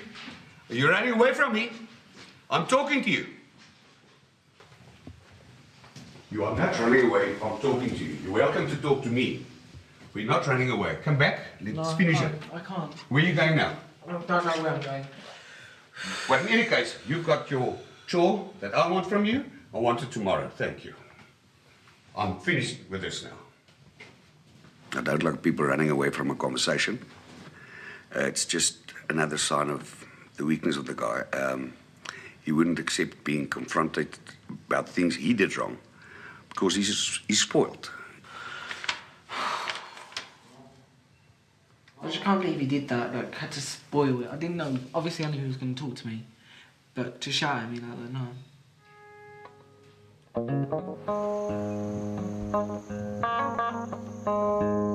Hannes is used to obedience from his children. Liba and JJ do 2 hours homework every night, and the British teens must do the same. Am I allowed to say that, or is that racist? No, you can say whatever you want. It's fine. I think it is important to hand us around for like, us to get our work done and everything. I don't really want to be sitting here doing this, but I really don't want to have an argument with him because he's proper scary. Grant uses his time to write his punishment essay for Hannes. The theme of manhood produces some unexpected results. When? It's like what I really felt, basically, not like my whole life story, but like some of it on there. Because I said to him, I was like you may or may not know, like I was brought up with a single parent family, like I didn't have that male or dad role model, so I don't know what is expected and what's not expected. I finished the 300 word more this time now. Thank you, Grant. Have a good night's sleep, right? Thank you. I'll try to. Right, ta-da. Thank you. The last time Grant saw his own father was at the school gates 10 years ago. I was in like primary school, like he was at the bottom of the road and he was just there, like had a bag full of sweets, like thinking that everything was going to be okay. I was like, I'm always here, blah, blah, blah. And like, I don't think we've ever actually tried to contact him, and I don't think I really want to contact him. Hannes is starting to see a different side of Grant.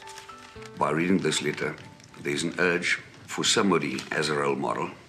But saying that, I think there might be an urge for some love as well. He needs a male guy to take the leading role in this, let's call it a missing link in his life, where he didn't have a father or a dad or whatever. So I think he can learn from me.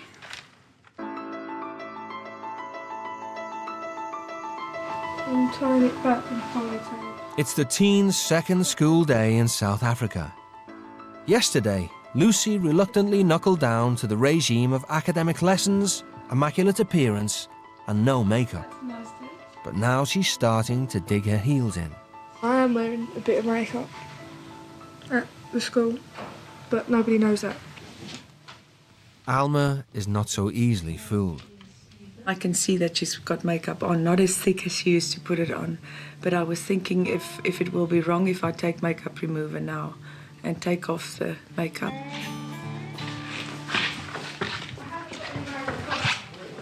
No, I'm not doing that. I'm allergic to stuff like that and I ain't having that.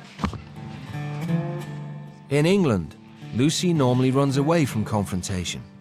On an isolated farm, it's not an option. Because we was getting on fire and now people... Listen to me and stand still. No. Obey me.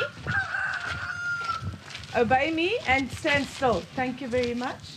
Listen to me now. Listen to me now. I understand your makeup. No, you don't. I don't? But I'm so scared that you would get into trouble, my dear. I would rather get into trouble. Okay, then it's great. Then we get into the car and you take the consequences at school, is that right? I can't believe what I just saw. The way she talked to my mother, I would never do that in my whole life because it's not right. It's just dead down wrong.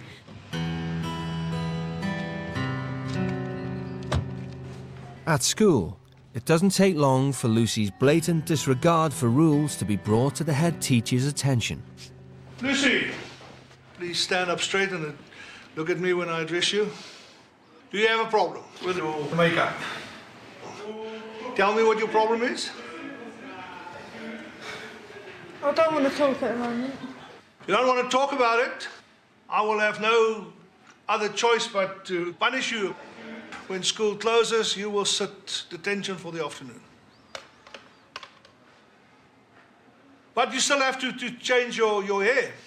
I haven't put hardly any makeup on at all, and there's no way I'm doing what you say. That's the end of it. Give me detention. Give me detention every day. I don't care. I want to go home because this place is shit. You have to be punished. There's no way about it. I've been a principal for 22 years, so somewhere along the line I've had that sort of attitude, but it's been a long time since I had it. Fucking stupid place, I swear to God. They've given me a hard time, made me cry. I'll fucking give them a hard time now. And then they won't forget me. Idiots. Grant? Yes? I know. By contrast, Grant is starting to enjoy being the centre of attention. How's your behaviour in the School of England? I do get told off quite a bit, like get sent out of class, just because I am talkative, because I love to talk. So you're a bad guy? I'm bad at home. Like what? I swear to my mum. Why? But why? I don't know. It's just a thing I do. Yeah, it's my choice to do it. Which I don't think is necessarily a good choice. No, I know, but it's totally different over in England. It's like, I can swear at my mum, but then me and my mum can have a laugh, like we can have a laugh together and we swear at each other and like we punch each other. You punch your mother. And you say, we are up here.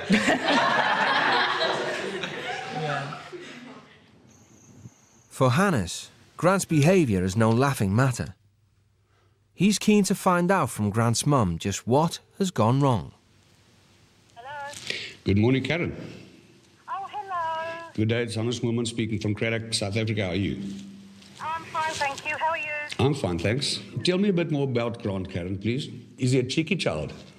He does swear at me, and he's rude to other members of the family, my sister and my mum as well. Yeah. And he starts arguments with them as well. Yeah. And no, he's just not very nice. So he's swearing terribly at you. How do you discipline him, Karen? Well, I tell him that he's not going to get any pocket money. Yeah. Until he's done what I've asked him to do. Most of the time I just give in to him because I just can't stand around. Listen, Karen, don't worry about him. He's fine. And I hope to send you back a more behaved child. Oh, good, brilliant. I'll look forward to that. All right, we'll speak again during the week, eh? All right, Karen, have a nice day. Regards. Thank you. Thank you. Right, bye. To be rude to other people is a way of trying to be a man. And I think if you can get on top of him and just let him understand, but listen, you're only a boy still, you're not a man. You're still behaving like a boy, worse than a boy. I think we might change his mind. Back at school, there are further developments. Lucy's found a way to calm down. I asked them boys over there, because one of them was smoking, I said, have you got a spare cigarette? I don't feel as stressed now. Her fellow students are appalled by her behaviour. But the people are driving by in their cars, they see you. It gives our school a bad name. I don't care. School's out, but as Grant and Lieber head home, Lucy is kept behind to carry out her detention. I'd rather do this every day than tie my hair back and put makeup on, to be honest.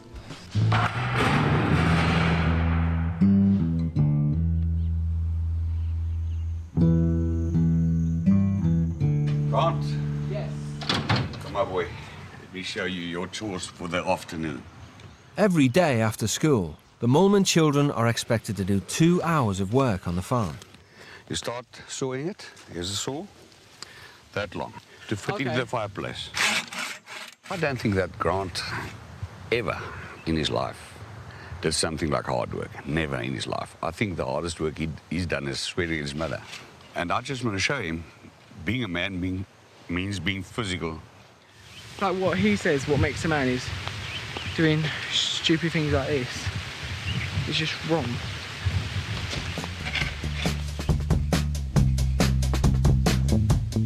For the next hour and a half, Grant does his best to meet Hannes's demands.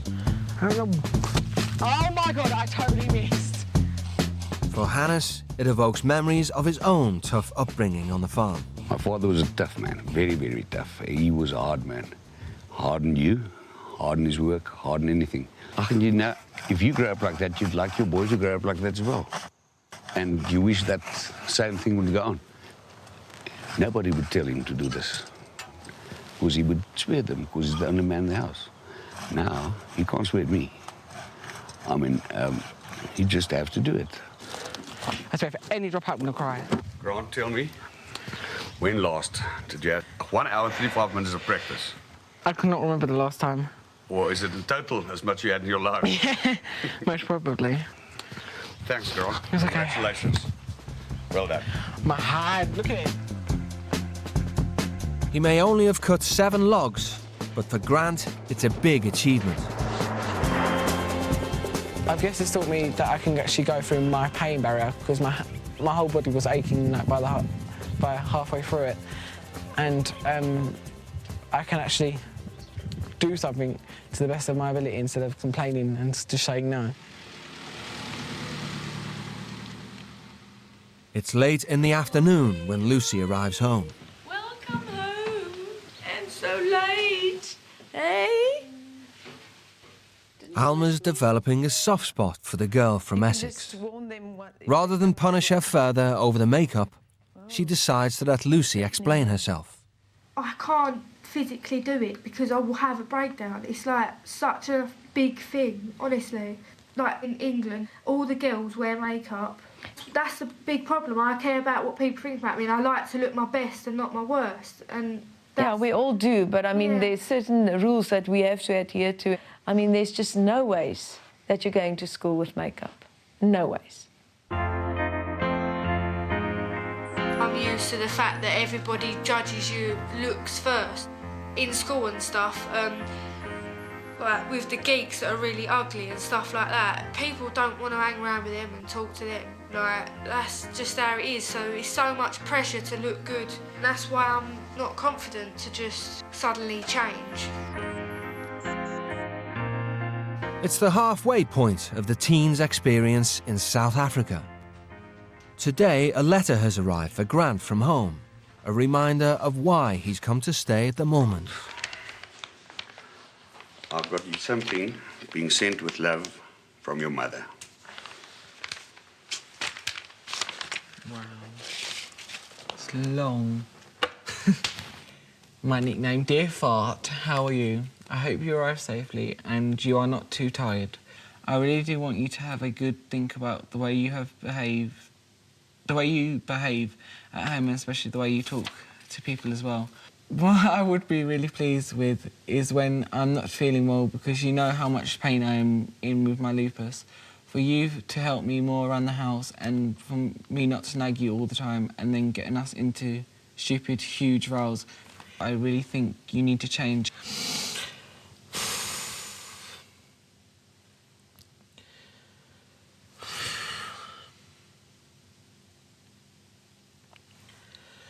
I'm going to go now. I hope you take some brilliant photos and take some of the family you are staying with too, because you never know you would keep in contact after you get home.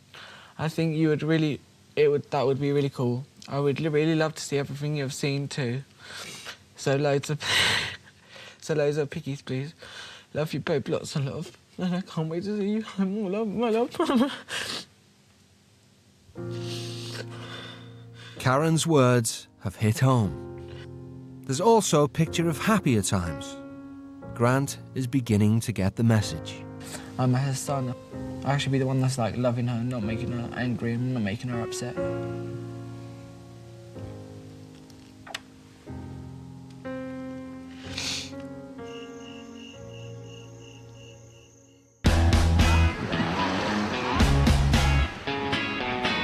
It's the final day of school. Lucy decides she'd rather clean another classroom than spend the day without makeup. I don't care anyway, I'll get detention or whatever they want to give me. Unbeknownst to Lucy, today is Craddock High's weekly inspection parade. Morning. After Garnett has brought you to attention, we will have an inspection. So everybody just stand where you are.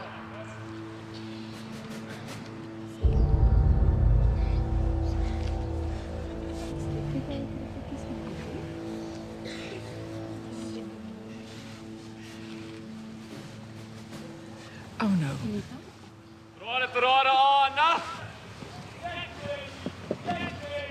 Once again, Lucy is marched straight to the head teacher. Yes, did you want to see me? I don't want to argue anymore, and I'm not going to backchat or anything like that, because that was wrong yesterday, but obviously I was really upset. But I'm not going to tie my hair, I know it's wrong and everything, but I'm still not going to tie my hair back or take my makeup off, and I am sorry, so I'm going to have to take whatever consequence you give me. You did a terrible thing yesterday by smoking in your school clothes right in front of the school. that is damage to the school I cannot repair. As sad as it is for me right now, I've given you an order, you refuse that order, so then you're not welcome in the school anymore. Thank you. Lucy has underestimated South African discipline. Her time at Craddock High has ended in expulsion. Today is just the worst thing ever.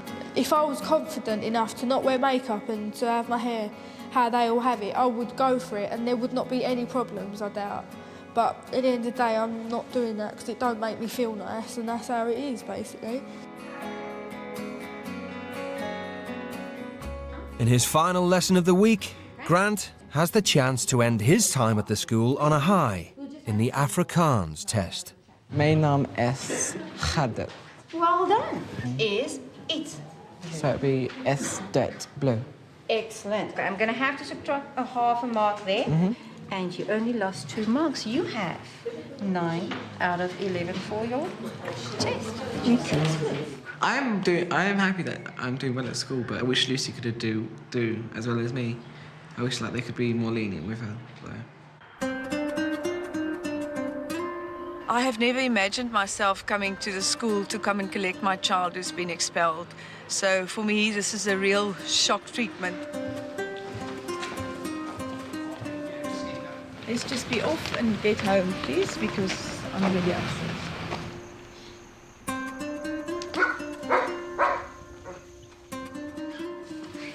Lucy, look at me. You know what?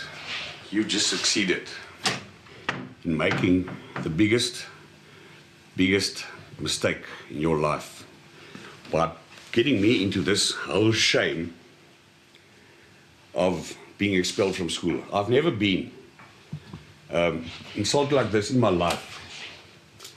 Now listen carefully. If you were my daughter, you can be glad, because you don't want to know what would happen. I'll try my best, that's all I can do, so there you go.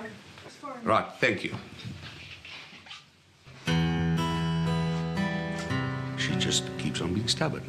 Look away from me. She wouldn't hand over or put down makeup. She keeps on being stubborn. And that's it. I was feeling she's almost like my own child, and now she's let me down.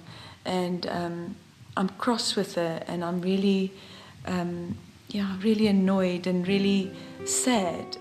As punishment for being expelled, Alma sets Lucy to work cracking thousands of nuts, hoping she'll use the time to reflect on her bad behaviour. Could have given me a nicer chore where your hands don't hurt. If we give you something to do, it's not out of spitefulness. It's because we want you to become a better person, to learn by it. You finish what you have to do. I'm not used to this shitty job. It's just pissed me off so much. I'm really angry. The work doesn't end there. Hannes has been remodelling the garden in front of the house for the last few weeks. Today, Grant is expected to help. I want to take away this whole thing. What? Why? Except the fish ponds and a little island there. But I want all these stones removed. They're heavy! But pick them up. I can't pick them up, they're too heavy. No, but Alice, if I can't pick this up, you cannot expect me to do all of this. pick it up. You can, you... There you are. It's not that heavy. Okay, right, Grant? You made me proud yesterday. I want you to make me proud today as well. Right? Despite his progress, Grant reverts to his usual whining. This is like slave work. I start liking Hannes, and as soon as he asks me to do a pathetic job like this, I hate him again. It doesn't take long for Grant to give up. Where's Grant now? What's happening here? What do you mean? You were picking out all the small ones.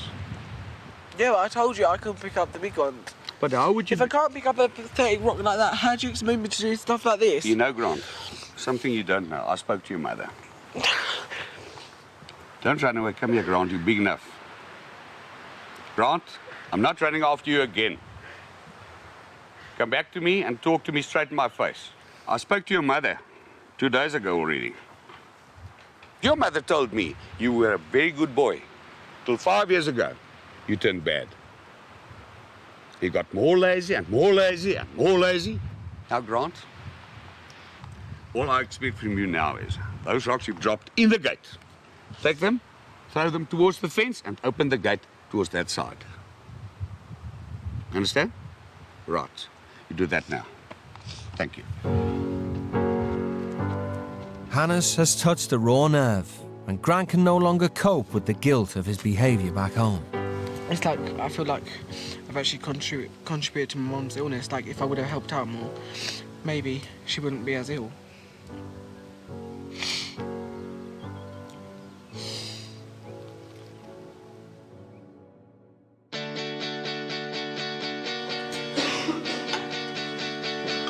It's the weekend, but there's no rest for the Mulmans. Listen, guys, being Saturday, weekend doesn't mean we don't have work. Yeah. While Grant and JJ stay on the farm to help Hannes, Alma wants Lucy to spend the morning doing work of a different kind.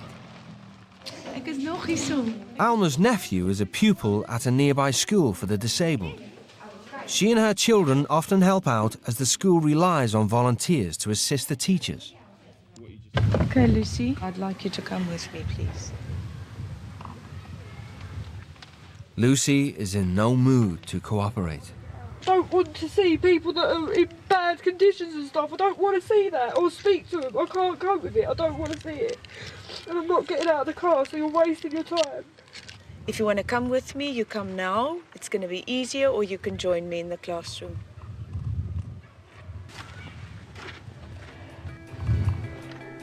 I'd hate one of my children to be like that. It's been part of my life and my children's life for so long, and she doesn't even want to get out the car for an hour. Never had to do something so hard before. Like, I'm sitting in that car and I'm thinking, I want to do it with all my heart. I really want to do it. I really do, but I don't know, something's just, I ain't got the guts to go in there and do it. I can't go in there. Lucy's attitude is in contrast to Grant, who is doing his best to keep up with JJ. I just think you work extremely hard. It's so hard to keep up to your standards. For you? Yes. Hey, why are you so slow? Talking too much, working too little. Huh? We're getting to know each other. We're going to be brothers. Ah, then the two brothers should work. I think Hannes is just trying to see that what my mum asked me is trivial compared to what he's asking me to do here, and making me see this is hard and what my mum asks is easy. After nearly an hour, Lucy finally plucks up the courage to help out at the disabled school. Hi! I'm so glad to see you! Oh, I'm so glad to see you. Lucy. Say hello for Lucy, Garnett. Lucy, sien jy dit? Lucy. Ek gaan vir Lucy se hand. Tell her your name. Andries. Andries. All right. Well done.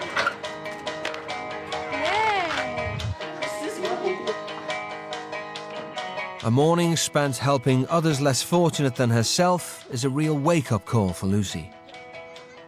Like when my mum and dad have said to me before when I've got told off, like, you need to grow up, people have got it worse off than you, and now I know exactly what they mean by that. I've got an example of that to flipping, I'll never forget this. It just makes me angry that I was ever like that. Aren't you really glad that you got out of the car this morning? Are you? I'm glad to hear that.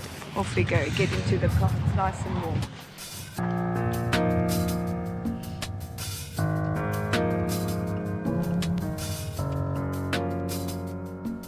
If you hear the squeaking sound, you know you're doing it well. As the weekend goes by, Lucy finally begins to get into the swing of things. Where the jobs are at home are so easy, I wish that I could have just done them now without complaining about it and making my mum and dad feel guilty about asking me in the first place. And I know my mum and dad would definitely appreciate it, because obviously I don't have time to do that. I'm always out or busy with doing something I want to do. By 5 o'clock, Lucy has cleaned every window in the house. I think she did great with the windows. She took great pride in having them shiny on both sides, and I really thought that was a good thing. Hey, why are you sitting? Finished. Don't you finished? Hey, where are you underneath this? You see me doing that to Liba all the time, hey? Listen, Lucy, I'm really proud of what you did today, hey? And I think you're proud of yourself. Even though I don't agree with some of the rules, the way Alma's reactions are, like, it is quite praising. That's why it's made me feel guilty about like how I've been acting at home and that. And it's making me want to just go back and show them that I can be better.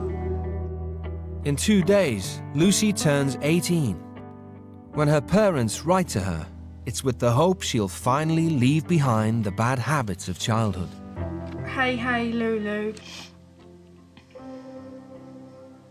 We do hope that when you get back, you will be able to see things in a more mature way and understand that the way you behave really affects the family. 18 kisses for 18 years. And she's put a lipstick over her lips and a foundation chin. That's hard reading that, because that's what I used to be like, and I've already changed here, and that's what's hard, because she's probably like, she doesn't know I've changed, and I want to prove it to her, but I have to wait.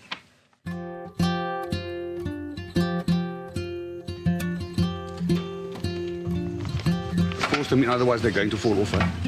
It's nearing the end of the teen's stay with the Mormons. Today, Hannes has a reward for Grant's hard work yesterday. They're going hunting.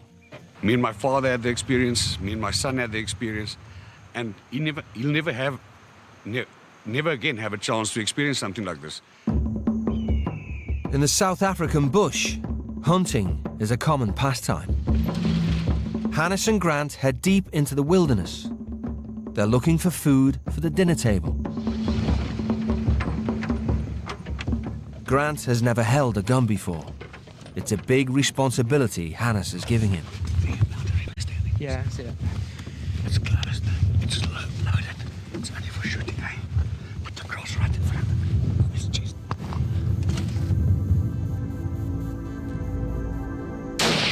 Oh! Shoot, right over it. That's what you call a gun. Well done, Grant. It's a pity he didn't get it, but he tried. It was nice. It was. Enjoyed it. Yes, I did, thank you. Let's go.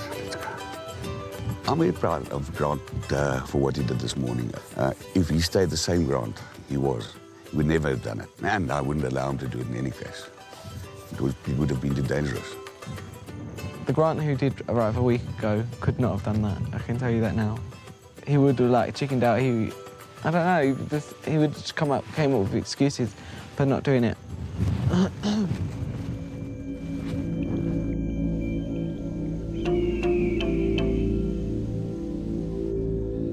The day's hunting has brought Grant and Hannes closer. For the first time, Grant feels comfortable enough to really open up about his dad. He used to live with our family, but the last time I saw him was in primary school, which was when I was like 6. You've got no urge to sort of meet him and say, listen, Dad, although you don't want to see us or whatever, I'm your son. I've forgiven you. No, I couldn't forgive Be him. yourself. At all. Why not? It's just, I've grown up like without him so much. So he was nobody to look up to. No, not at all. I can tell you now, if he walked through that door right now and was wanting to talk to me, I would walk out and I would not turn back. I would not think twice. I would just walk. I consider you as my son now because I'm looking after you, although only for 8 days. And I want you to continue growing with behavior, with discipline, with respect. Don't stop. Continue, work on yourself. Work hard on it. I know Hannes is trying to be our father figure, and I respect him for that, and I'm glad he is doing it. If you would have asked me before this all started if I could respect another father figure, I would have just laughed at you and said no. But he is. I'm so glad I respect him and he respects me. If that little change, him doing things, can help him in future, I'd be glad.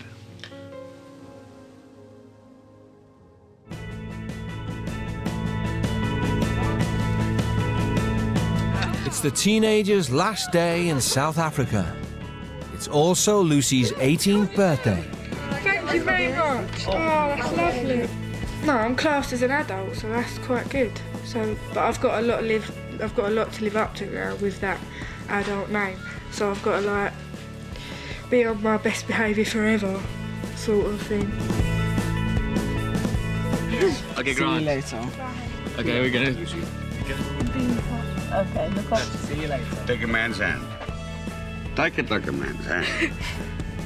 Be good, eh? I will. Thank you. I think they've changed a lot. They saw and realized that life's not only about me, but about everybody and everything around you. I didn't think I would ever be sad to see the back of Hannes, but I am. He's taught me so much in such a little amount of time. I'm really proud of them, and I think I'd love to go with them and see what they do when they get to their families. I think this whole experience has been a turning point, and it's just changed my life. I described Grant a week ago as an arrogant arsehole. I think this experience has definitely changed my life, and I'll be getting on with my family so much more. And in general, everything will be a lot happier and life will be so much easier now.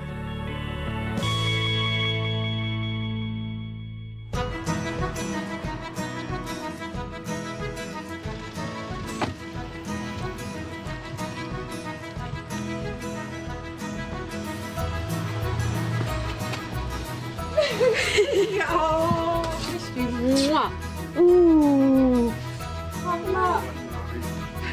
Oh, that's perfect. Yeah, everything's different. Oh no. I'm ready to laugh or cry. I was mainly the problem. Most of the arguments were because of me, because of my attitude. I'm definitely going to change. Thanks, Lucy. I don't think anything will ever top that, to be honest. You've been through so much, haven't you? Just shows you there's a big wide world out there, isn't there? And it's all there for you. All you've got to do is go and grab it, innit? Hello, long time no see. How are you? I'm good. How are you? Oh, changed. Yeah. Oh, yeah. I like your hair. I hated it. I'm sorry. Oh, that's all right. I'm sorry too. What's it like? Oh, really, really interesting. Do you want a cup of tea? Do you want me to make the cup of tea? I've been in bits all week. I've been in bits since you've been gone. I've been terrible. Are you missing my jokes, are you? Yeah. I've learnt if I can do chop wood or move rocks, like what they asked me to do at the house, like those stupid kind of chores, obviously I can wash up. And learn to use the washing Yeah, machine. I will learn to use that. You're going to have to teach me. And like, I love you, Mummy. Oh, I love you too, Grant.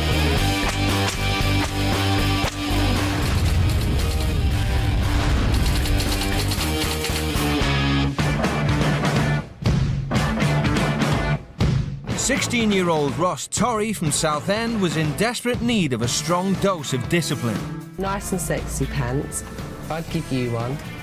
I'd grab your crotch. Despite his parents' full support when he came out as gay, Ross struggled to control his emotional outbursts. Who cares? Jessica is 10 years old. She's at school anyway. No, she doesn't. And why should she be subjected to continuous swearing? He'll say things like he would love nothing more than to sit there and watch us burn and die and be in pain. And then take a photo of it. Sixth former Ross refused to lift a finger at home, but still expected his parents to support him financially. When I go to college, I expect then you to pay me £31 a month for a bus pass. Yes, we do pay. No, I'm talking. I think he does need to find the real Ross again. I think he knows the real Ross. He knows that person because he was a happy, really loving child. Where are you going? To a pub. To a pub? Yeah. 16-year-old Brighton girl Naomi Fisher's blatant defiance of the rules had left her mum powerless to control her. I tried everything from shouting back to taking away privileges like money, telephones, anything I could think of. Nothing worked. Naomi sat her GCSEs a year late after being kicked out of school. She's been a law unto herself ever since her parents split up 3 years ago. So what time are you going to be in tonight? 3, 4, 5. Both Ross and Naomi's parents were at their wits' end when they agreed to send their children to America to experience strict parenting firsthand. I didn't know where Alabama was until today. I was like, where is Alabama? No, I didn't know there was such a place called Alabama. Oh no. The teens were sent 4,000 miles away to Alabama to live with the God-fearing Garnetts. Dad Mark and Mum Lynn control every aspect of their children's lives. There are strict house rules and no locks on the doors. This is the driving contract that my dad wrote up for me. It has 15 rules on there, what I should and should not do when I'm driving in the car. Mark and Lynn dictate the music their children listen to. We just kind of go through the songs and see what he's got. And there's sometimes when I say, you know what, I heard a word in that song, buddy. It's off. Let's get it off. They control the TV they watch and know all their internet passwords. Someone's going to raise them. It's either going to be MTV and MySpace or it's going to be Mark and Lynn. And I choose Mark and Lynn. After a 9-hour flight, Ross and Naomi had no idea what they were letting themselves in for. Oh, look at us, like Desperate Housewives. The American dream.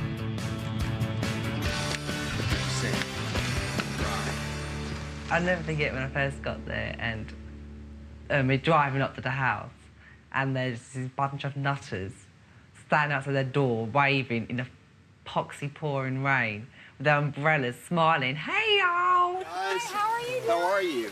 I'm Mark. Okay, it's fine. Hey, watch your step. These steps are kind of steep. I think we broke something. Hey, I'm Mitchell. Yeah, go right ahead. I'm Hunter.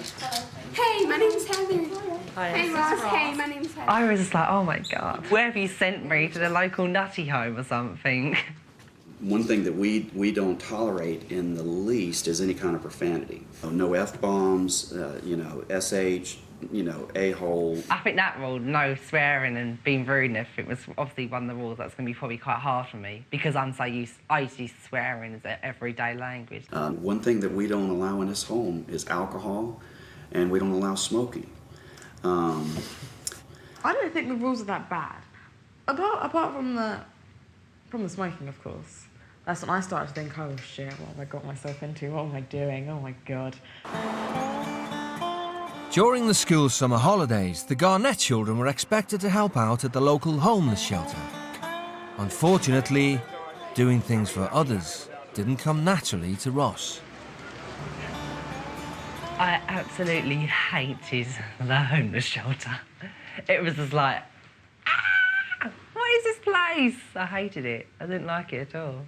Got dirt on my shoes. I got shit on them. I need some tissue. No one's getting me in it. I'll go myself. Whatever. Takes the piss! And quit using those words in here. It's a matter of respect. You may not respect nobody at home, but you're going to respect us here at this facility. You understand that? looking back at it, it's a bit more, I think it's a bit cringe. I cringe. I'm like, is that how I really acted? So, yeah, I was basically like a spoiled little brat. When Dad Mark found out about Ross's bad behaviour, he didn't let him off lightly. Hey, excuse me, can I just have your attention for just a moment? Ross has been working here today, and an incident took place that was inappropriate, and there's something he would like to say to you. I'd like to apologise for my foul language, like if some of you heard today. And I'm sorry that I said it in front of you and disrespected you. And I hope that you do have a nice evening this evening. I've never really apologised. I don't apologise at all. I always thought it is as a weakness. And when I was out there and I began to learn, when I apologise, actually it's a stronger thing. It makes you a stronger person. Naomi didn't manage to keep out of trouble either. I want to have a talk with you in the office in here about what just happened with those smoke, with the cigarette. She persuaded one of the homeless men to break the law by giving her a cigarette. The guy that gave you that cigarette, he knows better. We don't do that here. Now he's going to have to find somewhere else to go stay. He's going to be homeless again. I felt so bad. I still feel bad about that. That made me feel like absolute shit. Like, it really did. That I'd made someone homeless for asking them for something that I wanted.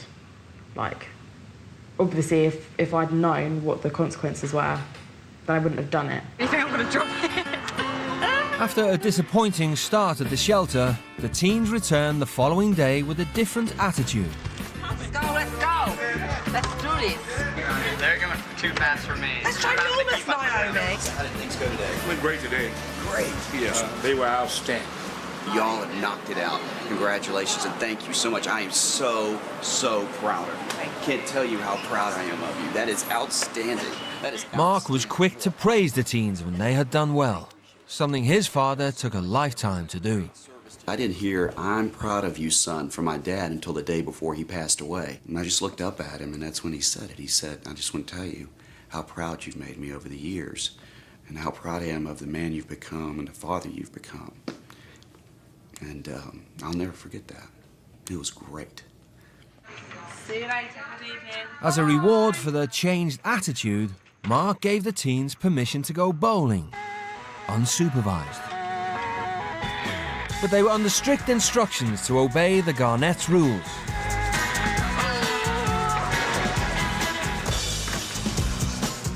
They'd only been there half an hour when Ross spotted the bar.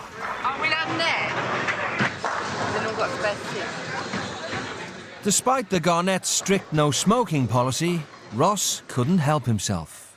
He was smoking it in front of me, so obviously I had some of it. But it was so good, that cigarette, my God. You have no idea, you have no idea. But when the teens got home, it was a different story.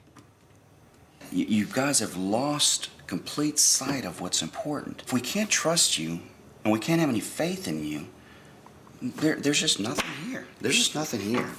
You know what? I'm done here. You guys have a Coke and a smile, a great evening, and I get those plane tickets ready. Up until that point, I hadn't seen him get really angry. When he was shouting, I knew that it was so genuine and that he was showing so much emotion. He was really passionate about what he was saying. He was it's like he just wanted to shake me, just to be like, get it into your head, you not understand. Get upstairs. Mark. I'm dead serious. Get upstairs. Just go to bed. Okay? No, you go to bed. Get upstairs. That's what I'm Get upstairs, Ross.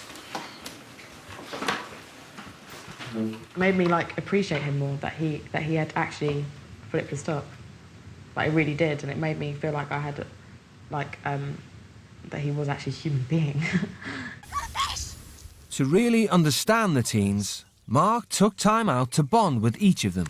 Nice. Hello, Fish. Fish meet Ross. Ross meet Fish. I was a good kid, but I made horrible decisions. You're a good kid. You're just not making great decisions.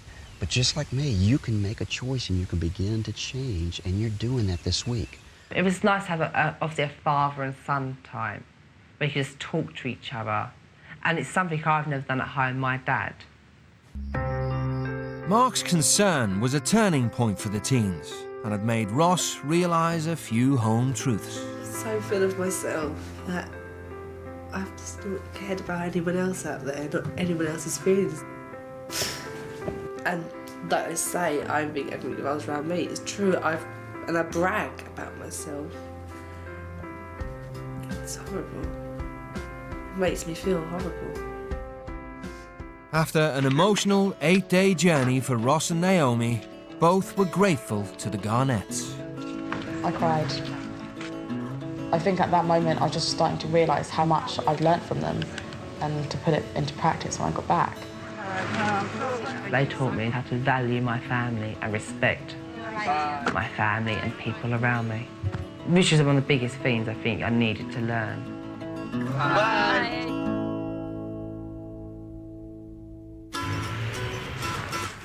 So what's life like for Ross 3 months on? I feel like I'm more part of this household. I've got more of a role in it. I've got more of an adult structure and role in the family now. Like, I'm not a kid now. Since his return from Alabama, Ross's parents have noticed a huge difference in their son.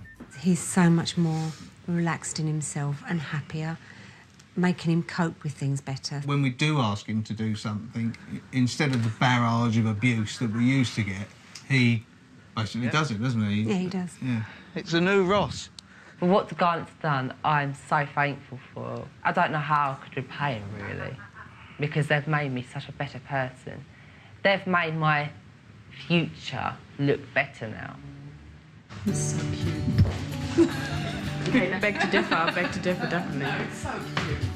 In Brighton, since her return, Naomi has made a big effort to patch up her relationship with her mum. She's my mum. Do you know what I mean? She brought me into this world. She's my mother. She's my flesh and father. We've got the same DNA. She's part of me and I'm part of her. Respect. Bless you. Communication has improved hugely through this, because as soon as the whole tone is more civil, everything is easier. Mark basically just gave me the guidelines for what I need to do and what I'm trying to achieve to better myself as a person. If someone that I don't even really know can believe that in me, then I've got to start believing in myself.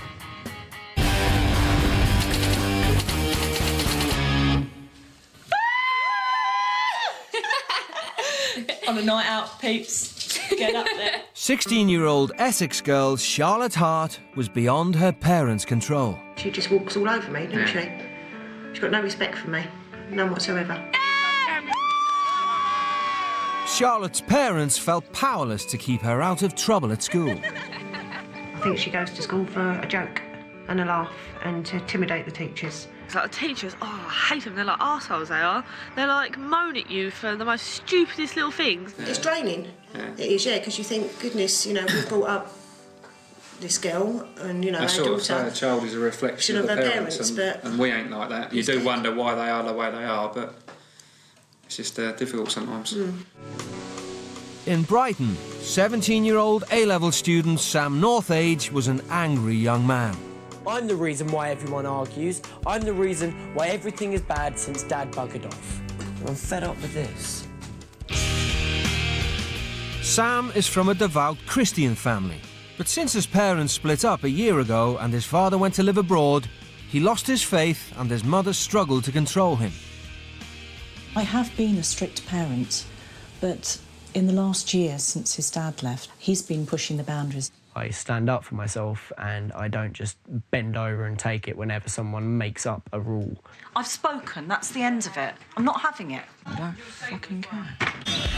So how would the teens cope with being sent to Jamaica to experience the Rose family's strict regime?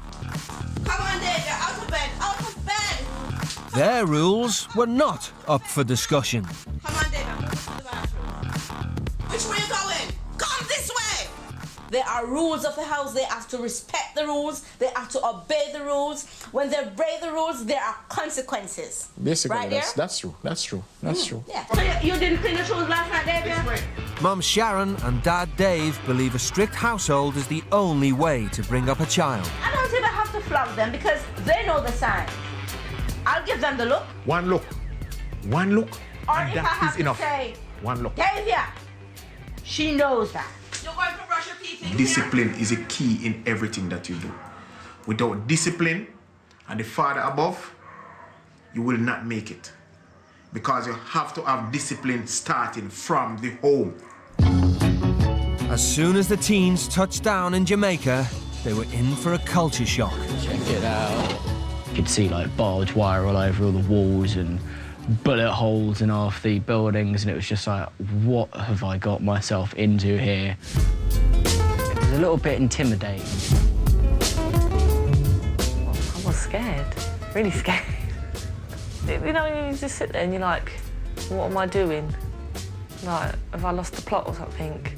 Like, why am I here? I could be at home now. Well, well, well. Come on, guys. Come on, guys. We have been waiting. How is everything? Hi, Sam. Hi, Charlotte. Hi, Charlotte. Hello. Okay. Here's your mommy. The teens had only been in the house for 5 minutes when Sam came head-to-head with the rules. I do smoke tobacco, and I have done for quite a few years. I'm completely fine if I can't smoke in here, but if I'm out and about, is that all right if I have a cigarette? No, will not do. Smoking is a no-no. No, we don't smoke. What? You cannot be serious. Like, your house, fair enough. Around you and your family, fair enough. Nowhere in the slightest while I'm over in this country am I allowed to smoke. That is a bit much. Up at the crack of dawn the next morning. Good morning, good morning, good morning. How are you? Good. Good, good, good. And the whole family was expected to attend church. But 24 hours without a cigarette was taking its toll on Sam. I'm not going to be staying in your house tonight if I haven't managed to have a fag, and I'm not stepping inside your church, which is apparently already starting. Well, Sam, let me tell you this. Sam, don't walk away from me. Don't walk away from me. Don't do that. That is one disrespect. We don't walk away from people when we talk to people. I did not come out here to visit the world of Sharon Rose. I am not here wanting to just bend over to all of Sharon's rules. Let me tell you something, Sam. Listen, if you continue like this, you'll be in bed for 7 o'clock. You're acting like a toddler. You're an... Fine then, I'm a toddler. I'm an immature little child who is 17 years old. This behavior will not continue here. Right. So zip it up now and that's it. That's my final word. This is my final word. I didn't get anywhere with that. It was just so stupid. I must have just looked like a total twat. I was to do exactly what I was told to. There was just no leeway whatsoever. She taught me that there are some fights that no matter what happens, you are not going to win. Charlotte had so far managed to keep a low profile, but she was about to come into her own at school. I hated school. I've always hated school. It looked like a prison. It was like they locked you in there.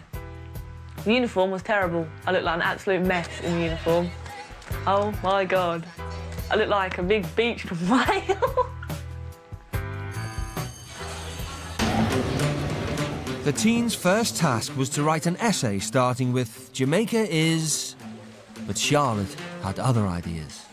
I'd only just finished doing my GCSEs and I thought, right, school's done, I'm never going back ever again, end of. So I sat there and fanned myself for a bit with my paper. Come on, you're going to try. Charlotte. It's not an exam. No, but it is. I'm sitting here in silence for 2 hours. I'm not doing it, end of. Unprecedented.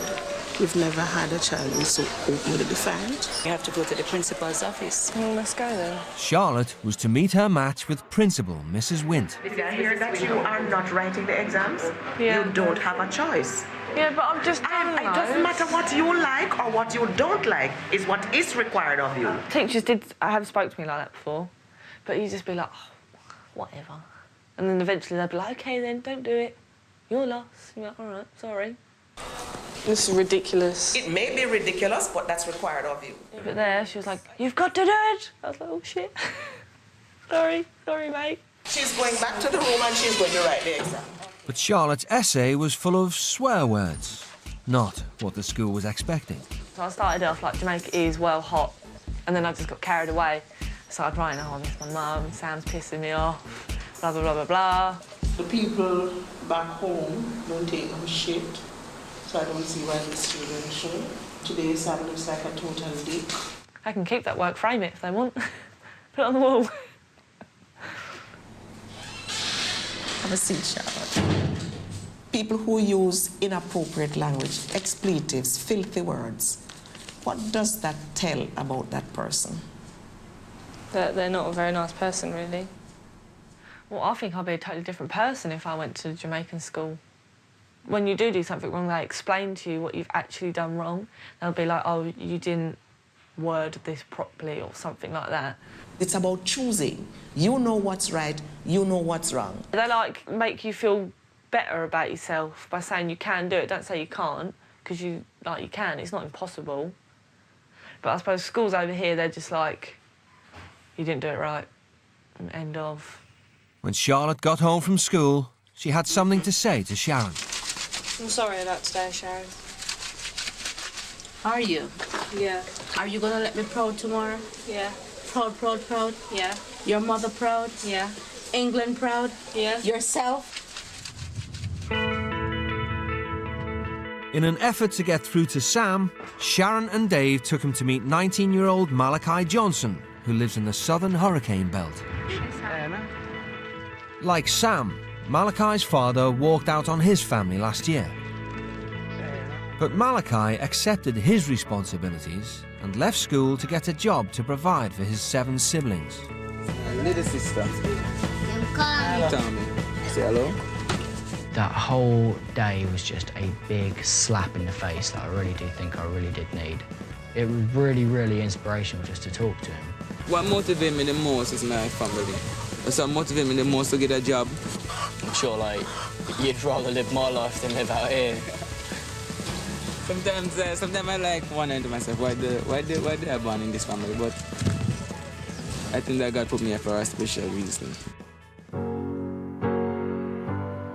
Malachi made me realise I was just giving up and taking the easy road out. He was given 1,000 different problems in 1,000 different ways, and yet he wasn't just giving up like I had. He made me just feel so guilty and so embarrassed at the way I had been acting. From that moment and right up to this moment now, if I start acting like a twat, I will just think of Malachi, and it just like, it's an instant kick up the arse. But I will see you around now. Talking to Malachi is what I needed to do to change.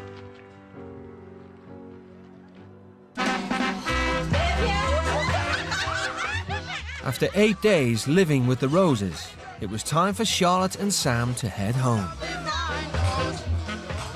This trip was absolutely incredible, just absolutely mind-blowing.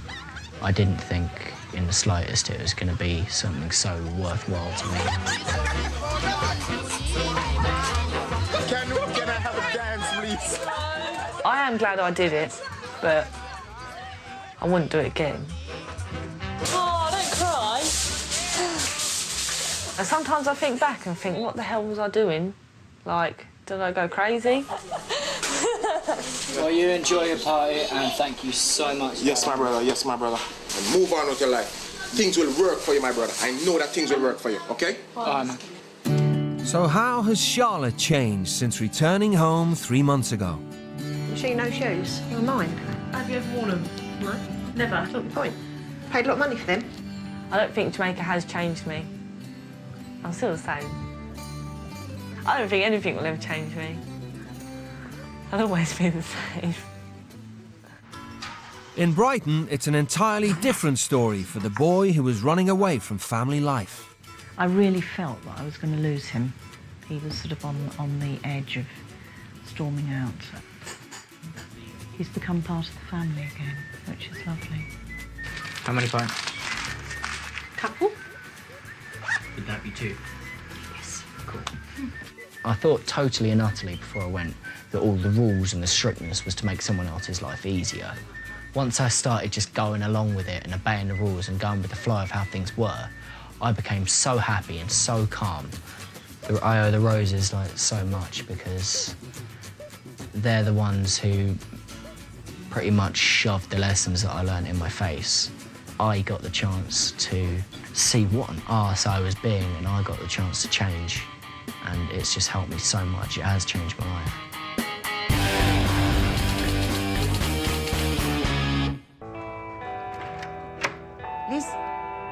Liz, come on. 17-year-old schoolgirl Lizzie Pole's relationship with her mum Linda had completely broken down. Liz! Lizzie was wonderful until she reached 13. And almost instantly she changed. It was almost like she was possessed. After years of mostly getting her own way, Lizzie's parents had all but given up trying to control her. Come on, you can all wait downstairs now. Don't get lost. Don't talk to my mates like that. Come on, downstairs. Well, they are. Come on, guys, we're going. The relationship between me and my mum is crap.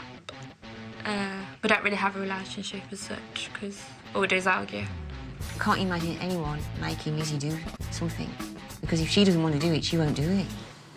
Ready? 17-year-old Stefan Alvarez did nothing to help at home and was driving his mum mad. If he's asked to do something, you can ask and ask and ask and ask. And then 9 times out of 10, I do it myself because it's just easier, quieter, and a lot less painful. You know, Mum does everything. That's what Mum does. I don't want to change it.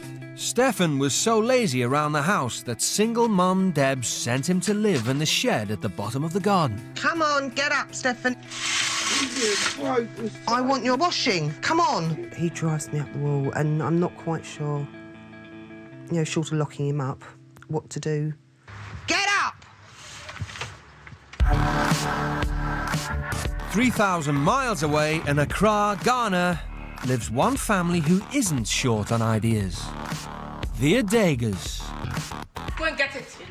Go inside and get it. You know I don't like eating in the room. Like my child talks to me and talks back and talks back. I don't take it lightly. And I'll come down strongly on you. Mum Vida runs a strict regime. Boyfriends for 19-year-old daughter Troudy are forbidden and parents are always right. Time to wake up. Where are you? Up you get. Joshua, up. The Erodega children get up at 5 a.m. every morning to do 2 hours of chores before school. Work it. Lizzie and Stefan were no exception. Start to get up already. This is your broom. Lovely broom, eh? It gets out all this sand.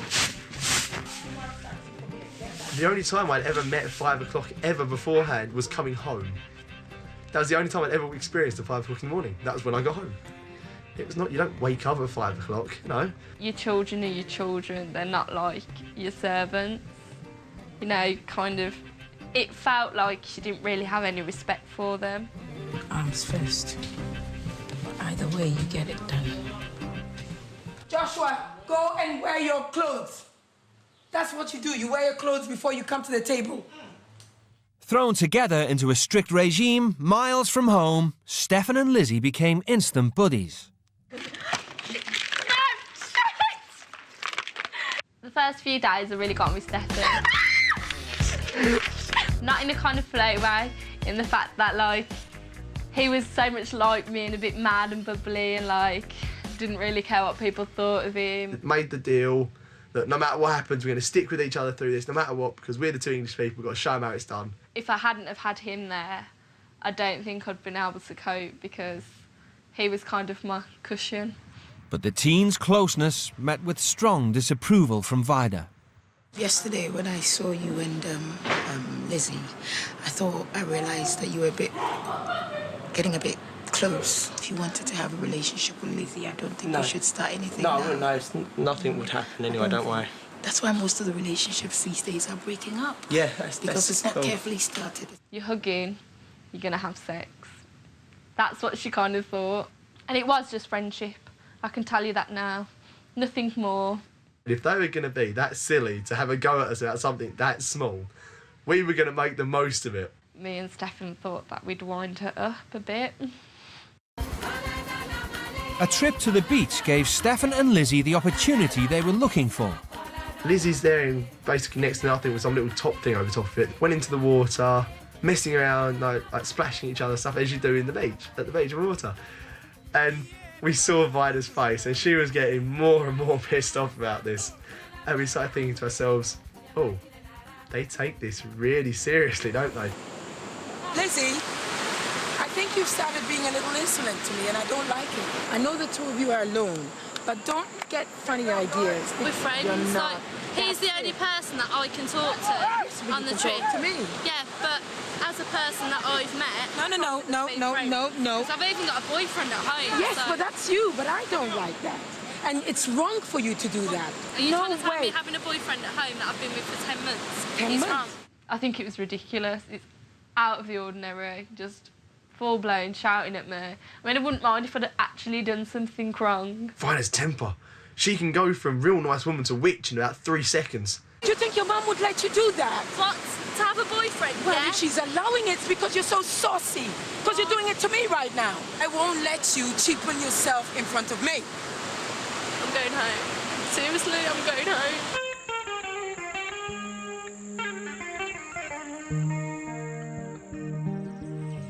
After the row, Lizzie decided to change her attitude. It got more than an argument, it got personal. Really, really personal. But I had to live with her, so I kind of had to really brush it under the carpet, otherwise my life would have been made hell. Once Lizzie and Stefan stopped resisting Vida's authority, things took a change for the better. Now, where are you? Clean and stack before you go and pack them. Clean, and if you break a plate... Yeah. Quicker, else the heat will stay in one place for too long. By day 4, the relentless chores began to have an effect on the boy who never helped out at home. They look quite snazzy, don't they? I've done well. It's the real simple things in life. Like, you know, iron your own shirt and you feel smart and more proud of yourself for ironing it and wearing it. And it's a simple, silly, simple lesson of just representing yourself, basically. Yeah, squeaky clean. Actually squeaky clean. I didn't think actual squeaky clean existed. With barriers coming down, Vida and Stefan started to bond. That one day just changed it all, really clicked in me and Vida's relationship. And then also clicked into the thought that this is the relationship I can have with a completely random woman that's trying to be my parents. Why can I not put the effort in to be like this at home? Seeing how much the children respect you, it's made me realise that I don't really respect my mum as much as I should be. It's like going back to all this new knowledge of what I've been like and what it should be like. It's going to be really weird. There's something that has really snapped in you, changed, you know. So go and wash your hands then. Okay. Great, look how you're running. You're in a hurry. After realising how selfish he'd been, Stefan phoned home. Hello. I'm fine, how are you? Oh, I've never been so happy in my life to hear my mum's voice. I never thought I'd ever say this, but I actually really missed her. I have actually realised how little I do around the house. I've finally realised that actually you don't sit and do nothing all day. It was a bit of a shock to work that one out. I will. You have fun doing whatever you're doing at home. Bye. Oh, I'm horrible. It wasn't until Vida sent Lizzie to help out at a local orphanage that she started to put her relationship with her own parents into perspective. Hello! The orphanage was kind of a turning point in the fact that, like, it did really affect me, seeing all these kids that had no mum and dad, whereas I had everything that I could imagine. All they've got is each other. Gorgeous. Oh, he's so cute. Yeah. I thought a lot about my family, as well as my mum. It kind of felt like, even though I should be helping my mum more, that she should perhaps, like, be more of a mum to me. I really don't remember the last time she gave me a hug and said I love you. I really don't remember. Ages ago, years probably. After an emotional 8 days, it was time for the teens to head home to their own parents. Vida taught me a lot more about how I had to respect my own mother. She is my mum. She's not my best friend. She is my mum. And it really kicked in that actually, okay, I might not treat my mum the best. Brilliant family. Massive loads of respect for her. Going to Ghana has made me appreciate my family, mum. I didn't really think of it as an issue before I went, like, didn't really think, I've got a mum, I will live in a house that's this size. How amazing. I went to Ghana, I slept on like a plank of wood. I got up at like 3 in the morning to do housework. Whoa, thank God I don't really live like this. Stefan's been home for 3 months, and Mum Debs is eternally grateful to Vida. I mean, I don't know what Vida did to him, but she did something. He's realised that if he wants something from life, he's got to go and get it. Before I went, I really couldn't give a damn about very much at all. And came back and realised I need to sort everything out properly. It really was life-changing. I want to do things in my life now. Life's life, you've got to get it sorted. And you can't, like I wanted to, you can't just coast through the easy way. I've said to friends, laughing and joking, you know, I waved goodbye to my baby boy at the airport and a man came home. In Birmingham, Lizzie's mum Linda has also noticed a difference in her daughter. I think Lizzie's definitely mellowed since she's come back. We still have our moments where she goes into her teenage strops, but overall, I think the experience of being out there and going through what she went through has opened her eyes, really. I realised that my mum was a human being rather than someone that just talked crap at me all the time. I do have a lot more respect for my mum now, and we do get on. Put your hand down. You've left a massive blob in the middle. Dam's not better than yours. It didn't change my personality. I mean, I'm still bubbly and mad as ever, but I do appreciate my life, my family, a lot more.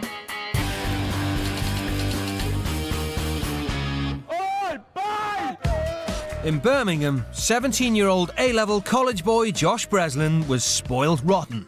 I rule the roost in my household. Whatever I say kind of goes. He's obviously made mistakes as he's grown up because he appreciates nothing.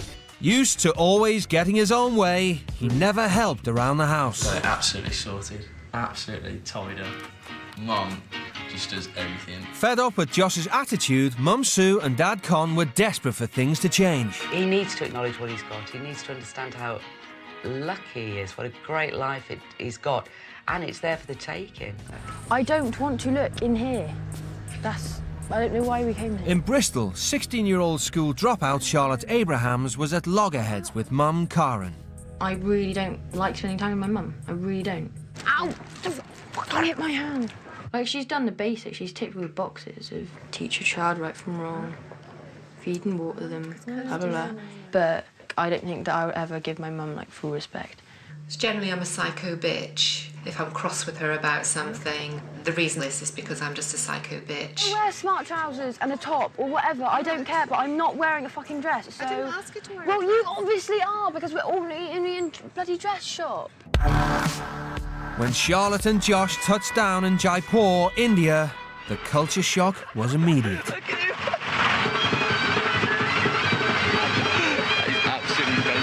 It was shocking. I mean, I really couldn't have accounted for anything I saw. Like cattle roaming the wrong way down the street. I mean, just stuff you can't even picture. But I felt quite intimidated, to be honest. But for teens who were used to opting out of family life, the biggest shock was yet to come. Their home for the next 8 days would be with the Sharmas, a large extended family of 18 relatives run by disciplinarian dad, Sanjeev. Those, like, 17 people, however many it was, people that all the time, around you all the time, just not leaving you alone and just, like, pestering you because you're, like, a guest and stuff. But if Charlotte and Josh had found the Sharma family overwhelming, when they went to school with 15-year-old Ankita, they had the students to face. Stop talking, please. St. Saviour's is one of the top private schools in India. But for Charlotte and Josh, it wasn't quite what they were expecting.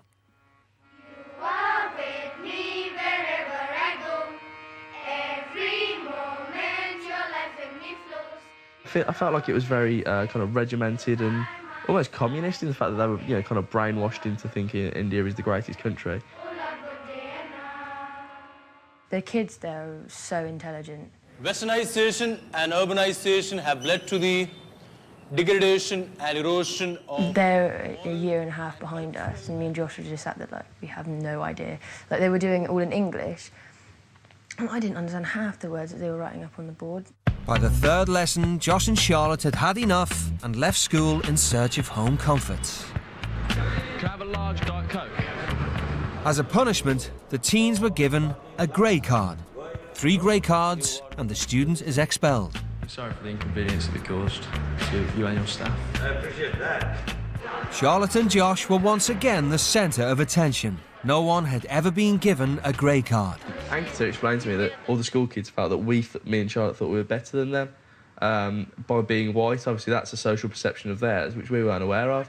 And by getting in trouble, we actually were kind of accepted by them. The grey card proved good for you. Yeah, well, kind of. We've yet to speak to your dad. Yeah. But, all the best for that. The teens had to face Sanjeev when they arrived home. This is a very big embarrassment to me, to the principal, whom I had taken a special permission. For your information, before you had come down here, I spent the entire day talking out that, yes, allow these 2 kids to stay with you in the school. Well, I did feel bad because Sanjeev had told us that he'd had to like work to get us into the school and stuff. But I didn't really like feel bad in any other way, just because I felt that I'd let Sanjeev down. Good morning. What happened?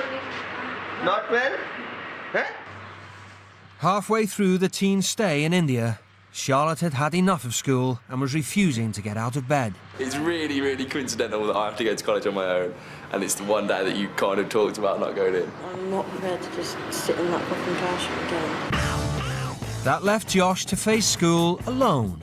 Okay, all the best. Thank you. Stay put. Without his partner in crime, Josh finally started to throw himself into school life. Today, we'll be having a debate. So, would you like to be the leader of one group? That day was quite pivotal. It's like a circle. The more you feel comfortable, the more you put in, and then, you know, that kind of builds on itself. If the Indian population felt so strongly against the West, they would have discarded American schools because they would not want to be part of the West. Thank you very much. I was ready to become part of their society, and they were ready to let me in. You will only reap the rewards of, you know, what you sow, really. So, as long as you give everything your all, you won't fail.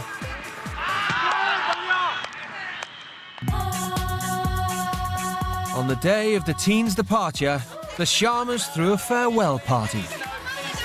Despite Charlotte's last-minute efforts to enjoy herself, her overall impression of her stay in India is not a positive one. I didn't enjoy school. I didn't enjoy being ill. I didn't enjoy missing people. I didn't enjoy the meals at all. I didn't really enjoy it. It was a very, very good experience. I'm so glad I did it, but I didn't enjoy their way of life. I couldn't live it. Cheers. Cheers. Best of luck. But for Josh, it's a different story.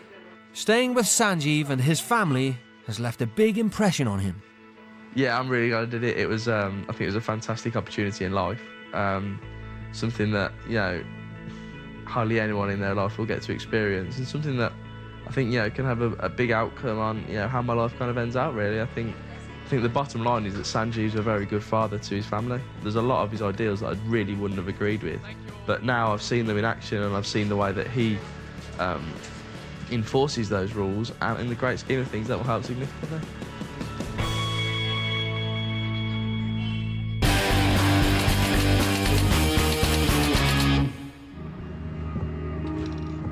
Come on, love. It's 11:15 now. Get out! Fuck's sake. 16-year-old schoolboy Grant Stevens treated his mum and sister like slaves. Can you take your belt off your Oh my good lord.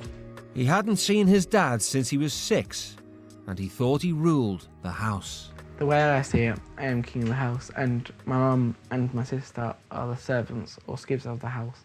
And if they don't do the job doesn't get done. Because he's the man of the house, and there isn't another father figure in this house for Grant. Grant just thinks that he doesn't have to do anything. There's washing up that's been in the kitchen since last night. Shove it up your ass. To add to Mum Karen's problems, 2 years ago she was diagnosed with lupus, an incurable form of arthritis. He knows sometimes I can't do certain things like lifting heavy saucepans and peeling potatoes, and it's like he's just not interested. No! I needed that. Who's got a straw? 17-year-old college girl Lucy Dodds took her parents completely for granted. We drank the spirits and we're really out of it. Mum Sarah and Dad Mark had all but given up. If Lucy wasn't around, generally we don't argue, do we? When do we argue? No, not really. It's generally about Lucy, you know? So I don't know how long that could go on for, really, before we get a divorce. But all this was about to change. Grant and Lucy's home for the next 8 days would be in South Africa with the Mulman family. They run a 7,000-acre farm in the middle of the wilderness. Discipline is important, because if you don't have discipline, you're not a human being, you're an animal. Dad Hannes and Mum Alma take no prisoners. And if you don't listen, I'll take my belt and give them hiding on their backsides. Welcome here. Let's get inside. As soon as the teens arrived at the farm, Carry it up the steps, are you done? Drag it up. they were read the Riot Act. No alcohol or tobacco. If I find you smoking, you'll have to eat that packet. I'm telling you now straight. If I find you drinking, I'll give you enough drink to drink for the rest of your life. You understand me clearly on this point. The first couple of hours, I thought Hannes was like the dictator. He was the king of the family. Like what he said went, and no one had no ifs or buts about it. If you did, you were going to get shouted out or punished. Nationale Salit Spiel! The teens were to spend the rest of the week at Craddock High. A strict state school, it didn't take long for Lucy and Grant to break the rules and upset head teacher Mr. Bonzaya. I would ask you to properly tie your ties. Thank you. Lucy, your hair is far too loose. Our main purpose is academics, but we also have a sporting side. I don't do sport. Do you have a medical certificate for the reason not to... No, it's a personal reason. I didn't do it in school for 2 years in my previous school, so... Oh boy, you're now in Craddock High School. No, but I'm sorry for you. I'd rather sit and write lines, but I don't do sport. You will be there this afternoon. I'll be there, but I can't be taking part. You will take part. I won't do anything that I don't want to do. No one's going to force me. When I found out that it was like the sports kind of day at the school, it was like, no, I'm not taking part. Listen, Grant, you will play on the wing. Listen, let me just finish. Let me just finish. I would like you to participate, to get a group feeling in our school. No. You can see it, there's a lot of guys, they are small, they will not. No, and I promise you, they will not tackle you. No, I'm not doing it. No attitudes. No, not going to happen. It was just me being a complete spoiled brat, and in some cases there was like I've missed some opportunities just because I didn't want to do it. While Grant rebelled on the rugby pitch, Lucy was fighting her own battles. Oh no. And was refusing to take off her makeup. I can't take that off. Why not? I can't. I'd rather have detention. Lucy continued to break all the school rules, much to the disgust of her fellow pupils. But the people are driving by in their cars, they see you. It gives our school a bad name. I don't care. You did a terrible thing yesterday by smoking in your school clothes right in front of the school. That is damage to the school I cannot repair. As sad as it is for me right now, I've given you an order, you refuse that order, so then you're not welcome in the school anymore. Thank you.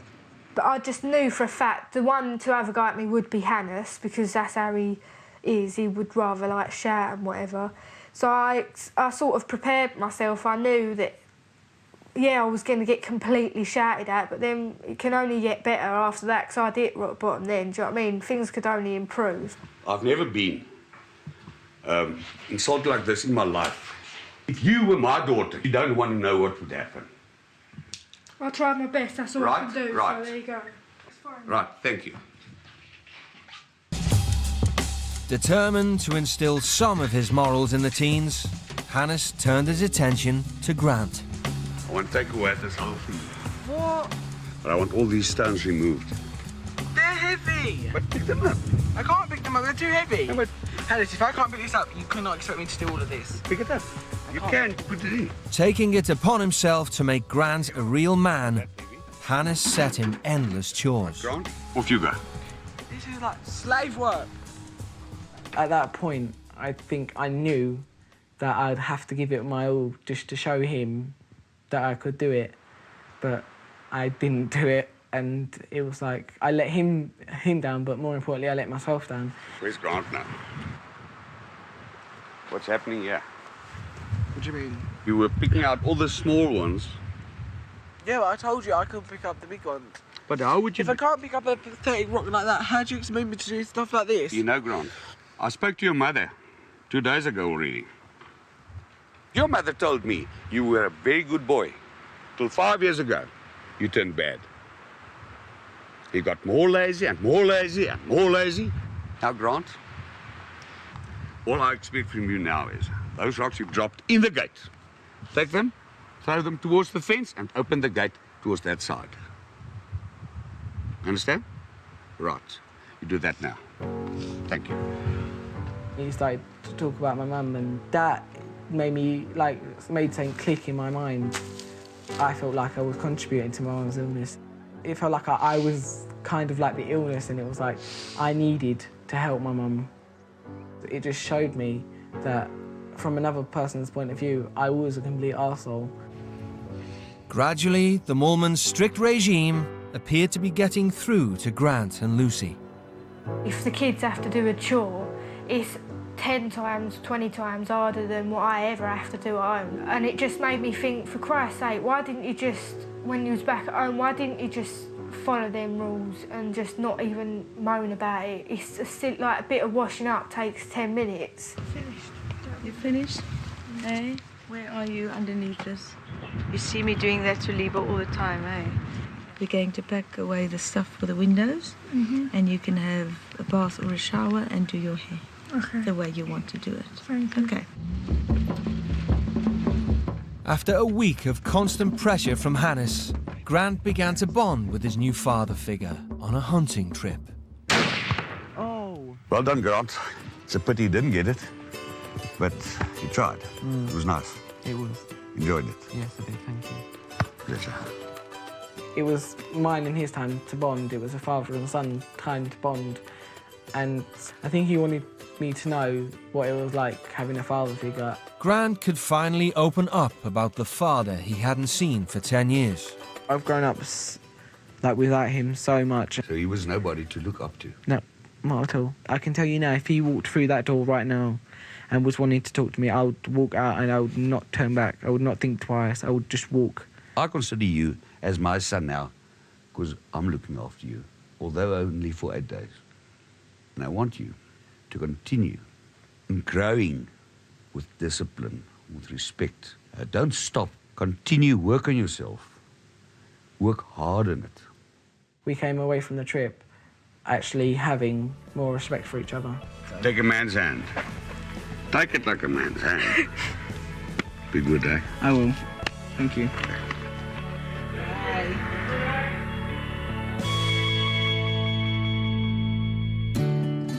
Since returning home 3 months ago, Grant is now a changed man. No longer at war with Mum Karen, he's eager to help around the house. It has really changed a lot. And he's starting to be really good again. And I can see the Grant when he was about 11. I'm getting the old Grant back. And he does make us giggle and make us laugh. Are you embarrassed? If I was able to talk to the Moorman family now, I would say a definite thank you to all of them. Here you go. They taught me, like, you only get what you put in, really. Thank you. If you don't have respect in your family, you don't really have anything. I love you, Mummy. Oh, I love you too, Grant. In Essex, Lucy's stay with the Moormans has given her plenty of food for thought. This is on the plane, right? I got to see the sun come up. I don't even feel like going out clubbing and like drinking alcohol. That's not actually important at all. I just want to really do well at college, like as well as I can. Getting drunk, what's the point in that? She has changed quite a lot when I think back of how she was to how she is now.